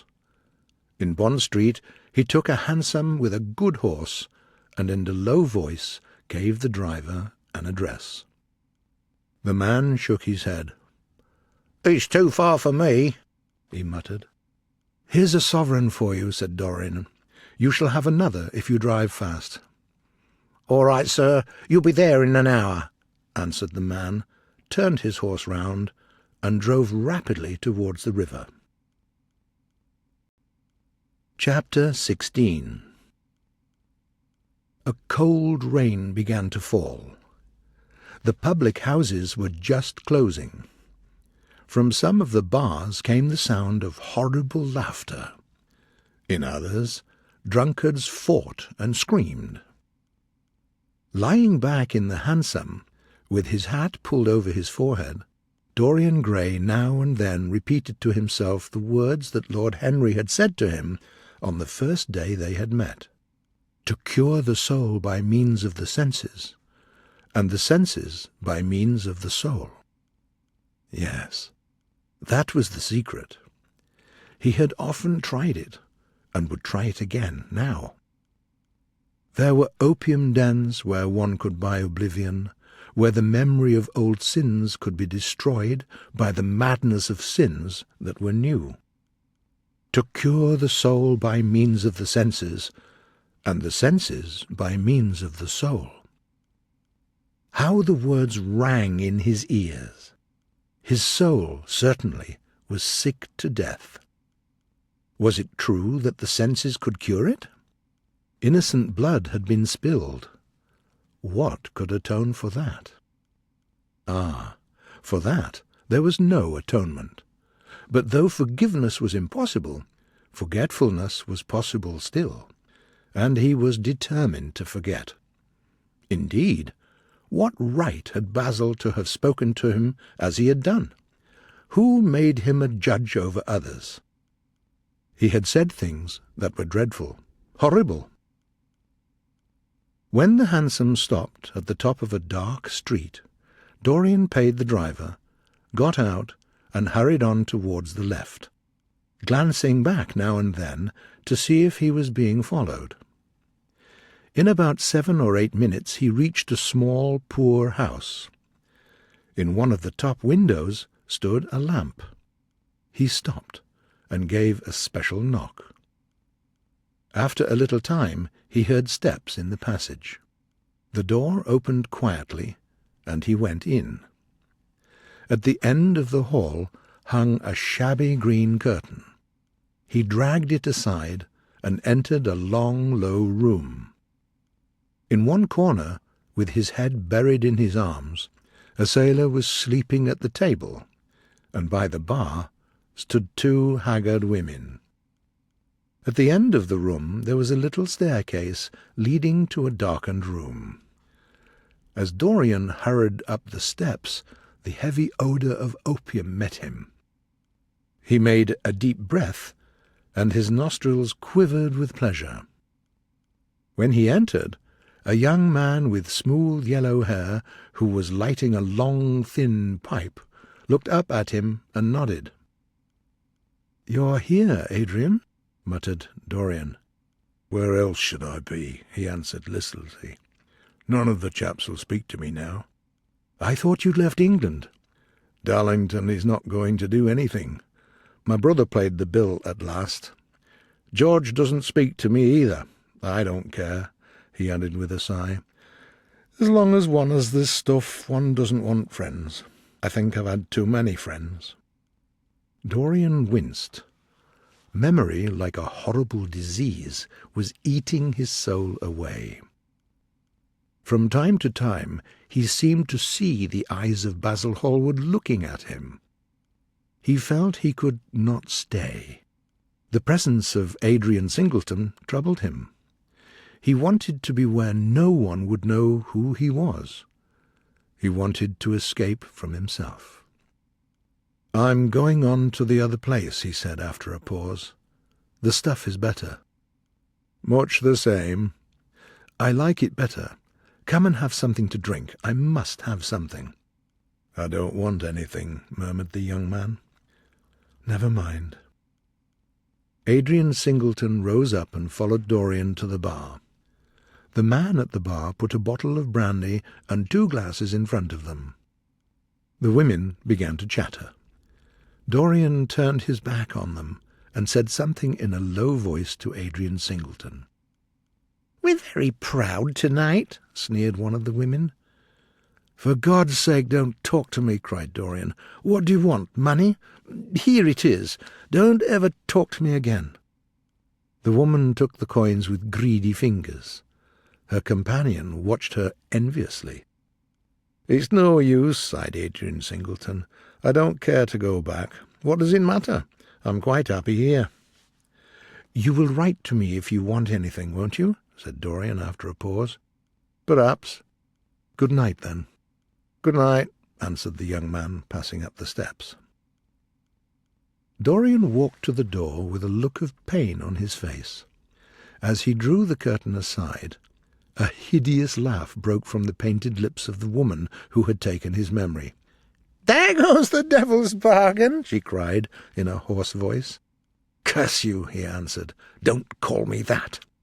"Prince Charming is what you like to be called, ain't it?" she yelled after him. The sleeping sailor leaped to his feet as she spoke and looked wildly round. The sound of the closing hall door made him rush out as if in pursuit. Dorian Gray hurried along the street. His meeting with Adrian Singleton had strangely moved him, and he wondered if the ruin of that young life was really his fault, as Basil Hallward had once said to him. He bit his lip, and for a few seconds his eyes grew sad.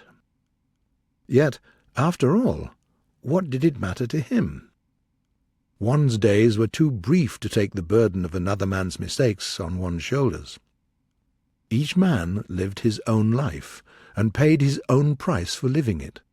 The only pity was one had to pay so often for a single fault. One had to pay over and over again, indeed. In her dealings with man, destiny never closed her accounts. Dorian Gray hurried on, but as he turned into a dim archway, he felt somebody seize him from behind, and before he had time to defend himself, he was pushed back against the wall with a cruel hand round his throat. In a second he heard the click of a revolver, and saw it pointing straight at his head.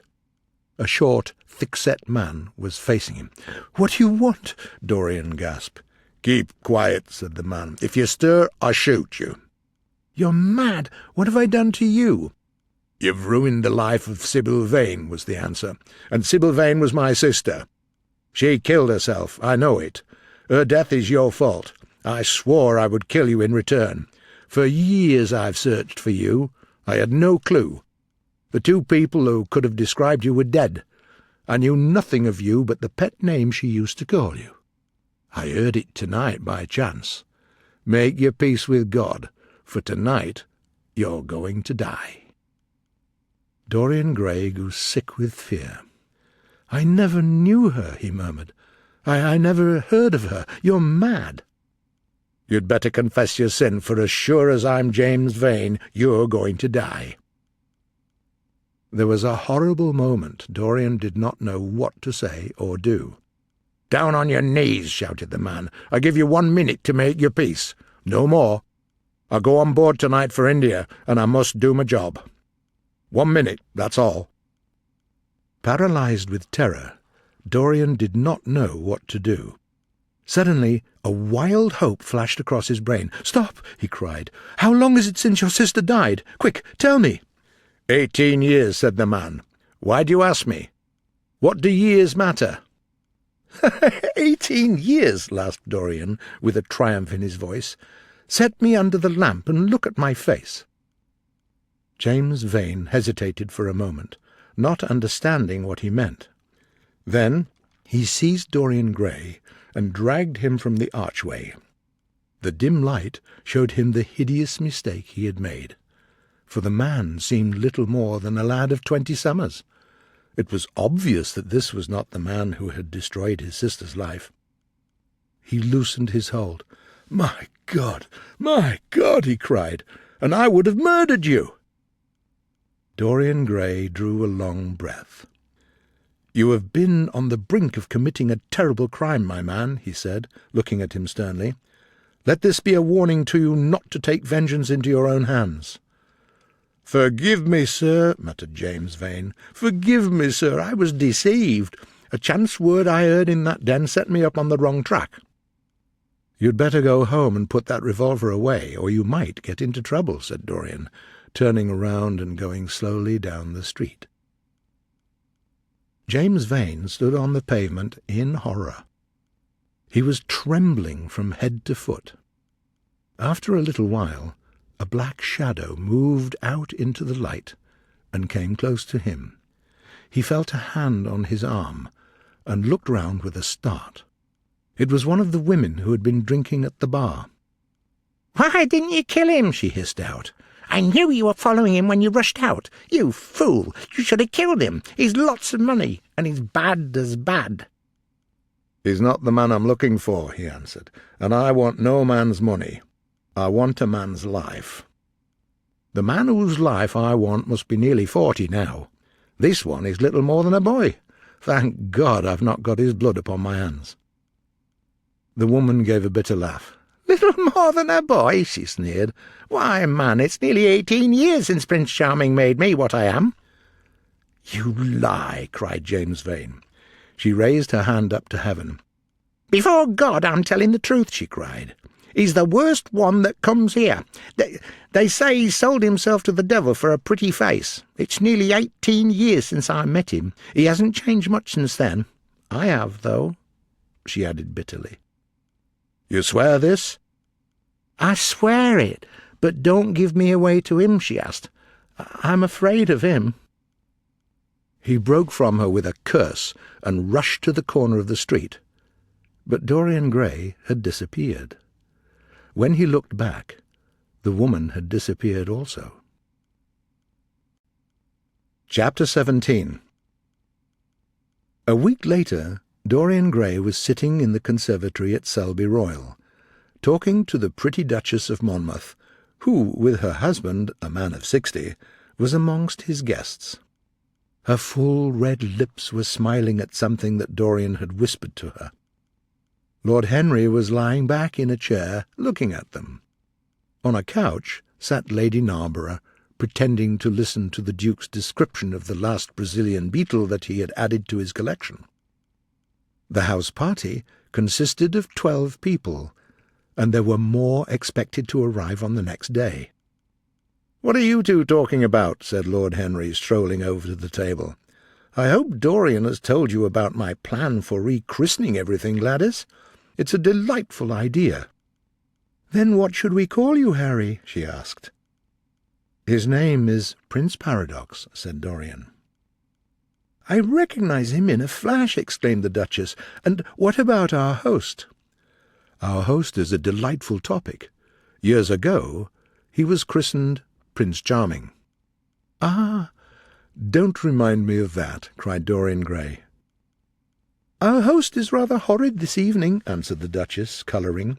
"I believe he thinks that Monmouth married me on purely scientific principles as the best specimen he could find of a modern butterfly." "Well, I hope he won't stick pins into you, Duchess," laughed Dorian. "Oh, my maid does that already, Mr. Gray, when she's annoyed with me." "And what does she get annoyed with you about, Duchess?" "For the most unimportant things, Mr. Gray, I assure you. Usually because I come in at 10 minutes to 9 and tell her that I must be dressed by 8:30. "How unreasonable of her! You should give her warning." "I daren't, Mr. Gray. She invents hats for me, makes them out of nothing. All good hats are made out of nothing." "Like all good reputations, Gladys," interrupted Lord Henry. "Every effect that one produces gives one an enemy. To be popular, one must be a mediocrity." "Not with women," said the Duchess, shaking her head, "and women rule the world. I assure you we can't stand mediocrities. We women, as someone says, love with our ears, just as you men love with your eyes, if ever you love at all." "It seems to me that we never do anything else," murmured Dorian. "Ah, then you never really love, Mr. Grey," answered the Duchess with mock sadness. "My dear Gladys," cried Lord Henry, "how can you say that? Romance lives by repetition. Besides, each time that one loves is the only time one has ever loved. Difference of object does not alter singleness of passion. It merely intensifies it. We can have in life but one great experience at best, and the secret of life is to reproduce that experience as often as possible." "Even when one has been wounded by it, Harry?" asked the Duchess after a pause. "Especially when one has been wounded by it," answered Lord Henry. The Duchess turned and looked at Dorian Gray with a curious expression in her eyes. "What do you say to that, Mr. Grey?" she inquired. Dorian hesitated for a moment, then he laughed. "I always agree with Harry, Duchess." "Even when he's wrong?" "Harry is never wrong, Duchess." "And does his philosophy make you happy?" "I have never searched for happiness." "Who wants happiness?" "I have searched for pleasure." "And found it, Mr. Grey?" "Often. Too often." The Duchess sighed. "I'm searching for peace," she said, "and if I don't go and dress, I shall have none this evening."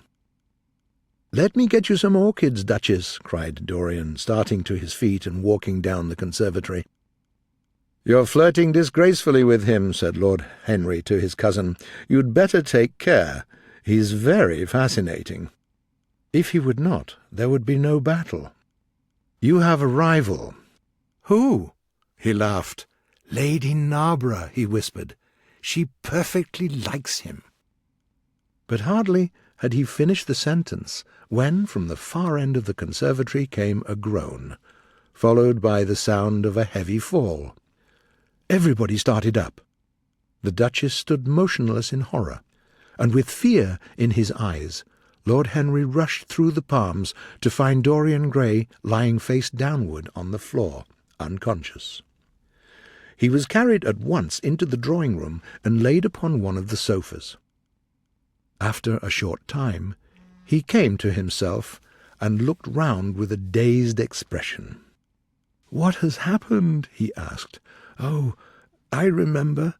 Am I safe here, Harry?" He began to tremble. "My dear Dorian," answered Lord Henry, "you merely fainted. You must have overtired yourself. You'd better not come down to dinner. I will take your place." "No, I will come down," he said, standing up. "I would rather come down. I must not be alone." He went to his room and dressed.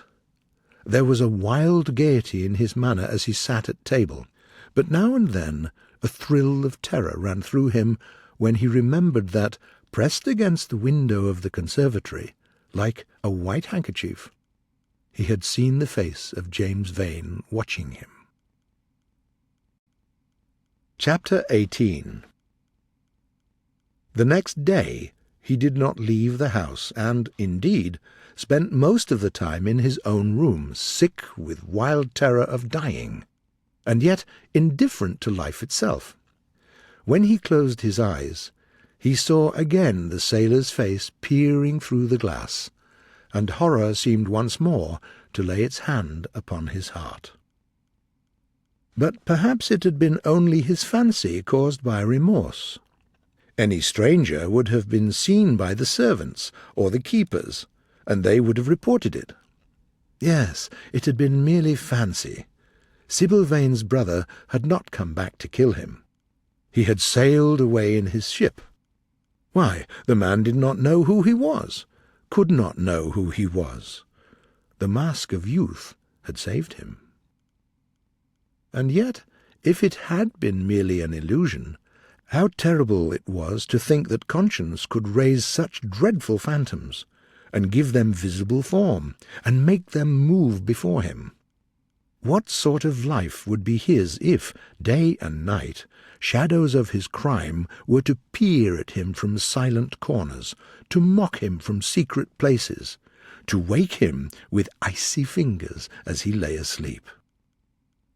As the thought crept through his brain, he grew pale with terror, and the air seemed to him to have become suddenly colder.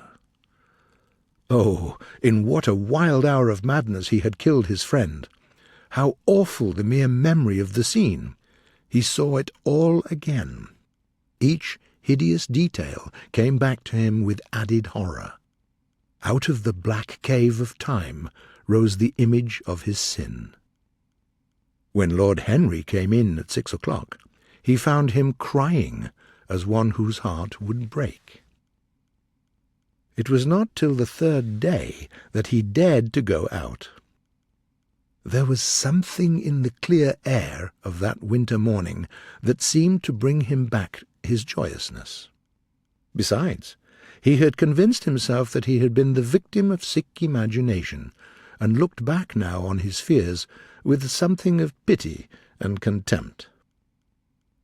After breakfast, he walked with the Duchess for an hour in the garden, and then drove across the park to join the shooting party.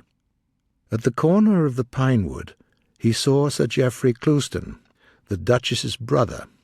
He jumped from the cart and made his way towards his guest. "Have you had good sport, Geoffrey?" he asked. "Not very good, Dorian. I think most of the birds have gone to the open. I dare say it will be better after lunch, when we get to new ground." Dorian strolled by his side. Suddenly, from a tusk of old grass some 20 yards in front of them, started a hare. Sir Geoffrey put his gun to his shoulder, but there was something in the animal's grace of movement that strangely charmed Dorian Gray, and he cried out at once, "Don't shoot it, Geoffrey! Let it live!" "What nonsense, Dorian!" laughed Sir Geoffrey, and fired. There were 2 cries heard: the cry of a hare in pain, which is dreadful, and the cry of a man in agony, which is worse. "Good heavens, I've hit a beater!" exclaimed Sir Geoffrey. "What a fool the man was to get in front of the guns! Stop shooting there!" he called out at the top of his voice. "A man is hurt!" The head keeper came running up with a stick in his hand. "Where, sir? Where is he?" he shouted. At the same time the firing stopped along the line. "Here," answered Sir Geoffrey angrily, hurrying towards the thicket. "Why on earth don't you keep your men back? Spoiled my shooting for the day." Dorian watched Sir Geoffrey and the head keeper plunge into the thicket. In a few moments they returned, dragging a body after them into the sunlight. He turned away in horror. It seemed to him that misfortune followed wherever he went. After a few moments, that were to him like endless hours of pain, he felt a hand laid on his shoulder. He started and looked round. "Dorian," said Lord Henry, "I had better tell them that the shooting is stopped for today. It would not look well to go on." "I wish it was stopped forever, Harry," he answered bitterly. "The whole thing is hideous and cruel. Is the man—" He could not finish the sentence. "I'm afraid so," answered Lord Henry. "Come, let us go home." They walked side by side for nearly 50 yards without speaking. Then Dorian looked at Lord Henry and said, with a heavy sigh, "It's a very bad omen, Harry, a very bad omen." "What is?" asked Lord Henry. "Oh, this accident, I suppose. My dear fellow, it can't be helped. It was the man's own fault. Why did he get in front of the guns? Besides, it's nothing to us. It's rather awkward for Geoffrey, of course, but there is no use talking about the matter." Dorian shook his head. "It's a bad omen, Harry. I feel as if something horrible were going to happen to some of us. To myself, perhaps," he added, passing his hand over his eyes with a gesture of pain. The elder man laughed. "The only horrible thing in the world is boredom, Dorian. That is the only sin for which there is no forgiveness. But we're not likely to suffer from it unless these fellows keep chattering about this thing at dinner. I must tell them that the subject is to be tabooed. As for omens, there's no such thing as an omen. Destiny does not send us heralds. She's too wise or too cruel for that. Besides, what on earth could happen to you, Dorian? You have everything in the world that a man can want. There is no one who would not be delighted to change places with you." "There is no one with whom I would not change places, Harry.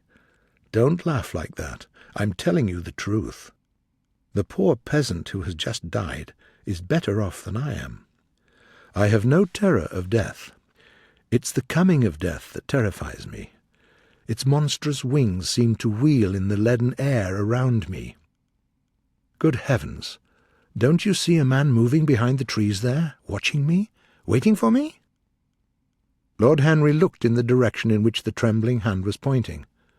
"Yes," he said, smiling. "I see the gardener waiting for you. I suppose he wants to ask you what flowers you wish to have on the table tonight. How absurdly nervous you are, my dear fellow. You must come and see my doctor when we get back to town." Dorian gave a sigh of relief as he saw the gardener approaching. The man touched his hat, glanced for a moment at Lord Henry in a hesitating manner, and then handed a letter to his master. "Her Grace told me to wait for an answer," he murmured. Dorian put the letter into his pocket. "Tell Her Grace that I'm coming in," he said coldly. The man turned round and went rapidly in the direction of the house. "How fond women are of doing dangerous things," laughed Lord Henry. "It's one of the qualities in them that I admire most. A woman will flirt with anybody in the world as long as other people are looking on." "How fond you are of saying dangerous things, Harry. You're quite wrong here. I like the Duchess very much, but I don't love her. I wish I could love," cried Dorian. "But I seem to have lost the passion and forgotten the desire. I'm too much concentrated on myself. My own personality has become a burden to me. I want to escape, to go away, to forget. It was silly of me to come down here at all. I think I shall send a wire to Harvey to have the yacht got ready. On a yacht, one is safe." "Safe from what, Dorian? You're in some trouble. Why not tell me what it is? You know I would help you." "I can't tell you, Harry," he answered sadly, "and I dare say it is only a fancy of mine. This unfortunate accident has upset me. I have a horrible feeling that something of the kind may happen to me." "What nonsense!" "I hope it is, but I can't help feeling it. I think I must go and lie down. You will apologize to the Duchess for me, won't you?" Upstairs in his own room, Dorian Gray was lying on a sofa, terrified. Life had suddenly become too hideous a burden for him to bear. The dreadful death of the unlucky beater, shot in the thicket like a wild animal, had seemed to him to prefigure death for himself also. At 5 o'clock he rang his bell for his servant and gave him orders to pack his things for the night express to town, and to have the hansom at the door by 8:30. He was determined not to sleep another night at Selby Royal. It was an ill-omened place. Death walked there in the sunlight. Then he wrote a note to Lord Henry, telling him that he was going up to town to consult his doctor, and asking him to entertain his guests in his absence. As he was putting it into the envelope, a knock came to the door, and his valet informed him that the head-keeper wished to see him. He frowned and bit his lip. "Send him in," he muttered, after some moments' hesitation. As soon as the man entered, Dorian pulled his cheque-book out of a drawer. "I suppose you've come about the unfortunate accident of this morning, Thornton," he said, taking up a pen. "Yes, sir," answered the head keeper. "Was the poor fellow married?" asked Dorian, looking bored. "If so, I will send the poor man's family any sum of money you may think necessary." "We don't know who he is, sir. That is what I've come to you about." "Don't know who he is?" said Dorian listlessly. "What do you mean? Wasn't he one of your men?" "No, sir. Never saw him before. Seems like a sailor, sir." The pen dropped from Dorian Gray's hand, and he felt as if his heart had suddenly stopped beating. "A sailor?" he cried. "Did you say a sailor?" "Yes, sir. He looks as if he'd been a sort of sailor, tattooed on both arms, and that kind of thing." "Was there anything found on him?" said Dorian, looking at the man with startled eyes. "Anything that would tell his name?" "Some money, sir, not much, and a gun. There was no kind of any name." Dorian started to his feet. A terrible hope flashed across his brain. "Where's the body?" he exclaimed. "Quick! I must see it at once." "It's in an empty stable in the home farm, sir." "The home farm? Go there at once and meet me. Tell one of your men to bring my horse round. No, never mind. I'll go to the stables myself. It'll save time." In less than a quarter of an hour, Dorian Gray was riding down the long avenue as hard as he could. When he reached the home farm, he leaped from the saddle, hurried to the door, opened it, and entered.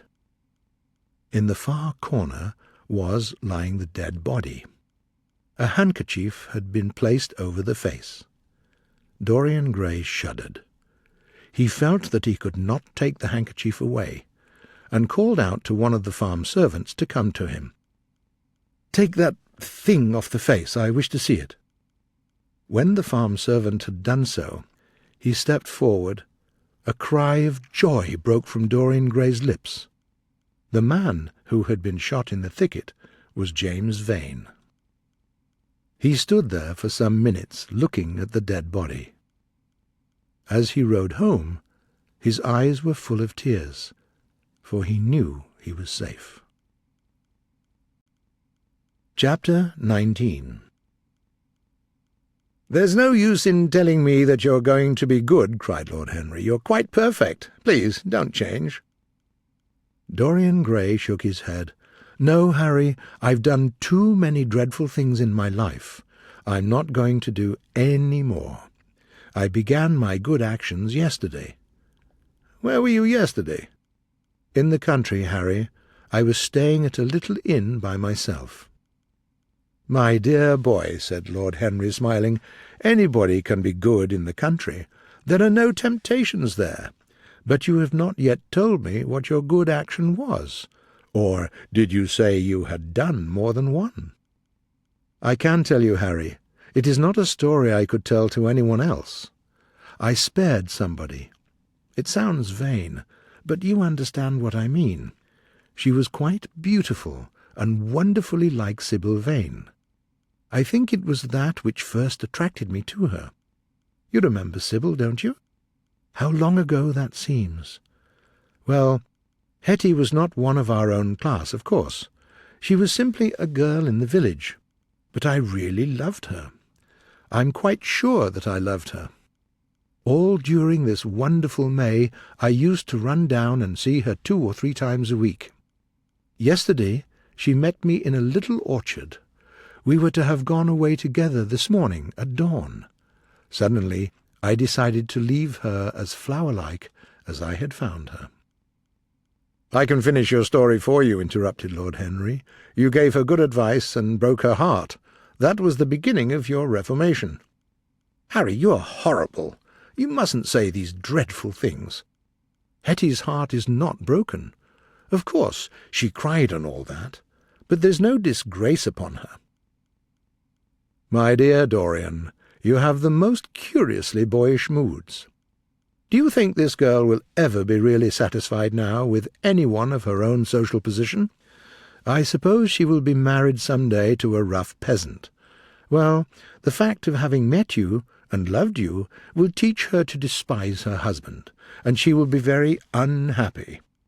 From a moral point of view, I cannot say that I think much of your reformation. Even as a beginning, it is poor. Besides, how do you know that Hetty isn't floating at the present moment in some pond? I can't stand this, Harry. You mock at everything, and then suggest the most serious tragedies. I'm sorry I told you now. I don't care what you say to me. I know I was right in acting as I did. Poor Hetty. As I rode past the farm this morning, I saw her white face at the window. Don't let us talk about it any more, and don't try to persuade me that the first good action I have done for years is really a sort of sin. I want to be better. I'm going to be better. Tell me something about yourself. What is going on in town? I've not been to the club for days. The people are still discussing poor Basil's disappearance. I should have thought that they'd got tired of that by this time, said Dorian, frowning slightly.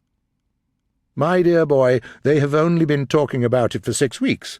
Scotland Yard still insists that poor Basil left for Paris by the midnight train on the 9th of November, and the French police state that Basil never arrived in Paris at all. I suppose in about a fortnight we shall be told that he has been seen in San Francisco. It is a strange thing, but everyone who disappears is said to be seen in San Francisco. It must be a delightful city, and possess all the attractions of the next world. "What do you think has happened to Basil?" asked Dorian, surprised that he could discuss the matter so calmly. "I've not the slightest idea. If Basil wants to hide himself, it's no business of mine. If he's dead, I don't want to think about him. Death is the only thing that ever terrifies me. I hate it." "Why?" said the younger. "Because," said Lord Henry, "one can survive everything nowadays except that. Let us have our coffee in the music-room, Dorian. You must play Chopin to me." Dorian said nothing, but rose from the table and, passing into the next room, sat down to the piano and touched the white and black ivory of the keys.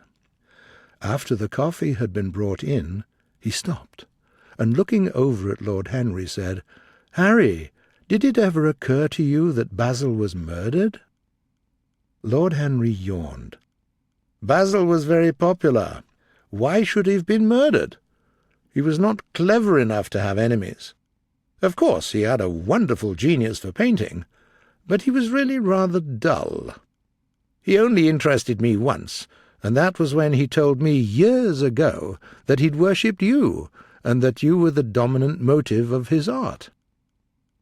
"I was very fond of Basil," said Dorian, with a note of sadness in his voice. "But don't people say that he was murdered?" "Oh, some of the papers do.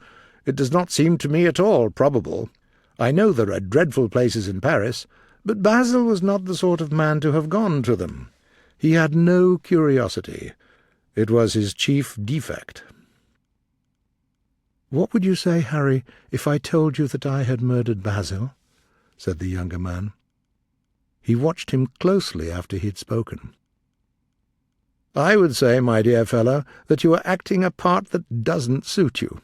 All crime is vulgar, just as all vulgarity is crime.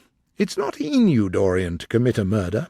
I'm sorry if I hurt your vanity by saying so, but I assure you it is true. Crime belongs exclusively to the lower classes. I don't blame them in the smallest degree. I should fancy that crime was to them what art is to us, simply a method of getting extraordinary sensations." "A method of getting sensations? Do you think, then, that a man who has once committed a murder could possibly do the same crime again? Don't tell me that."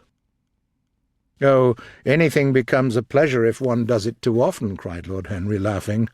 "That's one of the most important secrets of life. I should fancy, however, that murder is always a mistake. One should never do anything that one cannot talk about after dinner. But let us pass from poor Basil. I wish I could believe that he had come to such really romantic end as you suggest, but I can't. I dare say that he fell into the Seine.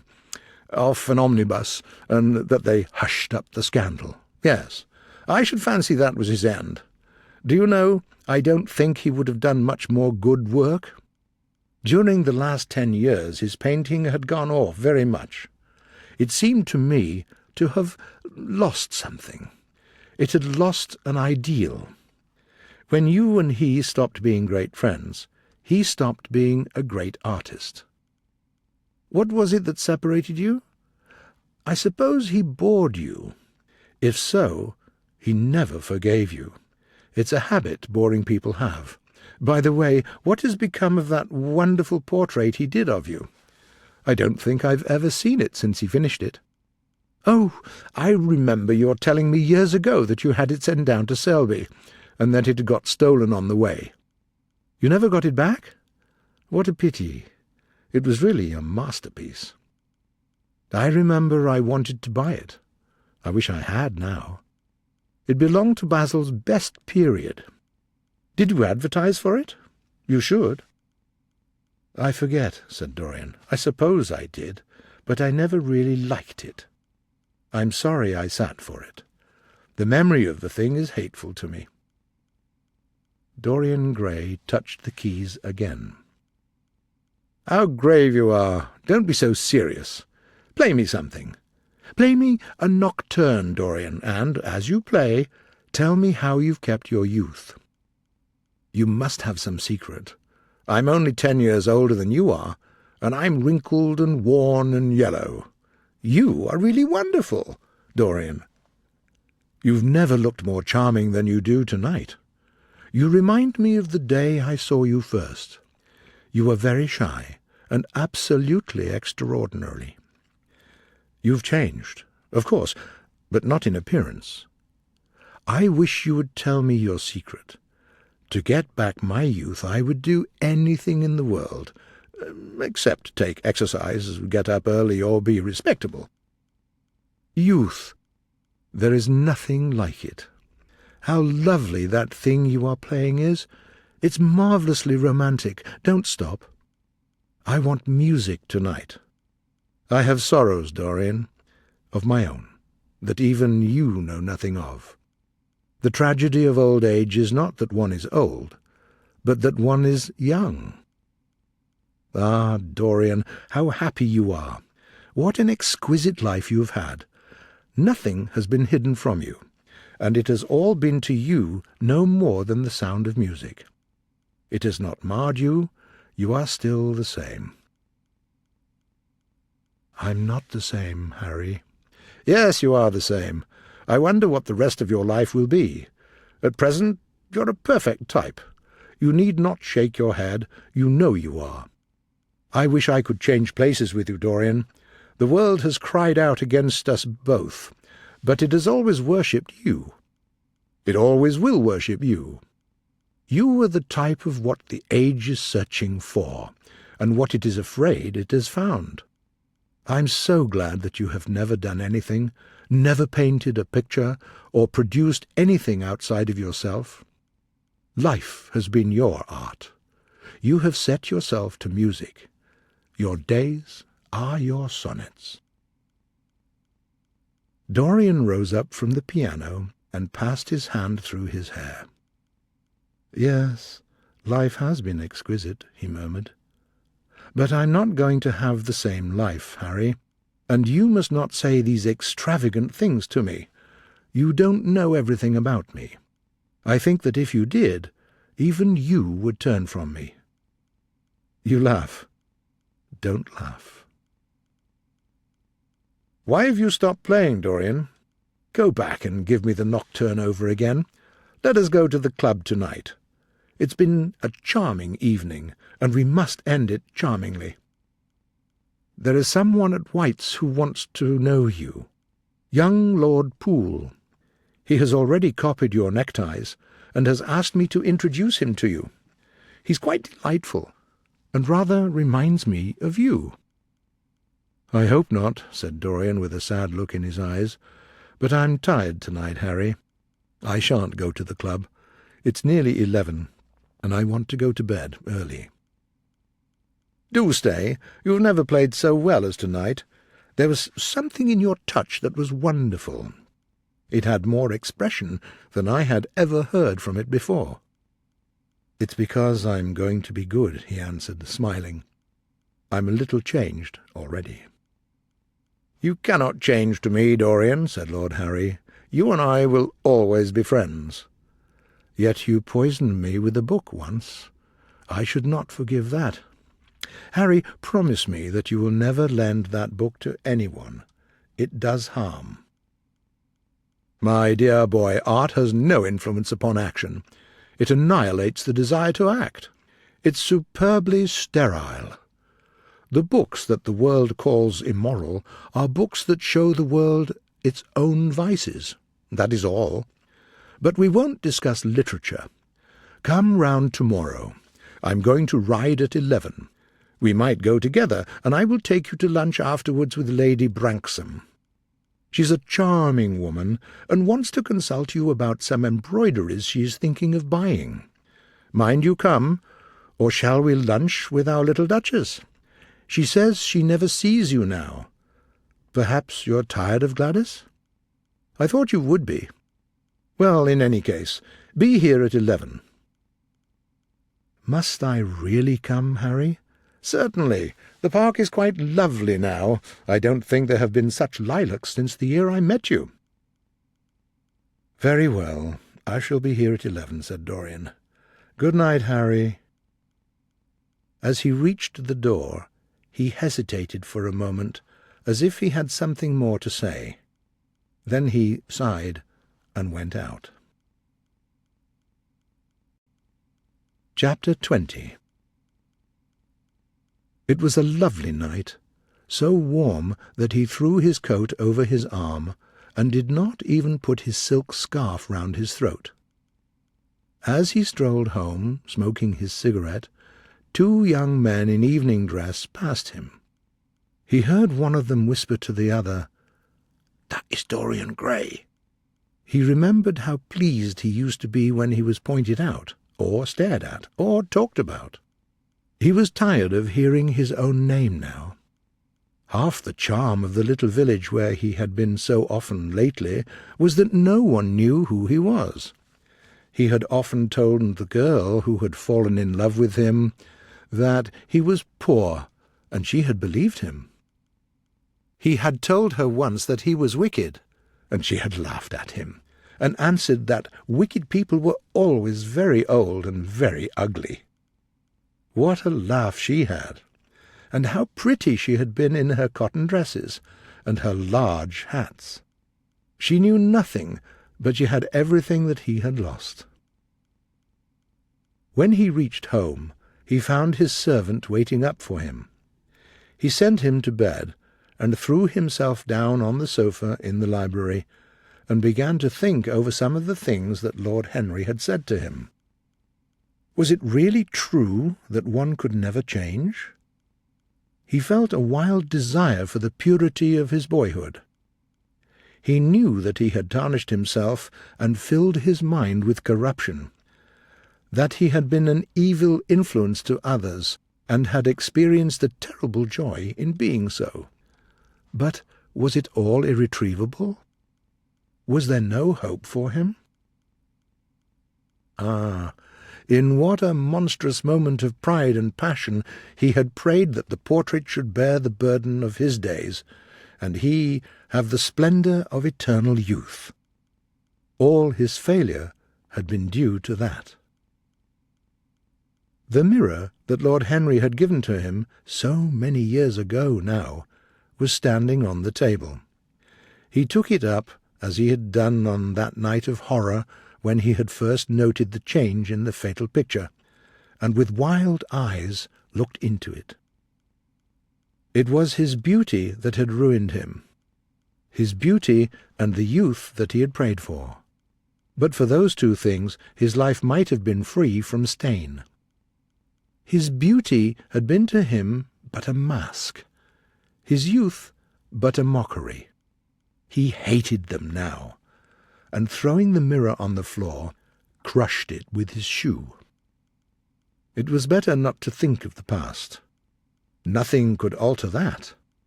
It was himself, and of his own future, that he had to think. James Vane was hidden in a nameless grave in Selby churchyard.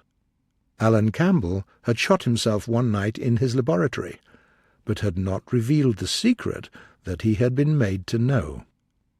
The excitement over Basil Hallward's disappearance would soon pass away. He was perfectly safe there. It was the living death of his own soul that troubled him. Basil had painted the portrait that had marred his life. He could not forgive him that. It was the portrait that had done everything. A new life, that was what he wanted. That was what he was waiting for. Surely he had begun it already. He had spared one innocent thing at any rate. He would never again do evil things. He would be good. As he thought of Hetty Merton, he began to wonder if the portrait in the locked room had changed. Surely it was not still so horrible as it had been. Perhaps if his life became pure, he would be able to remove every sign of evil from the face. Perhaps the signs of evil had already gone away. He would go and look. He took the lamp from the table and crept upstairs. As he unlocked the door, a smile of joy came across his strangely young-looking face and lingered for a moment about his lips. Yes, he would be good, and the hideous thing that he had hidden away would no longer be a terror to him. He felt as if the load had been lifted from him already. He went in quietly, locking the door behind him, as was his habit, and dragged the coverlet from the portrait. A cry of pain and indignation broke from him. He could see no change, except that in the eyes there was a look of cunning, and in the mouth the wrinkle of the hypocrite. The thing was still loathsome, more loathsome than before. Then he trembled. Had it been merely vanity that had made him do his only good action, or the desire for a new sensation, as Lord Henry had hinted, or that passion to act a part that sometimes makes us do things finer than we are ourselves, or perhaps all these? And why was the red stain larger than it had been? There was blood even on the hand that had not held the knife. Confess? Did it mean that he was to confess? To give himself up and be put to death? He laughed. He felt that the idea was monstrous.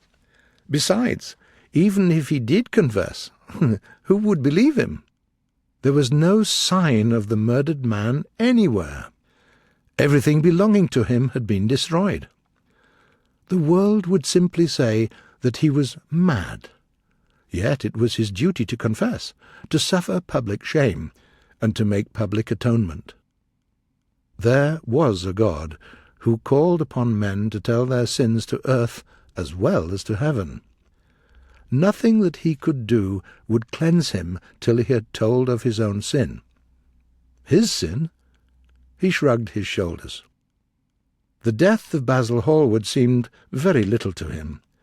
He was thinking of Hetty Merton, for it was an unjust mirror, this mirror of his soul that he was looking at. Vanity? Curiosity? Hypocrisy? Had there been nothing more in his reformation than that? There had been something more. At least he thought so. But who could tell? No, there had been nothing more. Through vanity he had spared her. In hypocrisy he had worn the mask of goodness. For curiosity's sake he had tried the denial of self. He recognized that now. But this murder, was it to dog him all his life? Was he always to be burdened by his past? Was he really to confess? Never. There was only one bit of evidence left against him, the picture itself. That was evidence. He would destroy it. Why had he kept it so long? Once it had given him pleasure to watch it changing and growing old. Of late he had felt no such pleasure. It had kept him awake at night. When he had been away, he had been filled with terror that other eyes might look upon it. Its mere memory had marred many moments of joy. It had been like conscience to him. Yes, it had been conscience. He would destroy it.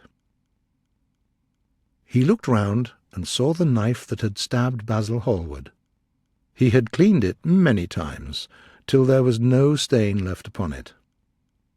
As it had killed the painter, so it would kill the painter's work, and all that that meant. It would kill the past, and when that was dead, he would be free and at peace. He seized the knife and stabbed the picture with it. There was a cry heard, and a crash. The cry was so horrible in its agony that the frightened servants woke and crept out of their rooms. 2 gentlemen who were passing in the square below stopped and looked up at the great house. They walked on till they met a policeman and brought him back. The man rang the bell several times, but there was no answer, except for a light in one of the top windows. The house was all dark. "Whose house is that, constable?" asked the elder of the 2 gentlemen.